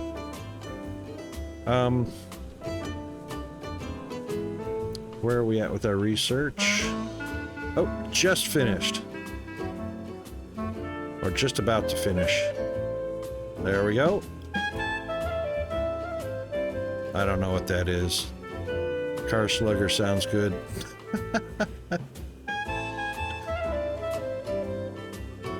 Alright, let's do the next one.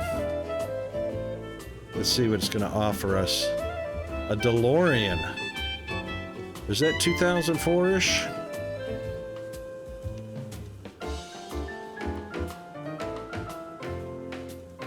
I don't know. Alright, let's take a look and see. This is going to be funny. Ford Fairlane.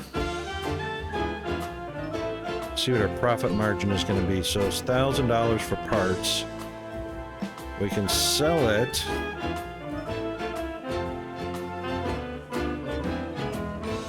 There we go.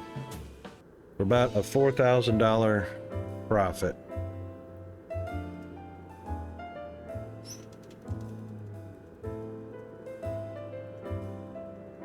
which is not bad. That's pretty much the highest one, I think. No, maybe not. Hang on.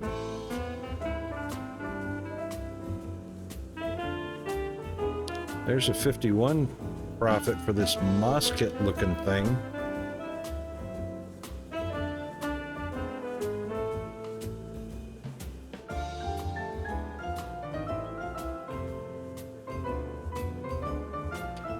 Hold on.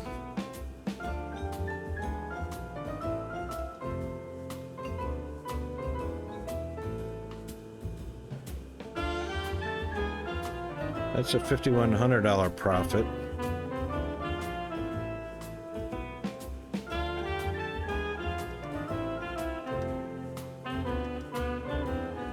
This one we're doing right now is only a $4,000 profit. 42, 48, 40. That one's only 43.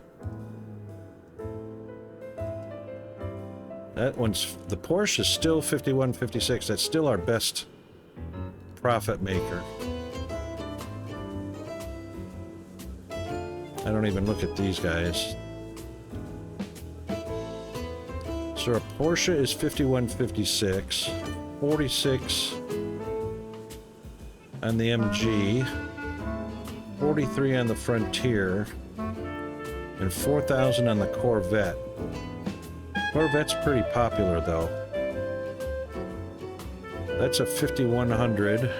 That's a 50. The Moss Kit is better than the Car Slugger by $20.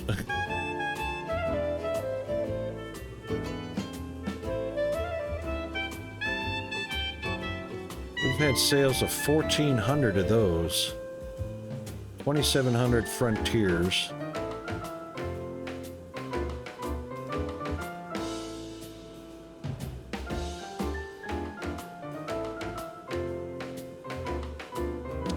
Can't really tell if the trend is catching up or not.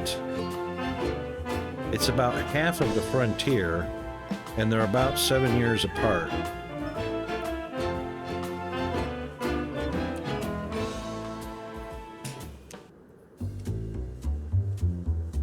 And that's about right, because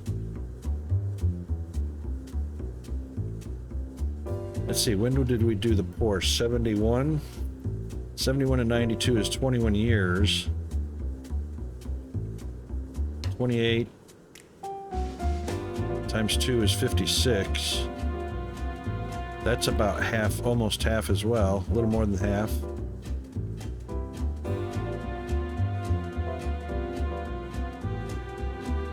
Which is odd because that's a 20-year split between when I released it and I started this one. And this one's only a 7-year split, and it's already caught halfway. I think the Corvette's highest in sales. See, we can't really tell right now. I'm sure it's coming. So this is disabled right now, so the popularity in sales, this will tell us a whole lot more than what we're getting right now. Because the popularity gain 5.5, 5.5, 5.5, 5.5, it's all the same. It's all the same between all the cars, even though I started making them at different times. So I'm sure that's going to be changing as the game develops. And we can definitely see it on the roadmap.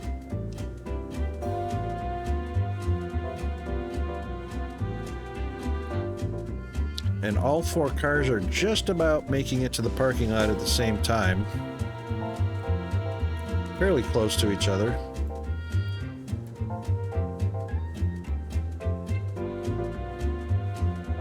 And yeah, we got people complaining price is too high. But that doesn't matter because people are still buying it at the high price.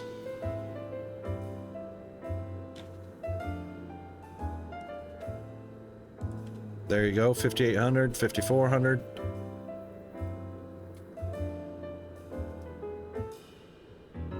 $6,445. So you can see that's the price of the car, 5,800. $6,445 for the Porsche. 5010 for the Corvette. 5415 for the Frontier.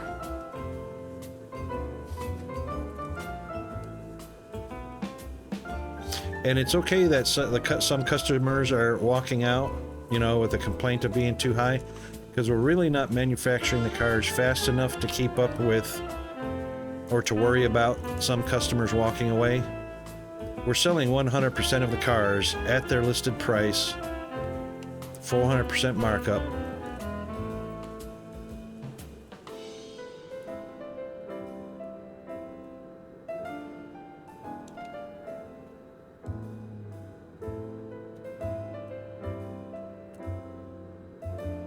And I mean, we're almost at 3 million in the bank account. It's not too shabby.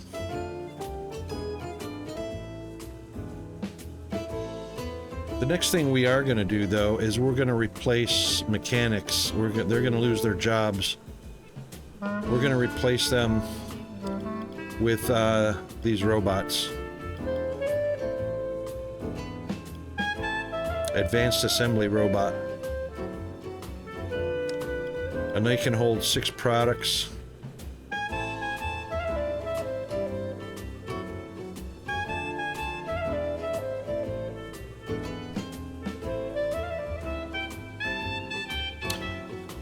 And actually, what we might do, we might not mess with this factory.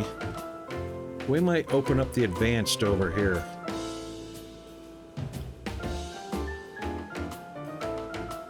We'll buy this area. Now we've got plenty of room to do a new factory with just automated robots. And we really don't need these guys. We actually get money for taking them down. 120 bucks each.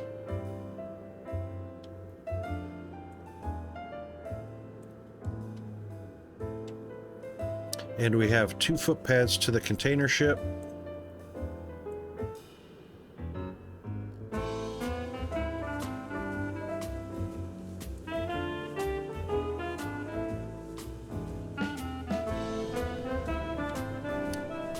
You know what we might do? Oops. What we might do, just for a nice comparison, is take one of these cars that we're manufacturing, like say the Corvette, and duplicate the line using robots instead of mechanics. That might be fun.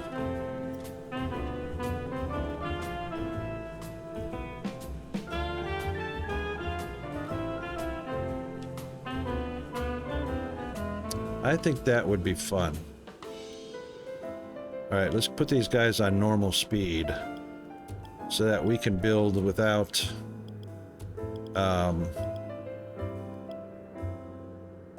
we want to use a mesh building with walls of steel net. That's kind of silly. They're all $2 no matter what. Let's do a metal building. Of course, there's debris here. Whatever that is. It cost us $15 to remove it. Unlike the trees where we got paid to remove it.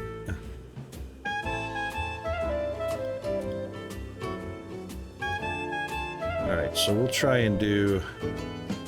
Actually, we don't need to do a huge one. We can expand it if we need to. I know it has to be pretty long.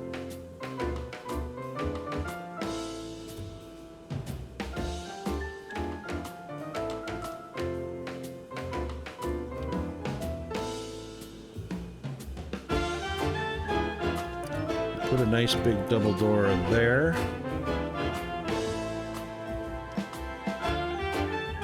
I haven't built a robot line yet.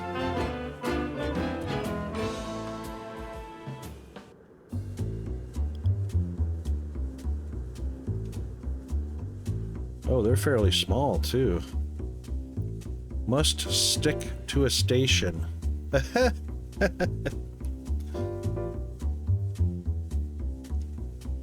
All right. Oh, you can't rotate it either.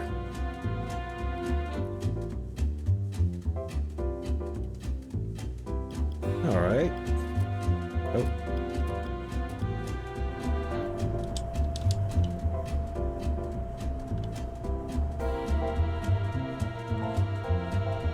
I don't know what that would look like.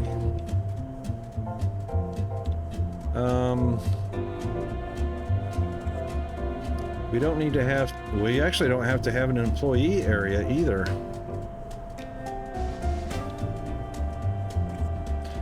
But you know what we should do before we get to that point? Yeah, Yellow, I think what I'm going to do as a comparison, since we have mechanics, manual labor building these lines, I'm just going to duplicate the Corvette line and use robots and make a comparison and see what that gives us.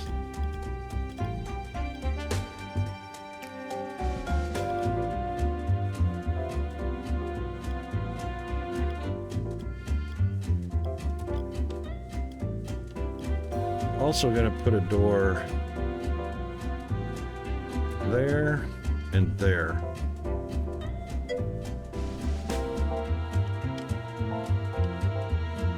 Look at this guy. Look at this guy carrying parts way over here. What the hell is he doing? Dude.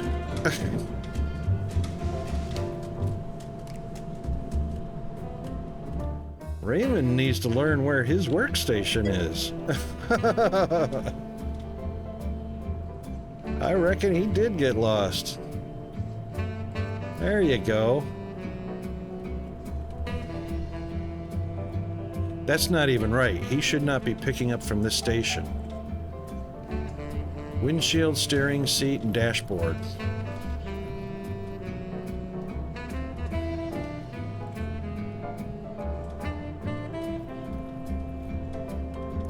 Windows is on station 2. What? Something's not right.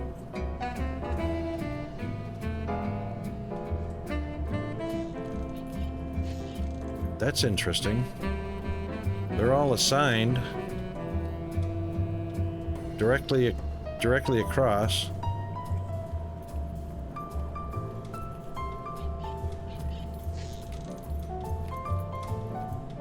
I don't see windshield at all on this list.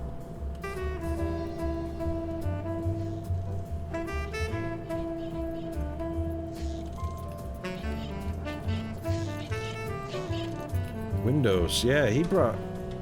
Hang on. There's no way to attach windows without a body. Maybe it just looked like, oh, you know what it was? It's the distance that they stand away from the assembly area that made it look like he was bringing that over here. But yeah, I'm just going to do a quick comparison. And also want to see if I can reduce or increase the FPS by replacing humans with robots, but I have a feeling I know what's going to happen there.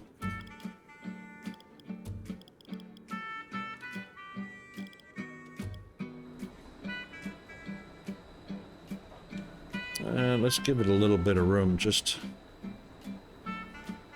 for walking distance. All right, so the robots carry supply parts. Let's start there. Oh, they rotate inside there. Okay, I see.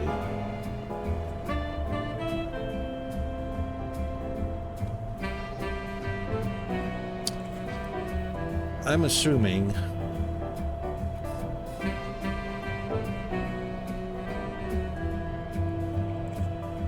so 6, 12, 18.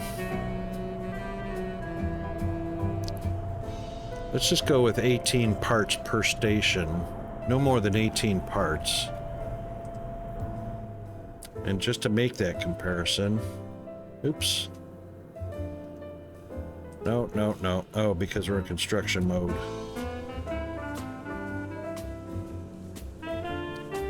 2, 4, 6, 8, 10, 12. So there's 12 on the first station.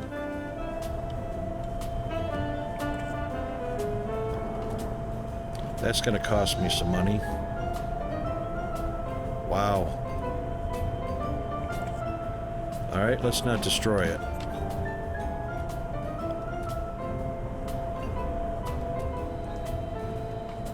Oh, you cannot move it. Oh, I hate that. There are all kinds of things you can move except for the assembly stations, but you have to destroy.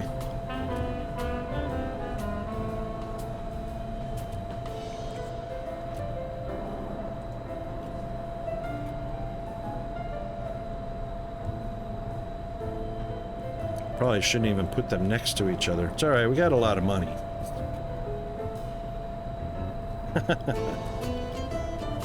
But how shameful is that, you know? I'm actually thinking...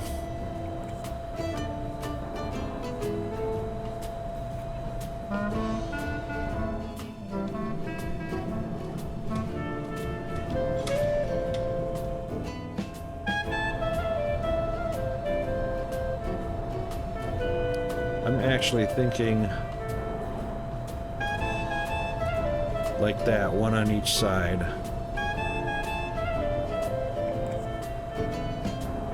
So that's 12, that's 12.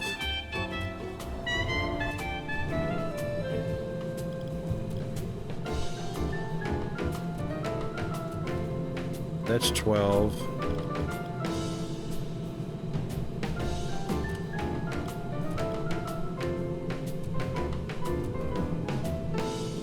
That's 12. That's 4 stations.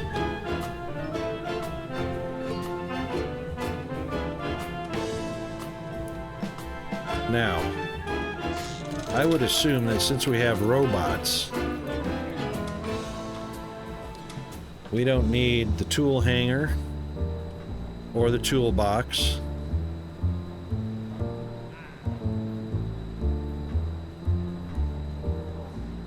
This is for better quality of car. This is worker energy. This is worker speed bonus. I don't know if that applies to capacity of 6 parts, advanced robot for assembly of cars, basic robot, and crane. So we've got crane, basic robot, and advanced assembly robot.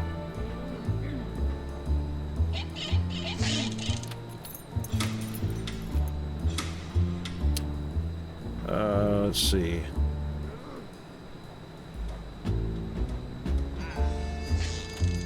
At the cost of quality. So that means it is important to have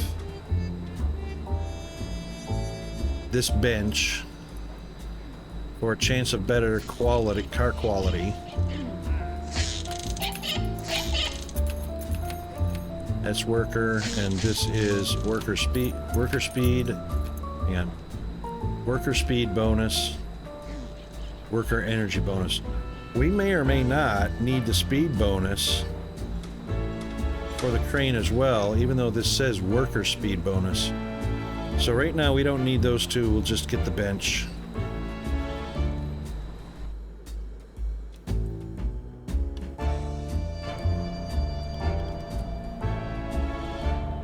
And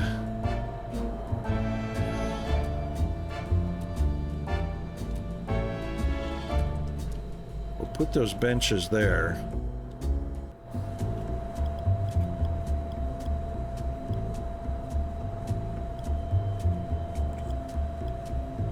So those are all worker energy toolboxes. These are worker speed bonuses. Yeah, I don't know if we're going to need much more than that.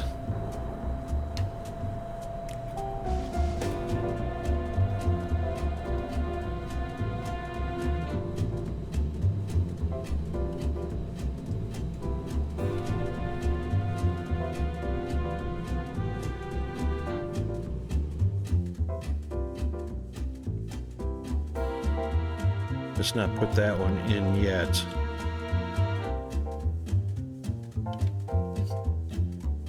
It's gonna go right on that line. Yep, right to there.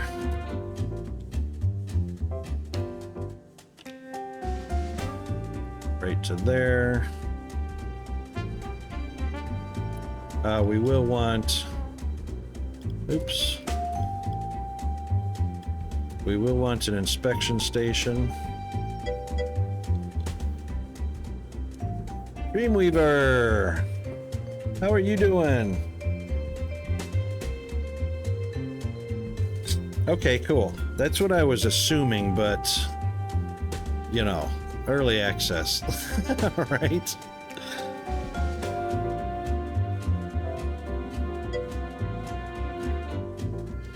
All right, let's put that there.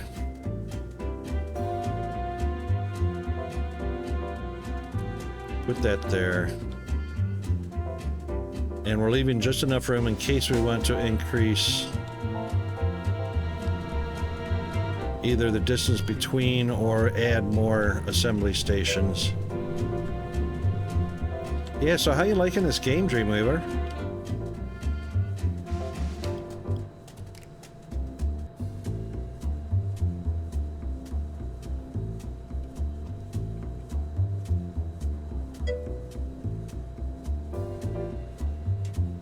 Me too, I like it pretty good. It's a low-cost EA, which is a great start.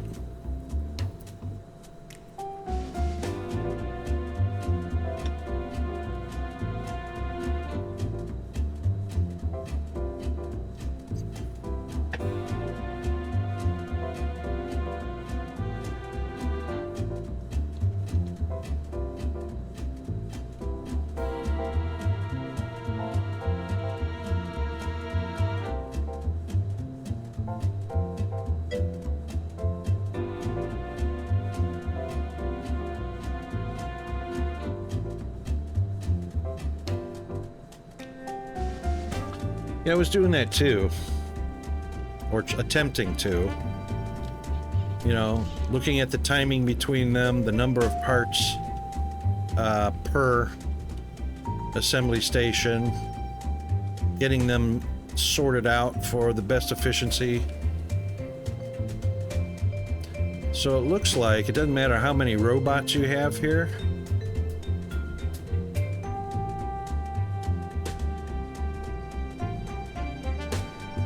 Whoa.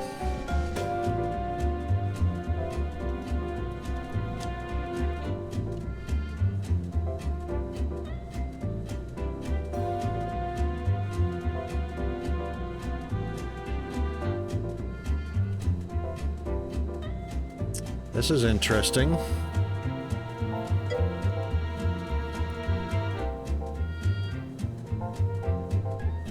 It matters how many bots?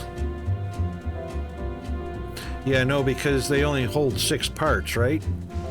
This one's showing me 1, 2, 3, 4, 5, 6, 7, 8, 9, 10. It's getting confused because I picked the same model car as the other line.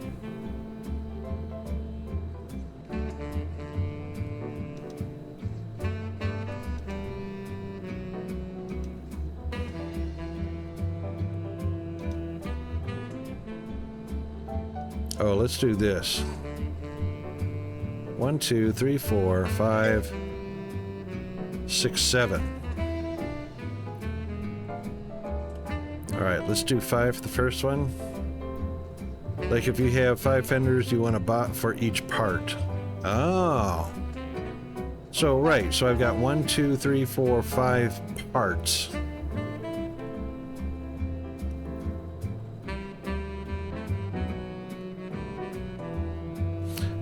And the bot can hold 6.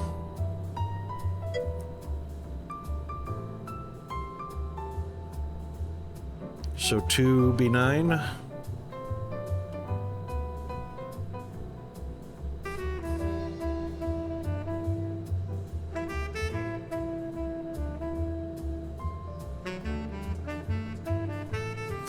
Each assembly, or so if each bot holds 6 parts, I can hold 12 parts on the first assembly line, right?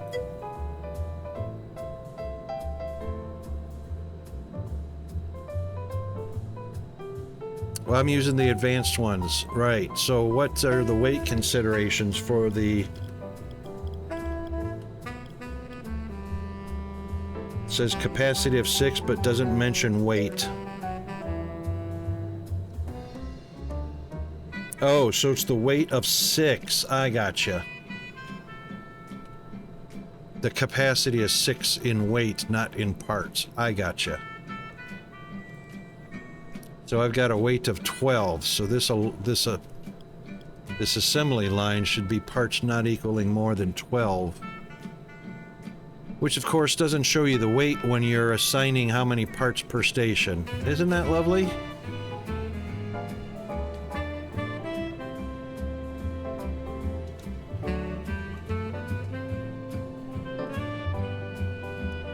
Well, there's 5.10 out of 6. So I only need one robot for these 5 parts.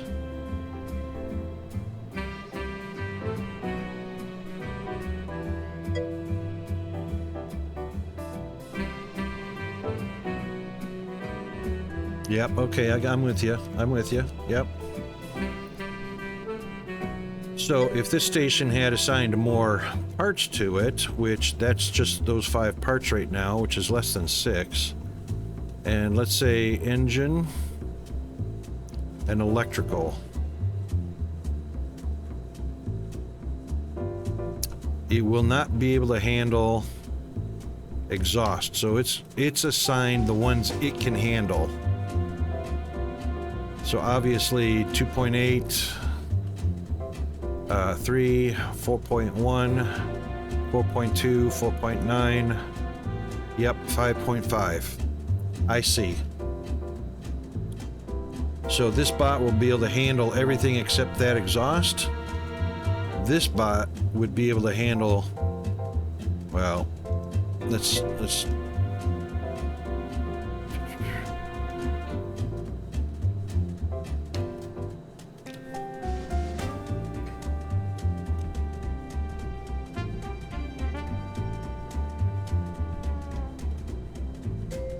that's R1, and then this one would be able to handle the exhaust only.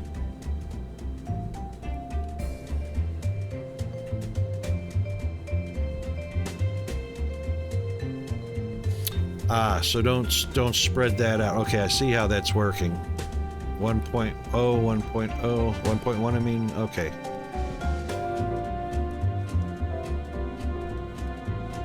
So in this case, we definitely want one of the bots to put down the chassis and the reinforcement.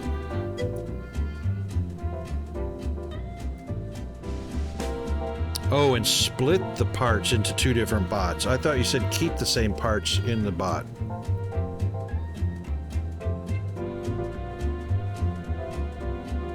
Oh, one of each same kind of part in each bot. Okay.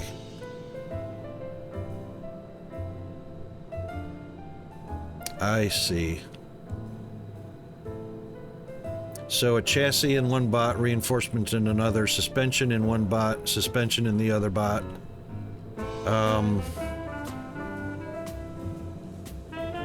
Pedals, engine, and battery are all singulars.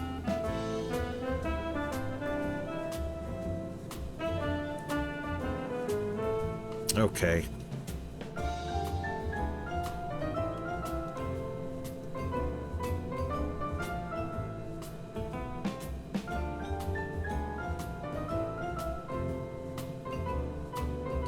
So we can do that just by, oh no, that does the whole column.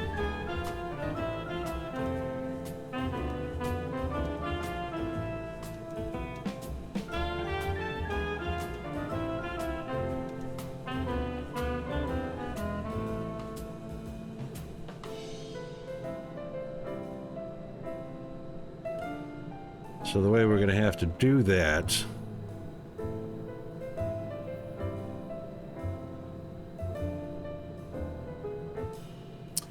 all right, so how do we separate one suspension part in one bot and one in the other?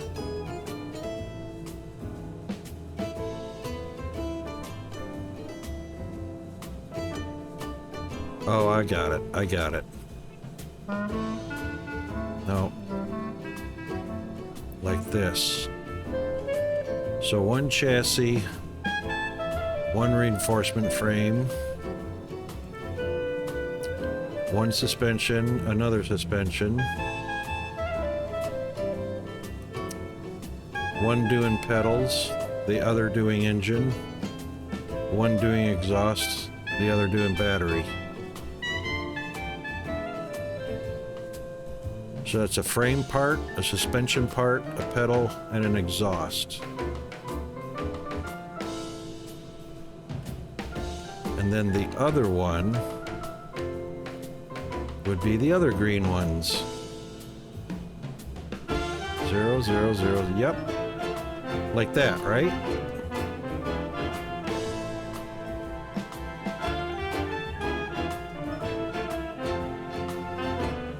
So one robot gets a suspension, the other robot has a suspension. Is that what you're talking about? Separate the two bots work same time? Yep.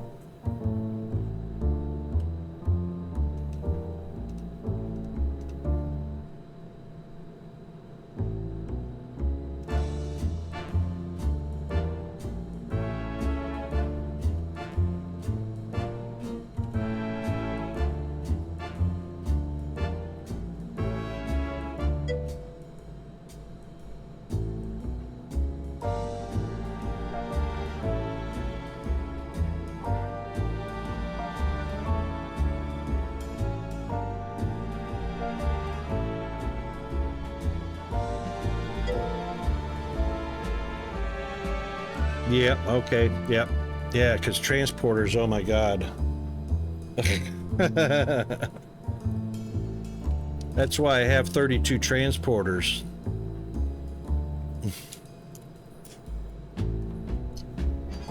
And they still be getting busy.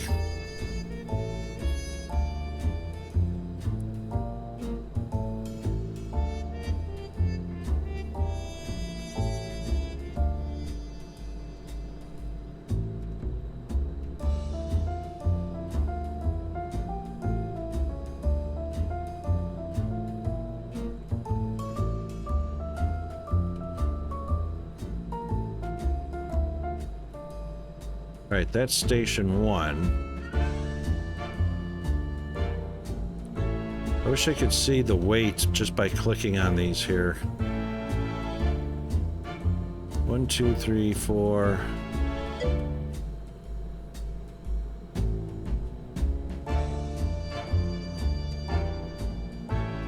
Oh, you use four robots on the first station.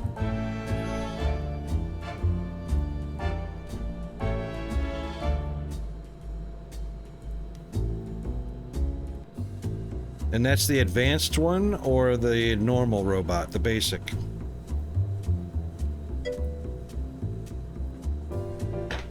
Oh my god, seriously?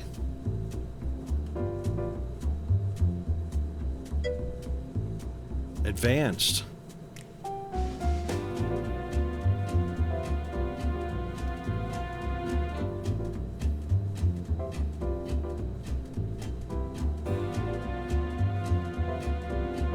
Well, we're doing an experimentation, so yeah, balancing act. Indeed. I have to see these actually working, and probably gonna do like you're talking about, you know, increasing 4, 6, 8, whatever.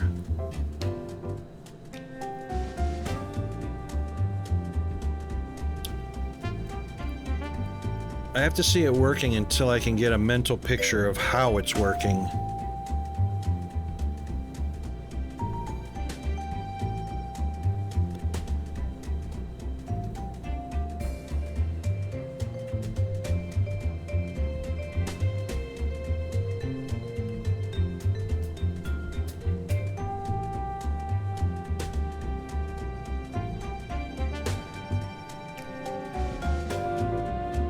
Capacity 6. So you can't, so what you're saying is I could actually assign 2 robots to this one body part? Or will it only be one? Like that. I can assign 2 to that?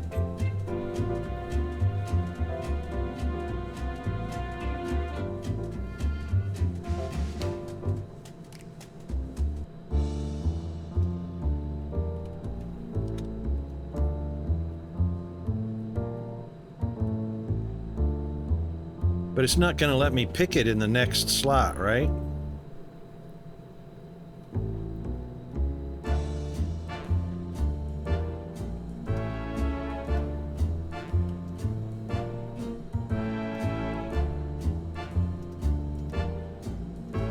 Oh, it will.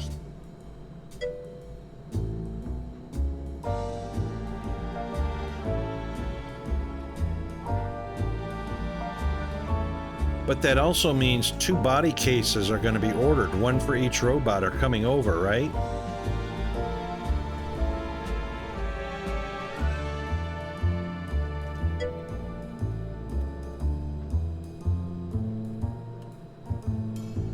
Interesting. So they're not actually 2 robots working on the same body part, are they? And you have 1 waiting to be placed. Okay.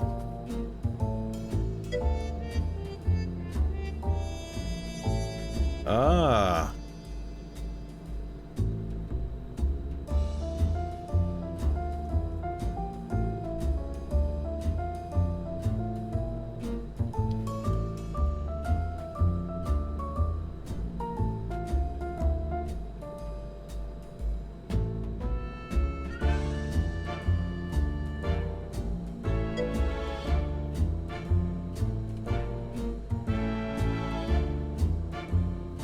Yeah. What I usually do is wait till all the transporters fill up all the supplies before I even start the line. And then wait to see how long it takes transporters to refill the orders, you know, which is why I drop it to 20% instead of using the default 30.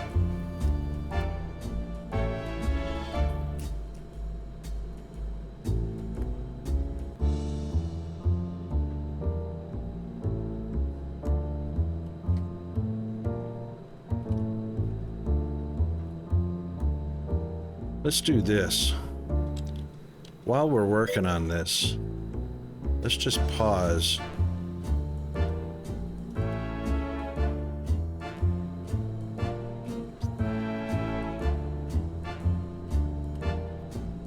You tested the refill times? Yep.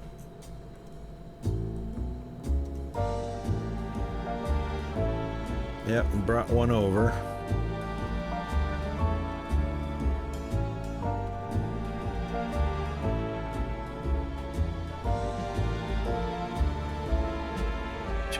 Oh, right.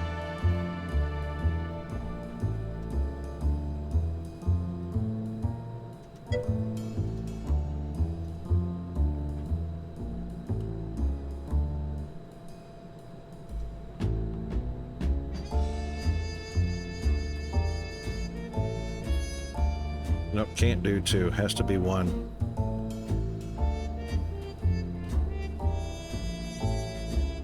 That's right. If one robot can only hold 1.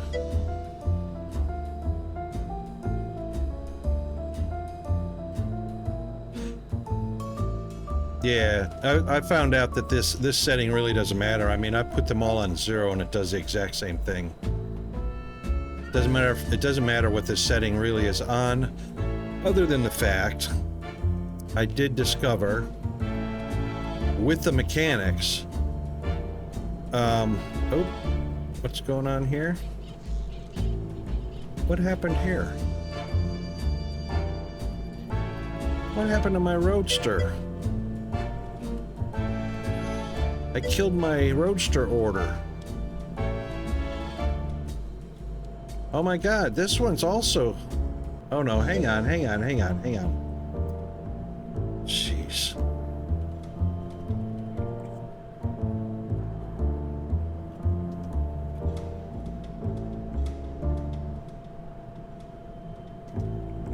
What the heck happened?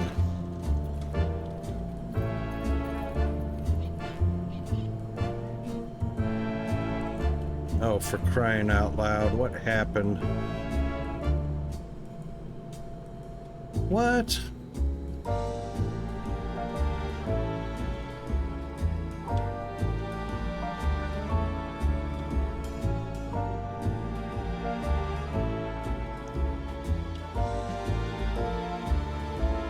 Oh, wow. Really?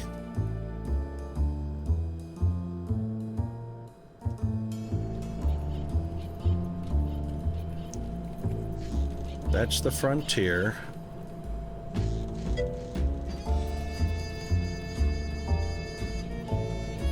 Oh, I see what it's doing. Suggestions are kind of whacked.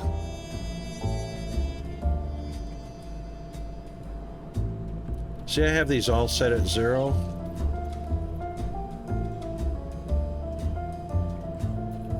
This one's at 30.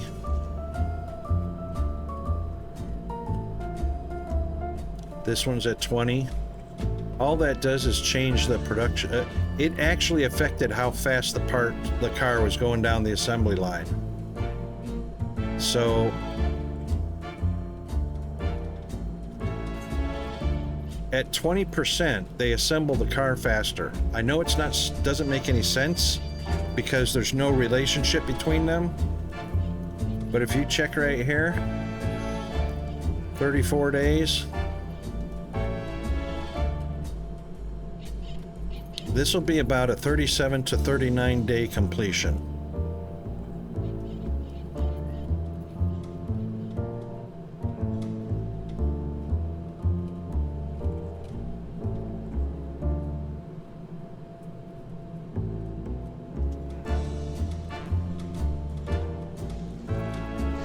There you go, 38 and then 39. So the difference is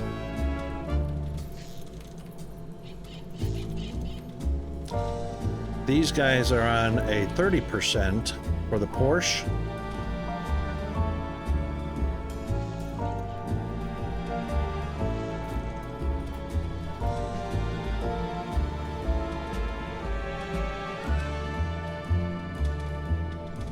And that's a 41 day completion. 42.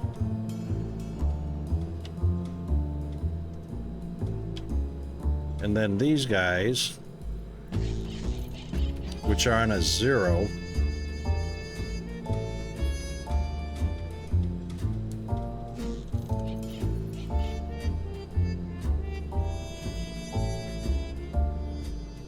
are on a 41 to 42 day schedule as well. These guys down here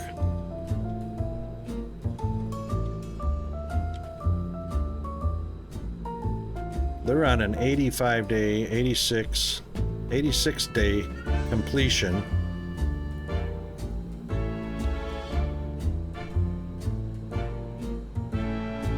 How come he's not? Oh, I paused him. Hold on. You can't count that. I paused him. But anyway, 20% seems to be the most efficient.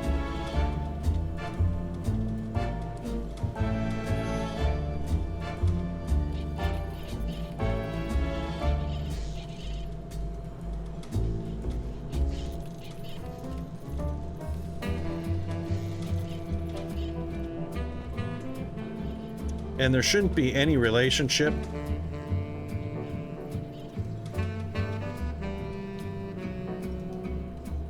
But that's what it's doing. Tested that yesterday pretty extensively.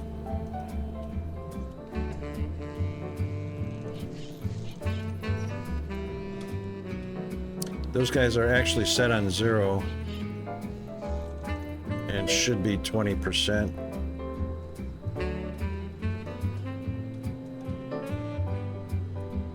You can do 21 days with bots? Yeah, that's what I'm talking about.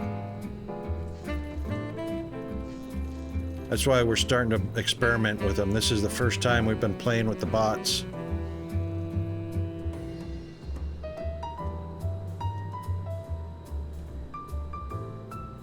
Yay, we hit 3 million.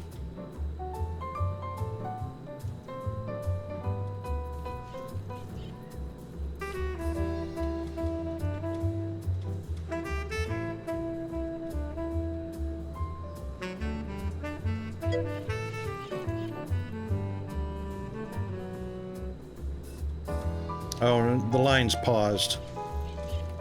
That's why it's saying that.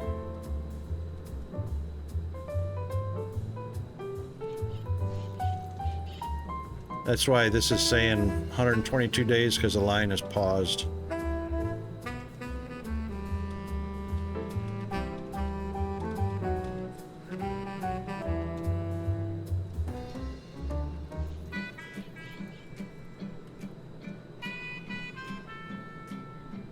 I just said paused it so that I could get so I didn't make any mistakes setting this up.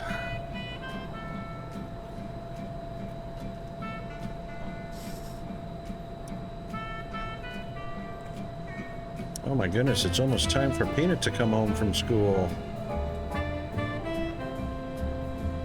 Alright, we've only got 4 parts in here. Right, we did. So now we need to change that, because the only thing that can be in here is a body frame.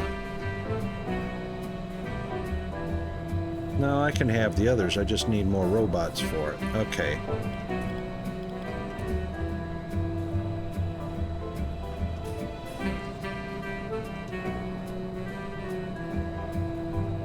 Ah. All right, so this one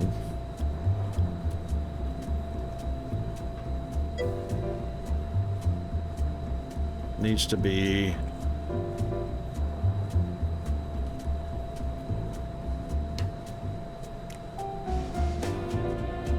fuel tank, gearbox, and gears handle. Divide stations as equally as possible, yeah. So station 1 is probably way overloaded with 2, 4, 6, with 8 parts in station 1.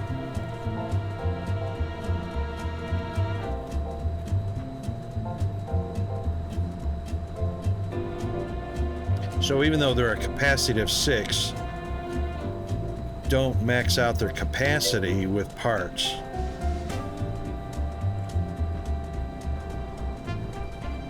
"20 lines of parts, 4 or 5 stations," right? So 1, 2, 3, 4, 5, 6, 7, 8, 9, 10, 9, 10, 11, 2, 4, 6, well, 1, 2, 3, 4, 5, 6, 7, 8, 9, 10, 11, 12, 13, 14, 15, 16, 17, 18, 19, 20. That's 20 lines of parts, not counting the blank ones.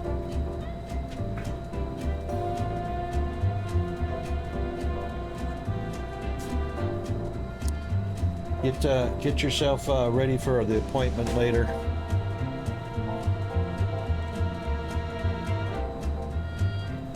And then try and divide them equally.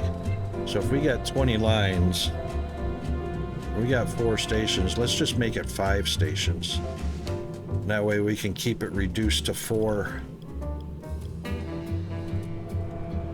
lines per station. So let's change that to 4 lines, 4 lines, 4 lines. Really?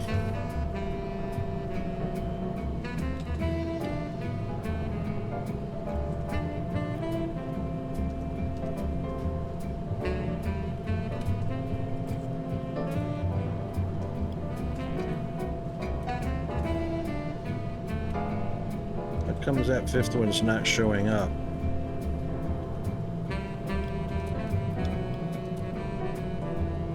Maybe if we place a couple of robots? No? Still only have, is it 4 stations max? That can't be right.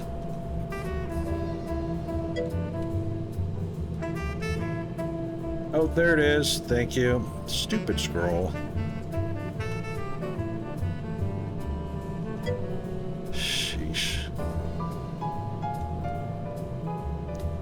2 through 4, 1, 2 through 4.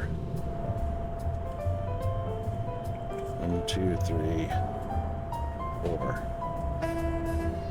That's a lot of parts for 4 lines of... That's going to be interesting.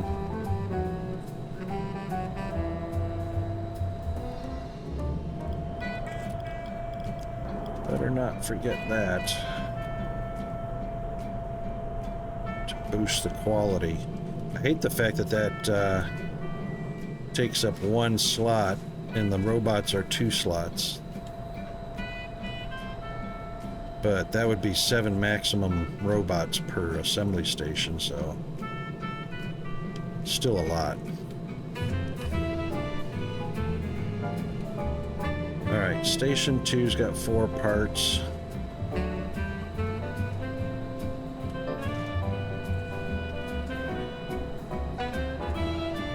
Yep.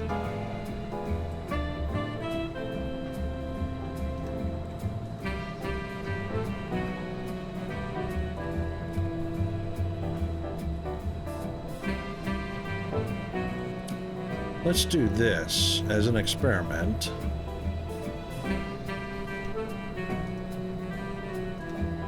That robot will have 1 part. Oh, let's do it in the reverse order. Oops. So we'll do battery.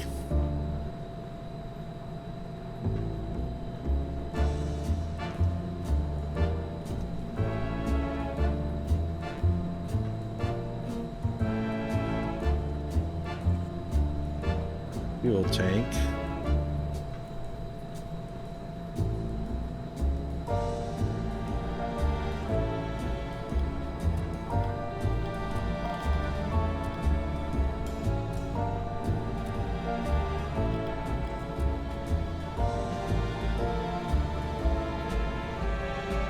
Gearbox.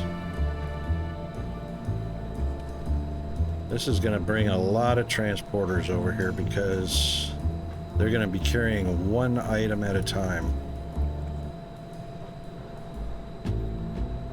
Huh.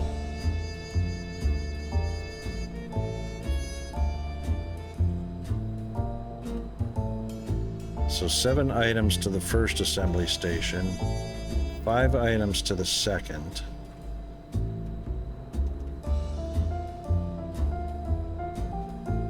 Two, 4, 6, 7 to the third station.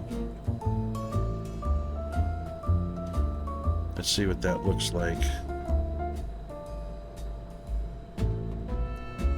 Well, they're not very weighty, but there are 2 fenders, 2 bumpers, and 2 seats.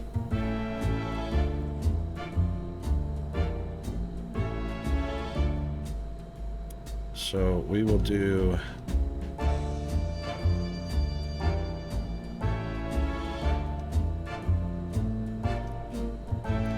fender, bumper, and a seat for the first robot.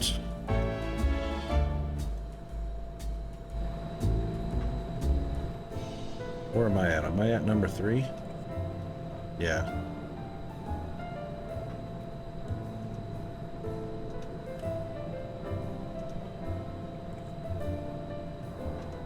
I was on 3, right? Yeah.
All right, that's number 3. Number 4's got 4 parts, but those 4 parts look like 4 individual parts.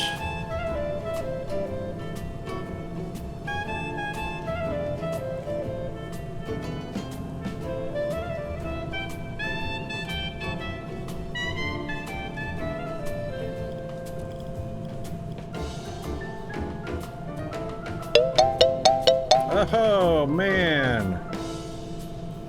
That sucks. We actually have to stop right now, right in the middle of what I was doing. That's the end of our stream, so we'll have to raid somebody. We've got an appointment to hit today in about 15 minutes. So let's pop on over to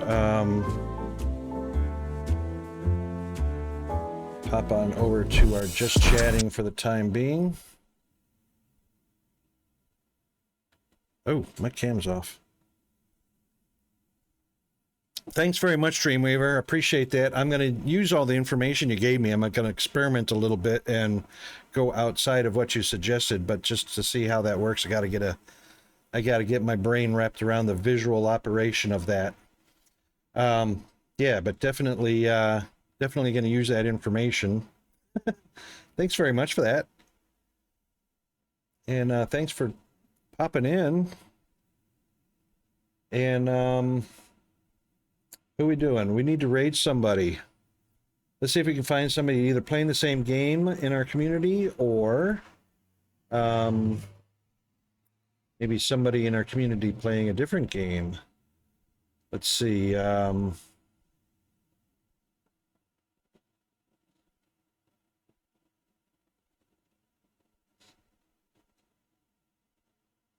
Wow, every time I go to raid somebody, it seems like I'm the only one playing this game.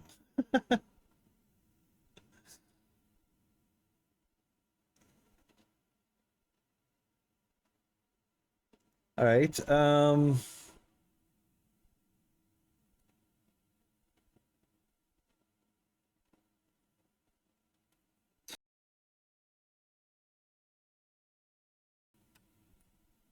Well, Kaz is online and streaming.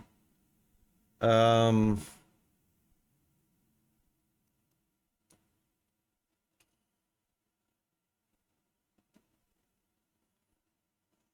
go ahead and raid Kaz. Mr. Kaz. Kazaneer. All right, we'll get ready for that. Thanks for everybody that came by today. It's great to see everybody. Thanks for the resub from Mr. GFA Undead, one of our wonderful moderators. Thanks to Firehammer, our other moderator. Always great to see them and always appreciate their help. Thanks to YOLO for the raid. Very, very awesome. And thanks to Nerd of Anarchy who followed. Thanks for the redeems that were played, everybody. And thank you very much for putting up with me. All of that is very much appreciated. Whether you chat or not doesn't matter. The viewer count is support. So that's appreciated. Even if you don't chat, it's quite all right. So, these are the raiding tools for the raid. If you copy and paste the line that has the Tomb Raider raid pickaxe in it, that's for non-subscribers. The other line is for subscribers, which includes subscriber emotes for our channel. That look like this, actually. And we'll pop into Kazaneer and